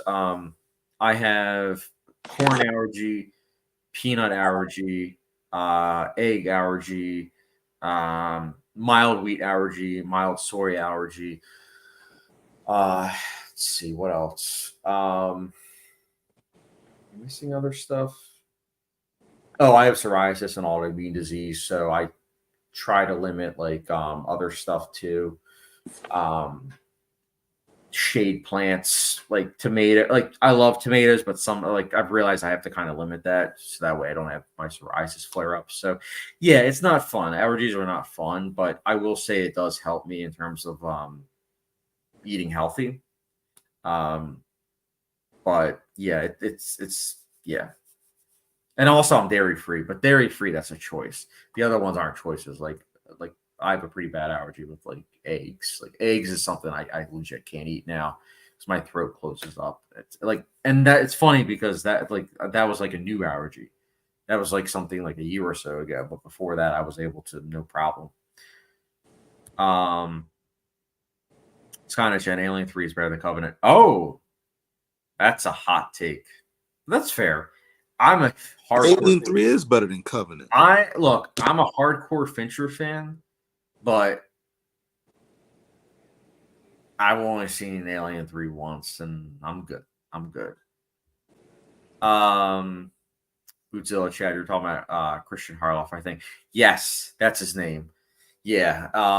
That whole situation is something. Like there's one channel, Ben's Movie Reviews. I don't know if anybody follows him, but he's Marv. Remember the video that I showed you where it was like Chris Stuckman in the woods, and it was like get Stuckmanized, and then they added like a gun sound effect, and it made it seem like Chris Stuckman was like a serial killer. Mm-hmm. And you were like dying, and you and I both were like that guy. That so it's that movie reviewer. His name is Ben's Movie Reviews. He also critiques Robert Storms, and he showed a video of like Robert Storms talking about Christian Harloff, and it was so funny. Like I try to be supportive of other movie reviewers, but I did think that was genuinely hilarious. Like that whole situation, because I'm just like, oh my goodness, like just the unprofessional like matter. Like I'm like, dear God. So yeah. I like Christian Harloff, so I probably wouldn't like it. He just came off as, what do the kids say these days, a shill. Like No, he's not a show. Schmoes No is not even. If you follow their history, they're not even. they're the Shining twins, right? They're not twins at all. Oh, I'm thinking of someone else. Oh yeah, he was like the one part of Schmoes No, right? Yeah, Schmoes No. Oh yeah. They're just two buddies who just review movies like regular people. So I don't take no Schmoes No disrespect. I watched them from the early days. We're talking about, we go back to like 09. Or pre-shill. Ace Flats, I have no allergies. You are lucky, my friend. Godzilla allergic to cats and ragweed. Oh, those are terrible to have. That's rough, man. I used to be allergic to dogs. I don't know if I still am. I'm trying to think of some of the other allergies. I know I have some other ones. Off the top of my head, it's a lot, dude. Like there's so many. Oh, like corn's and everything. So like I know I said it already, but like corn's and so many things. So it's like avoiding so many different things. It's like it's a lot. And then there's certain foods where it's like I'm not allergic, but it's like at the same time it's like I have like a certain effect, and it's like so I can't like eat it. It's kind of funny because the Schmoes No were like the first YouTube reviewers I watched. Yeah, I feel like for many people it was. Mm-hmm. I think for me it was Stuckman, Jeremy Jen, and Defocus Lens, I believe. Those were those three. And I've stuck with all three. And even though I don't always agree with all three, which is great about film criticism, is that you don't have to. It's cool to see their journeys. Like I do think it's fascinating. And I like how even though Jeremy Jen is like one of the most popular YouTubers, I do like the fact that he keeps his videos like really short. Like I'm like, I give him props. Like he's just doing it for fun, it seems like. Andrew Lay, allergic to alcohol and shellfish. Guess I can't live in New England. Also soap. Leo gave me the ick in the aviator. Oh my goodness. So shellfish, I believe shrimp is one too. I haven't had shrimp in like 8 years, but I remember liking. I should give them a chance. But yeah, I'm allergic to shrimp specifically. It's terrible, man. Having allergies is terrible. Scott and Mark Ellis was the other guy. Yeah, he was pretty big. I don't know if he still is, but Scott and Chad also is allergic to Marvel movies. only the bad ones. There were some that I just wish I fell asleep to, but didn't. Such as Doctor Strange 2 or Thor 4. Andrew Lay, same. Yeah, I wouldn't wish allergies on like anyone. But what's nice about allergies is that the body does change every 7 years. So it's like, you can get retested, and it's like you might not be allergic to something anymore. Or your body says, hey, we're gonna add you another not another. It's getting late, so I'm like words are twisted up like Sleepy Joe.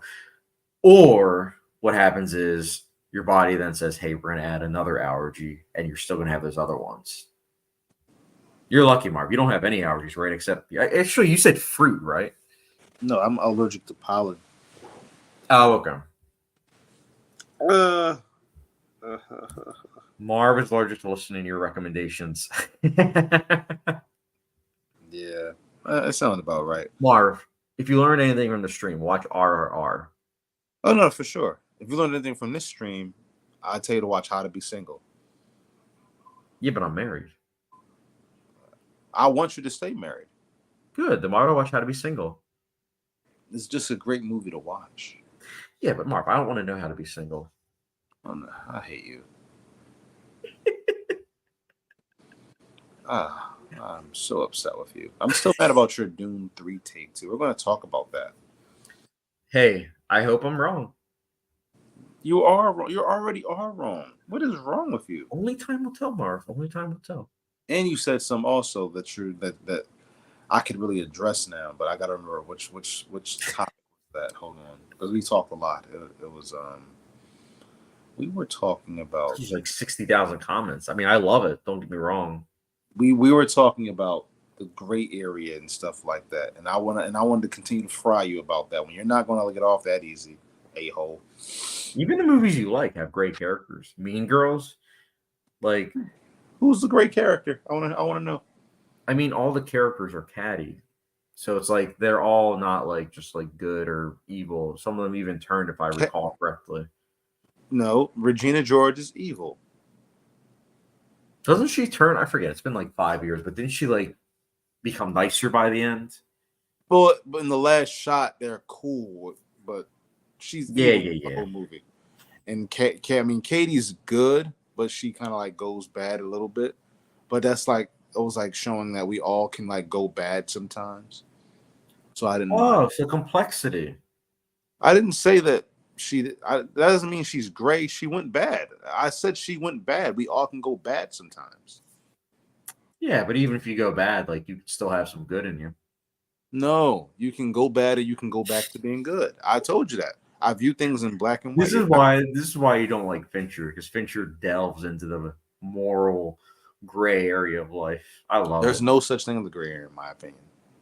Oh, that's hogwash, Marv. I said it's in my opinion. I actually was just arguing with another friend of mine about this last night. Where my whole walk home on the highway, we was going back and forth about it. And he's known this. He knows this more than you do. Where I always thought this way. I believe things is right and right is right, wrong is wrong, good and evil, black and white. That's why your Letterboxd is 1 star, 5 star. I mean, maybe it might be some truth to that. I'm not really sure. But, 100%, Marv. If I was a psychologist, which I've taken some classes, but I'm not one, that's what I would say. I actually have to. And that's why if you look at my Letterboxd, there's a lot of stuff that's in the middle. But they can turn either way. There are some films that I've seen where it's like they go from a 3 to a 3.5, or a 3.5 to like a 4.5, or sometimes I've seen a movie that was a 5 and it dropped all the way down to a 4 or a 3.5. It happens. I mean, I'm not saying it doesn't happen, but you know what I'm saying? It still doesn't mean that I don't really rock with the gray area. Actually, if there's anybody left in, let me see. Oh yeah. If there's anybody left in the chat, you remember the girl Sudine I told you about? Yeah, I do. Okay. Now, for example, she can talk to my friend about the gray area and stuff like that, and she tried to talk to me about it, right?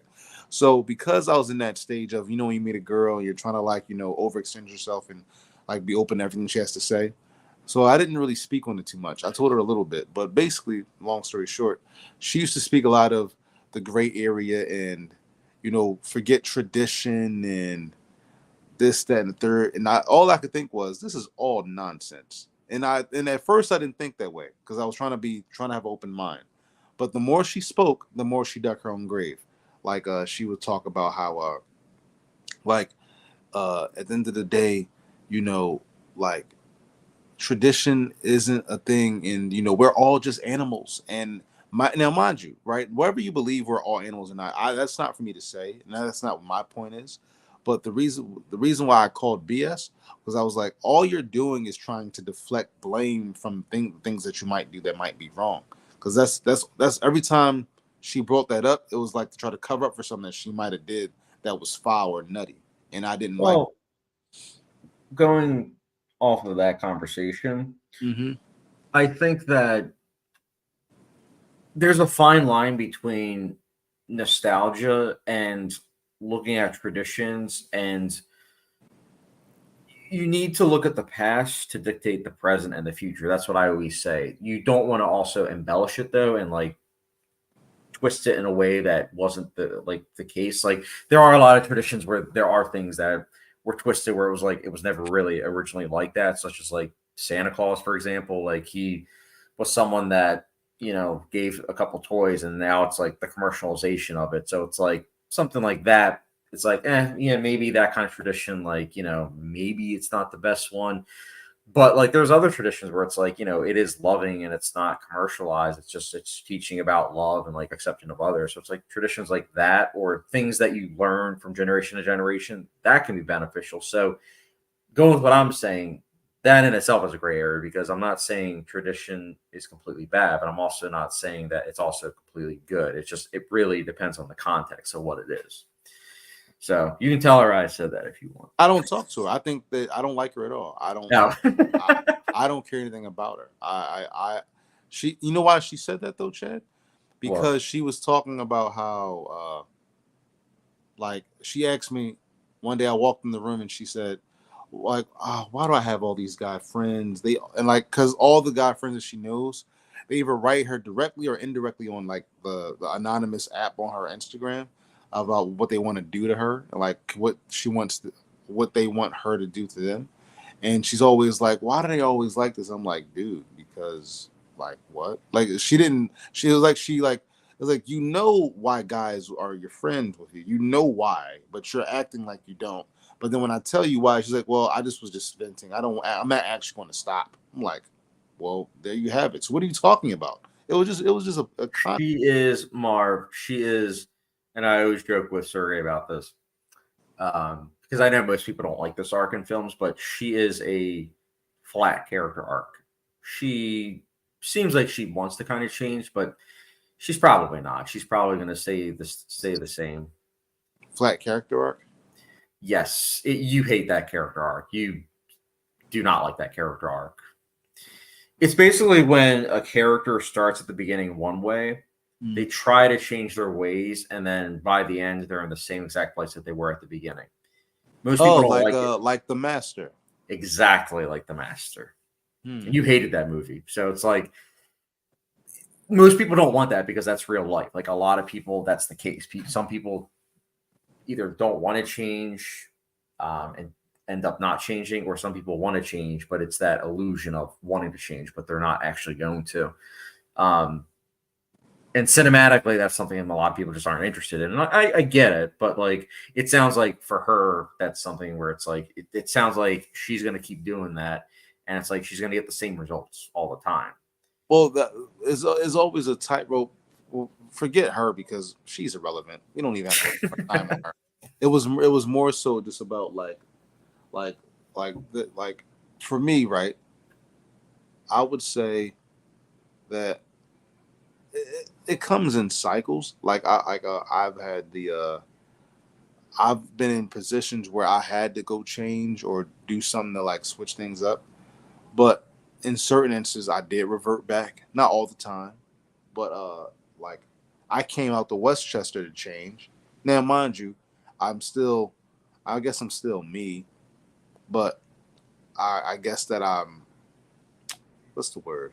I don't know if there's a word for it, but I'm still trying to grow. Like there's still ways to grow that I know I got to do, but I haven't done them yet. But I know that I got to do them. Is a tightrope for me because I know that I got to do them. Like for example, I know I got to work out more. You know what I'm saying? Not for nothing, but I actually got to really take care of myself and like really like be the best version of myself or a better version of myself a little bit. I wouldn't even say that. I would say, what do I always tell you that you need to do? Have a better diet? Drink water. You never drink water. I feel like it's a Scorpio thing. You never drink water. I swear to God. It's like, why is my head hurting? Marv, did you drink water? Oh, I haven't drank water since yesterday. Oh, well, there you go. That's why. I've done a better job. How many cups of water you drink a day? Probably 2.5. But that's more than you drink before. 2.5 cups a day? 2.5, yeah. Marv. I got to get better, but before it was 0. So we're starting somewhere. This is working like you don't want to work out and you don't want to exercise if you don't have the nutrients, because otherwise your body's not going to have a good reaction. Versus if you have nutrients, like you're actually supplying your body with like healthy stuff and you're actually drinking water. Because if you're working out but you're not drinking any water, your body is not going to handle that well. Like, focus first on like the nutrients part and like the water part. I'm not saying like be like me and drink a gallon like to start off, but like baby steps, like aim for 8 cups of water at least. I've been trying to get there. Is it like, for example, I'm going to tell you this, right? And this is going to be the damning part. I be trying to drink the water, right? But here's the deal. I do drink the water, but then I get on the floor, and the floor has a soda fountain there. And I have to go drink the Coca-Cola. Marv. It be calling me. I'm like, let me go get my Mr. Pibb. I just go fill up my cup. I'm like, oh, that's probably also why if you're not drinking water and you're drinking soda, you probably have a lot of sugar crashes. Oh yeah, for sure. Because your body, a can of soda, if I'm not mistaken, it's like 40-50 grams of sugar, which is I probably have like 6 or 7 a day. I'm talking about. Marv, you drink 6 or 7 of those a day? Yeah, Mr. Pibb, Sprite, and Coke.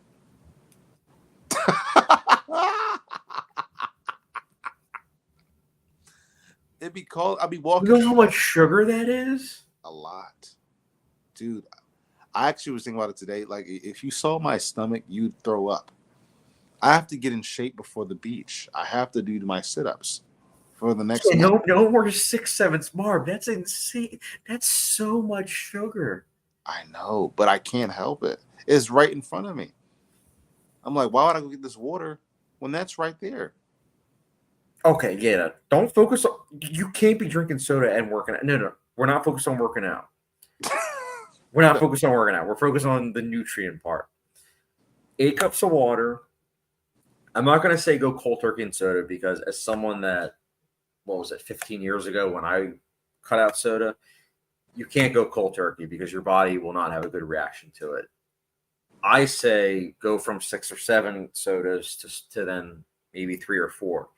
Then the next week go from that to then 1 or 2, and then finally go from that to then seltzer water. Like they have some like seltzer waters that are like, I forgot you don't like fruit. Gosh darn it, Mark. I do like fruit. I told you I like peaches. Okay. I like peaches and I like grapes. There are some fruit seltzer drinks that you can have. And if you have those, they can kind of curb your urge for soda. 6 or 7 cups. Dear God, I'm now fully awake. Marv. Oh my goodness. How do you not have diabetes? Like that's so much sugar. Don't wish it on me, Jesus. I'm not. I'm worried for you. Yeah, I'll be filling up that cup. Right before I left, I think I had 3 cups of soda in the past. Not while I was home at work. In the last half hour of work, I think I had 3 cups of soda. Yeah, had 3 cups like that. I'll show you because I have my fitness pal to keep track of like with what I'm eating. Let me go to, I guess now it's technically yesterday. So yesterday I had 36 grams of sugar, which is like average. Like I think for men it's like 35, 36 grams of sugar, and then for females it's like 25, 26. But you're having 6-7 times that in a day. So that's not good. So I'm having like 200. In fact, when I tell, as you say, Queen Nicolette, she's probably gonna have a stroke when I tell her you have 6 or 7 cans of soda a day. So her as a nurse, she's gonna be like, I had 250 grams of soda yesterday. Yes, and for context, that's that's more than what you're supposed to have in a week. Word? Yes, and you have that in like a day. That's not even including the 2 lemonades I drank yesterday for when I got. Wait, back up. You drink lemonades too on top of all that? Yeah, when I first got to work, I had a breakfast hoagie and I had 2 lemonades. You get the 2 for $3 deal at Wawa. So I had those two with my giant breakfast hoagie from Wawa. How are you alive, Marv? That's the lemonades Not to mention, Chad, lemonades are like 50 grams of sugar a piece. That's 100 right there. So that's 350 grams of sugar yesterday. And then also, you didn't even realize, but while we're when we first got on the chat, I was eating Nerds and fruit snacks. So that Marv. So that's probably like another 500. No, that's not. That's 500 altogether. Hold on, I'll How show are you. you not like Brendan Fraser in The Whale? Like, I don't understand. Let me see. Hold on. Where is it at? See, it's empty. They're both empty because I ate them while I was in the chat. So you have like 500 grams of sugar a day. Mm-hmm. Yeah, we need to. You're on the. So, as you know, I am married to a nurse, and I'm also one of my best friends who you know is looking to be a doctor. When I tell them that, hey, Marv has 500 grams of sugar, like, Marv, man, I think I just had an aneurysm. You have 500 grams of sugar. I just showed you the candy. I had the two lemonades. I had the lemonade half. You cannot. Okay, Marv, you know me. I try to be as objective as possible. You cannot work out on Nerds and lemonade and sodas and expect results. You like, oh man. Let me see these comments. I'm sure these comments are wild now. I love this one. Skynet, Jen, Doctor Strange, and I stopped watching Marvel movies and learned to love India films. Hey, those India films, they have helped me. Like I not only he said indie films. Oh, indie films. My bad. You're right. Bootzilla, what is Marv's Letterboxd name? I will follow. I missed it earlier. Oh, I have it. Bootzilla, I have it in the like my description. It's in there. Ace Plus favorite Game of Thrones film minus Tywin. Love it. Andrew Lay, Civil War, how I learned to stop watching Marvel and love Scorsese. Yes. Can't articulate. I drink them Gatorade 0 bottles, like six bottles a day. Holy cow. I mean, at least it's 0, but holy cow. You probably do a lot of workouts. Skynet Jen, it's okay. Marvel substitute the 7 sodas with 14 beers at the Airbnb. Mm-hmm. He's not wrong. He's not wrong. Ace Blitz, I'm laughing about these drinks. Yeah, this is honestly, like, I love this whole live stream, but this is great. Skynet Jen, Marv, you soon gonna catch Dennis? Oh man, I'm not gonna lie. I kind of want to go get me a soda right now. No, Marv. Can I have some coffee at least? Okay, we need a little bit more information. What kind of coffee? Just coffee. What? No. Explain more. Like, what kind of coffee do you usually get? It's coffee in the kitchen. Marv, is this black coffee or is this no? It's cream in it. I'm putting milk in it and sugar. No, just drink it black. I don't drink coffee black. That's ridiculous. You're adding another 40 grams of sugar. Okay, no more sugar. I'll just drink water. But not at once. If your body goes from, I didn't even count the coffee. If your body goes from, can I finish your eating body my goes from 550 to 600 grams of sugar to then just water, your body's gonna have a bad reaction. Just like, slowly. Look, I still got my fruit snacks. I didn't even open these. I didn't even open these yet. You have fruit snacks too, Mark? Yeah, I didn't open them yet. I was gonna eat them with my hoagie I got in the fridge. Yeah, I'm gonna first thing later on today, I'm gonna create a program. Marv, this is not good. Godzilla says it best. Try going a week without pop or lemonade. Drink water strictly. I believe you won't want pop lemonade after that. It's like a crack addict. You have to undesire the taste. I agree with this. I was not expecting this stream to turn into this, but this is good. Hold up. So what about like orange juice? I want like orange juice. No, because your body will still be really craving the sugar. So I'll put it to you like this, Marv. So especially with where you're at now, not all sugars are the same. Like if you were to say, "Oh, Chad, can I have an orange?" I would say yes, because your body is doing the heavy work, so you're still getting the fiber. But when you squeeze an orange, like or how it is in the store, it's like completely squeezed and everything. You're taking out the fiber, so therefore it's just straight up sugar. So it's like, yeah, you're getting some vitamin C, which is great, but it's like you're not really actually taking in all the nutrients. So I would say if you crave sugar, I would say stick with whole fruits. Kiwis are good. Raspberries. I don't know if you like raspberries or blackberries. Can I Those have are peaches? you can have peaches, but not like peach tea or like No, just peaches, like peaches. yeah, peaches are good. I mean, I will say that like they're on like the higher end of like the sugar spectrum, but do you like bananas? I can't. They make me throw up. Oh, okay. Bananas are really good. Just not at night. You don't want to eat bananas at night. Morning time. Avocados they're not what you think typically of fruit, but they are really good for you. But you don't want to eat them too much because they are high in fat, even though they are the healthy fats. Um, yeah, we're gonna have to slowly wean you off this. How are you alive, Marv? As Andrew Lay says it, this is becoming an intervention. I love this. And as Ace Blood says, I'm genuinely thinking, how are you alive? I'm wondering it too, Marv. Yeah, I'm alive though. You know, We want and to keep you alive though, especially by it's been Airbnb. hoagie fest, so I eat hoagies every day. Uh, Skynet Gen, how much sugar gets added to the coffee? Quite a bit. So I would say you probably add like what you seem like a two spoonful kind of guy. 4.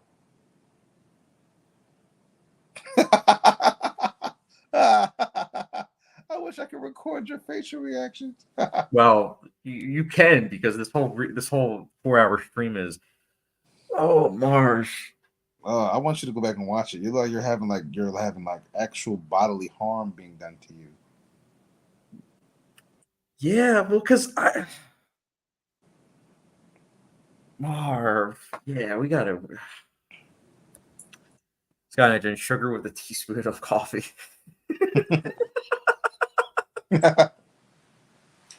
I'm telling you, That's what it sounds like. Marva's gonna tell us he drinks grape Kool-Aid too. I haven't in a long time. I actually don't even drink Kool-Aid that much. Marva's going on TLC. That reminds me too, and I was supposed to get some of the THC today too, but I didn't get it. Y'all gotta try them Gatorade. Gatorade Zero Powder Mix. Oh, and I got think some. it'd be good. I got some. I got some banana cornbread in the fridge. Can I eat that? What was it? Banana cornbread? Yeah. It's not ideal, but I suppose. I'm gonna send you a regimen, Marv. Hold up. I have the perfect regimen. Can I eat a What? pound of grapes, diced peaches, and tuna fish with buffalo wings every day? No, I no, can't. I can't. no. But it's still way too much sugar. Like even though it's fruit, it's like All you right. So still how about no peaches and no grapes? no. It's not an all. Going back to the morally great, it's not an all or nothing situation. Like you can have grapes, you can have peaches, but you don't want to have like a huge container of grapes. You want to have like maybe a handful. I see. When I buy grapes, I buy like the whole big bag of them, and I eat them all. Yeah, I eat them all in one sitting. not that, Mark, not that.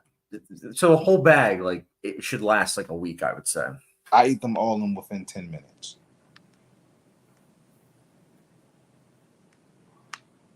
Not look that. at you. Look at your Not that. chest.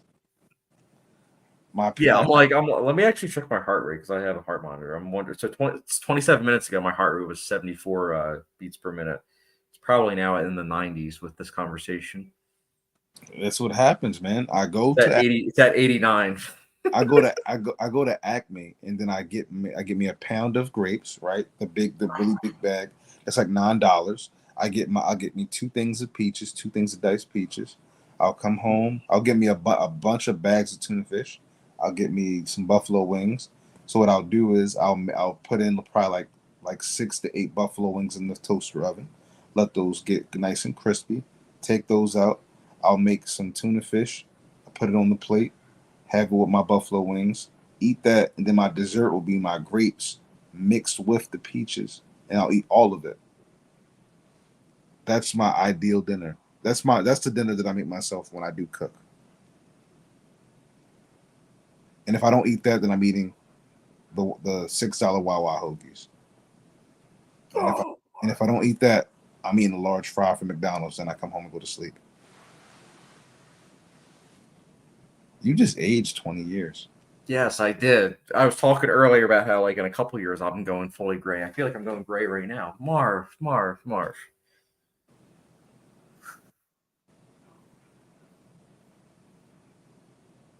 I mean, we have you as Marv Yola for a reason. Like, I don't know how you're alive. I really don't.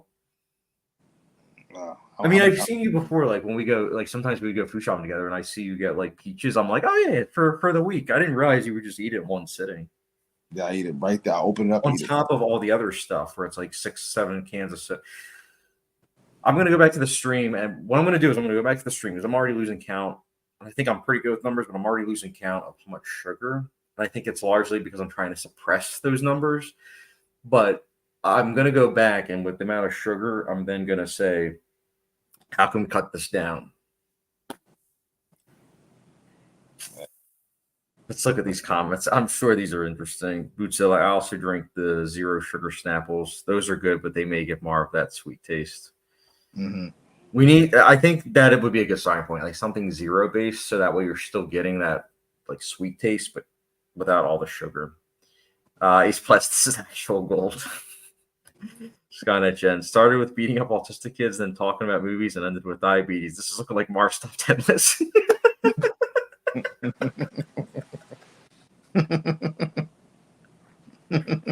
I mean, yeah. I mean, this is like, I was not expecting the opening. I was not expecting about that, and I was certainly not expecting an intervention. But,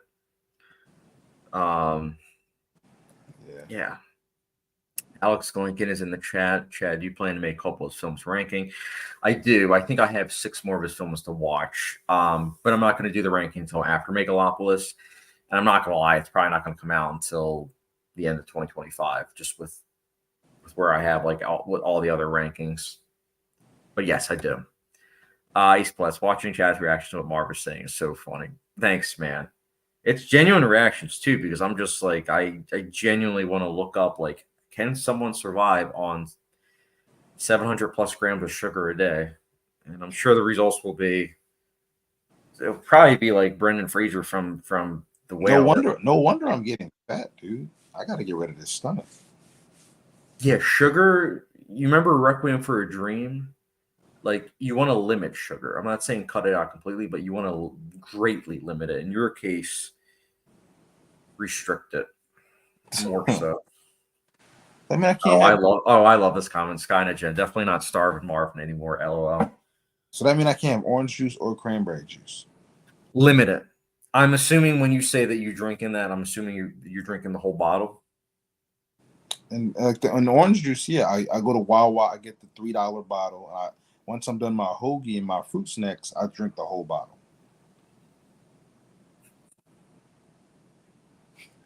Yeah, don't do that. You like your dad. Like when I lived with my brother, I would middle of the night, I'm like, dang, I'm hungry. I'd walk to Wawa 20 minutes. I'd go get my hoagie or my quesadilla with a hoagie, bring it back, eat it, and then I'll just drink the whole. It's like a big, tall carton of orange juice, and I just drink the whole thing. Can't articulate. Cooking is too hard. Only thing I cook is rice. I can't cook either. All I can cook is pancakes and eggs. You can, but that kind of cooking style you can use on like meats. Like you can get like turkey burgers, or you can get like salmon burgers, and you can cook it that way too. What about buffalo wings? No, you don't want to do buffalo wings, Marv. Way too high in sodium. No, what if you don't fry them? What if you put them in the toaster? First of all, Marv, I love you like a brother. if you aren't having any water, and then you're having buffalo wings is usually like 1,000+ milligrams, which is over half of what you're supposed to eat. If your body doesn't have any water and then you're having a ton of sodium, it's not going to be good. Probably isn't good. The more water you drink, the more leeway you have. So, like, for example, as healthy as I like to consider myself, I have flaws too. Like, I drink a gallon of water. Nicolette, my wife, she gets on me saying that I should have more than 2,000 milligrams a day of sodium. I don't, but I should. And I'm like, I get where she's coming from because I'm drinking so much water that my body could have a bad reaction like to it if I'm not having enough sodium to replenish. So in my case, I need to have more sodium. In your case, you need to lessen it and need to drink more water, which you're not doing right now. So we can help each other. I mean, yeah, we can. I mean, but I'm not going to eat Buffalo Wild Wings. I mean, Wild Wings, like, all So the you time. hold up. So would you not eat like just 6 buffalo wings a week?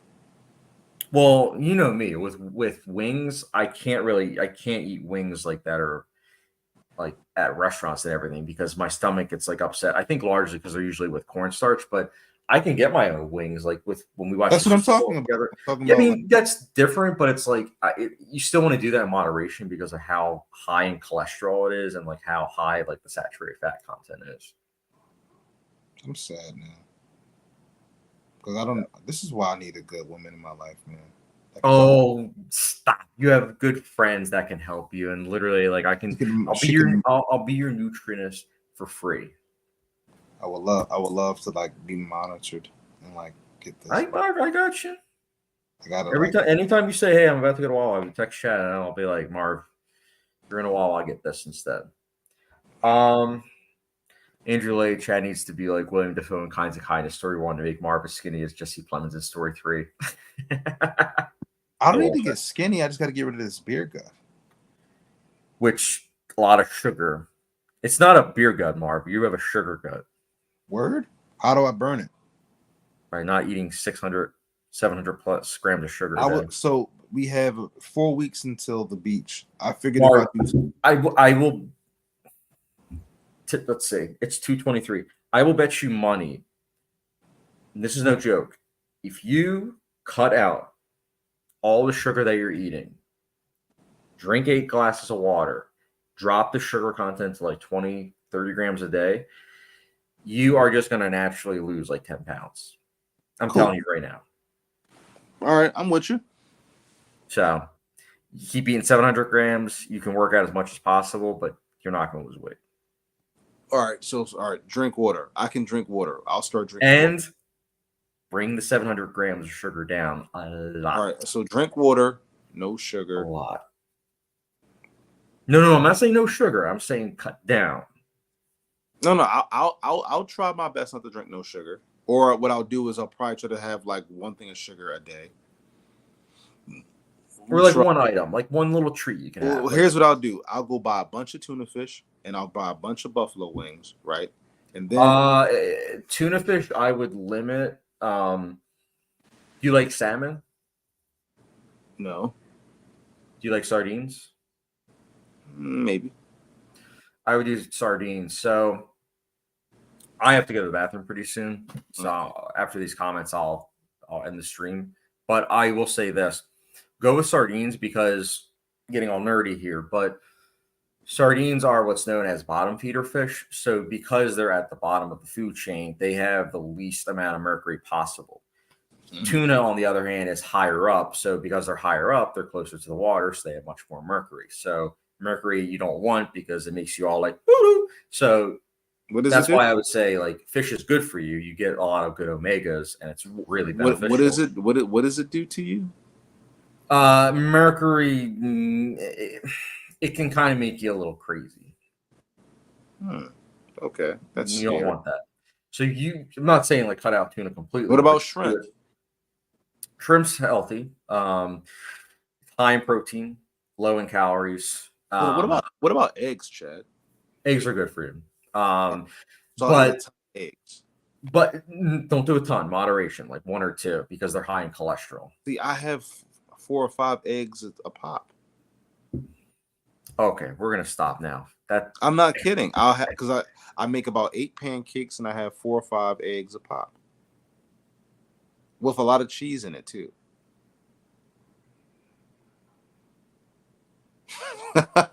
This I'm not lying either. And your Oh, I reaction, know you're not. I know you're your not. That's why I'm just like your reaction.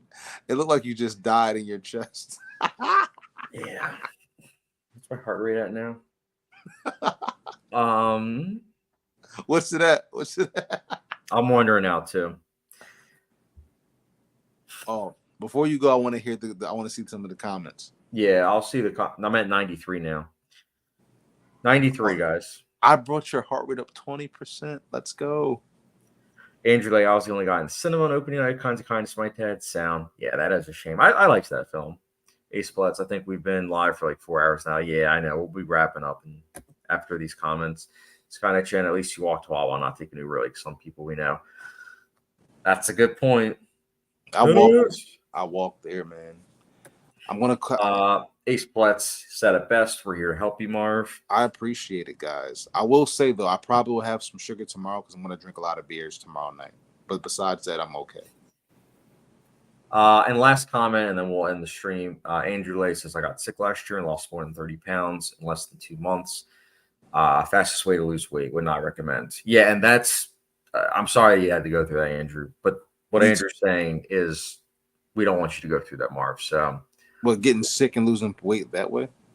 Yes. Could I really get sick? Yes. I'm going to look up literally I'm about to end the stream and I'm going to be looking up and then I'll be sending you links. Yeah. More of the story, guys. I'm glad everyone participated. Marv, glad we had this intervention. And guys, hope you guys have a good rest of your night. This was probably our best stream to date. Yes. Yeah. It was. I'll see you guys. I probably don't have another. Wait, Marv, you gotta say good night to everyone.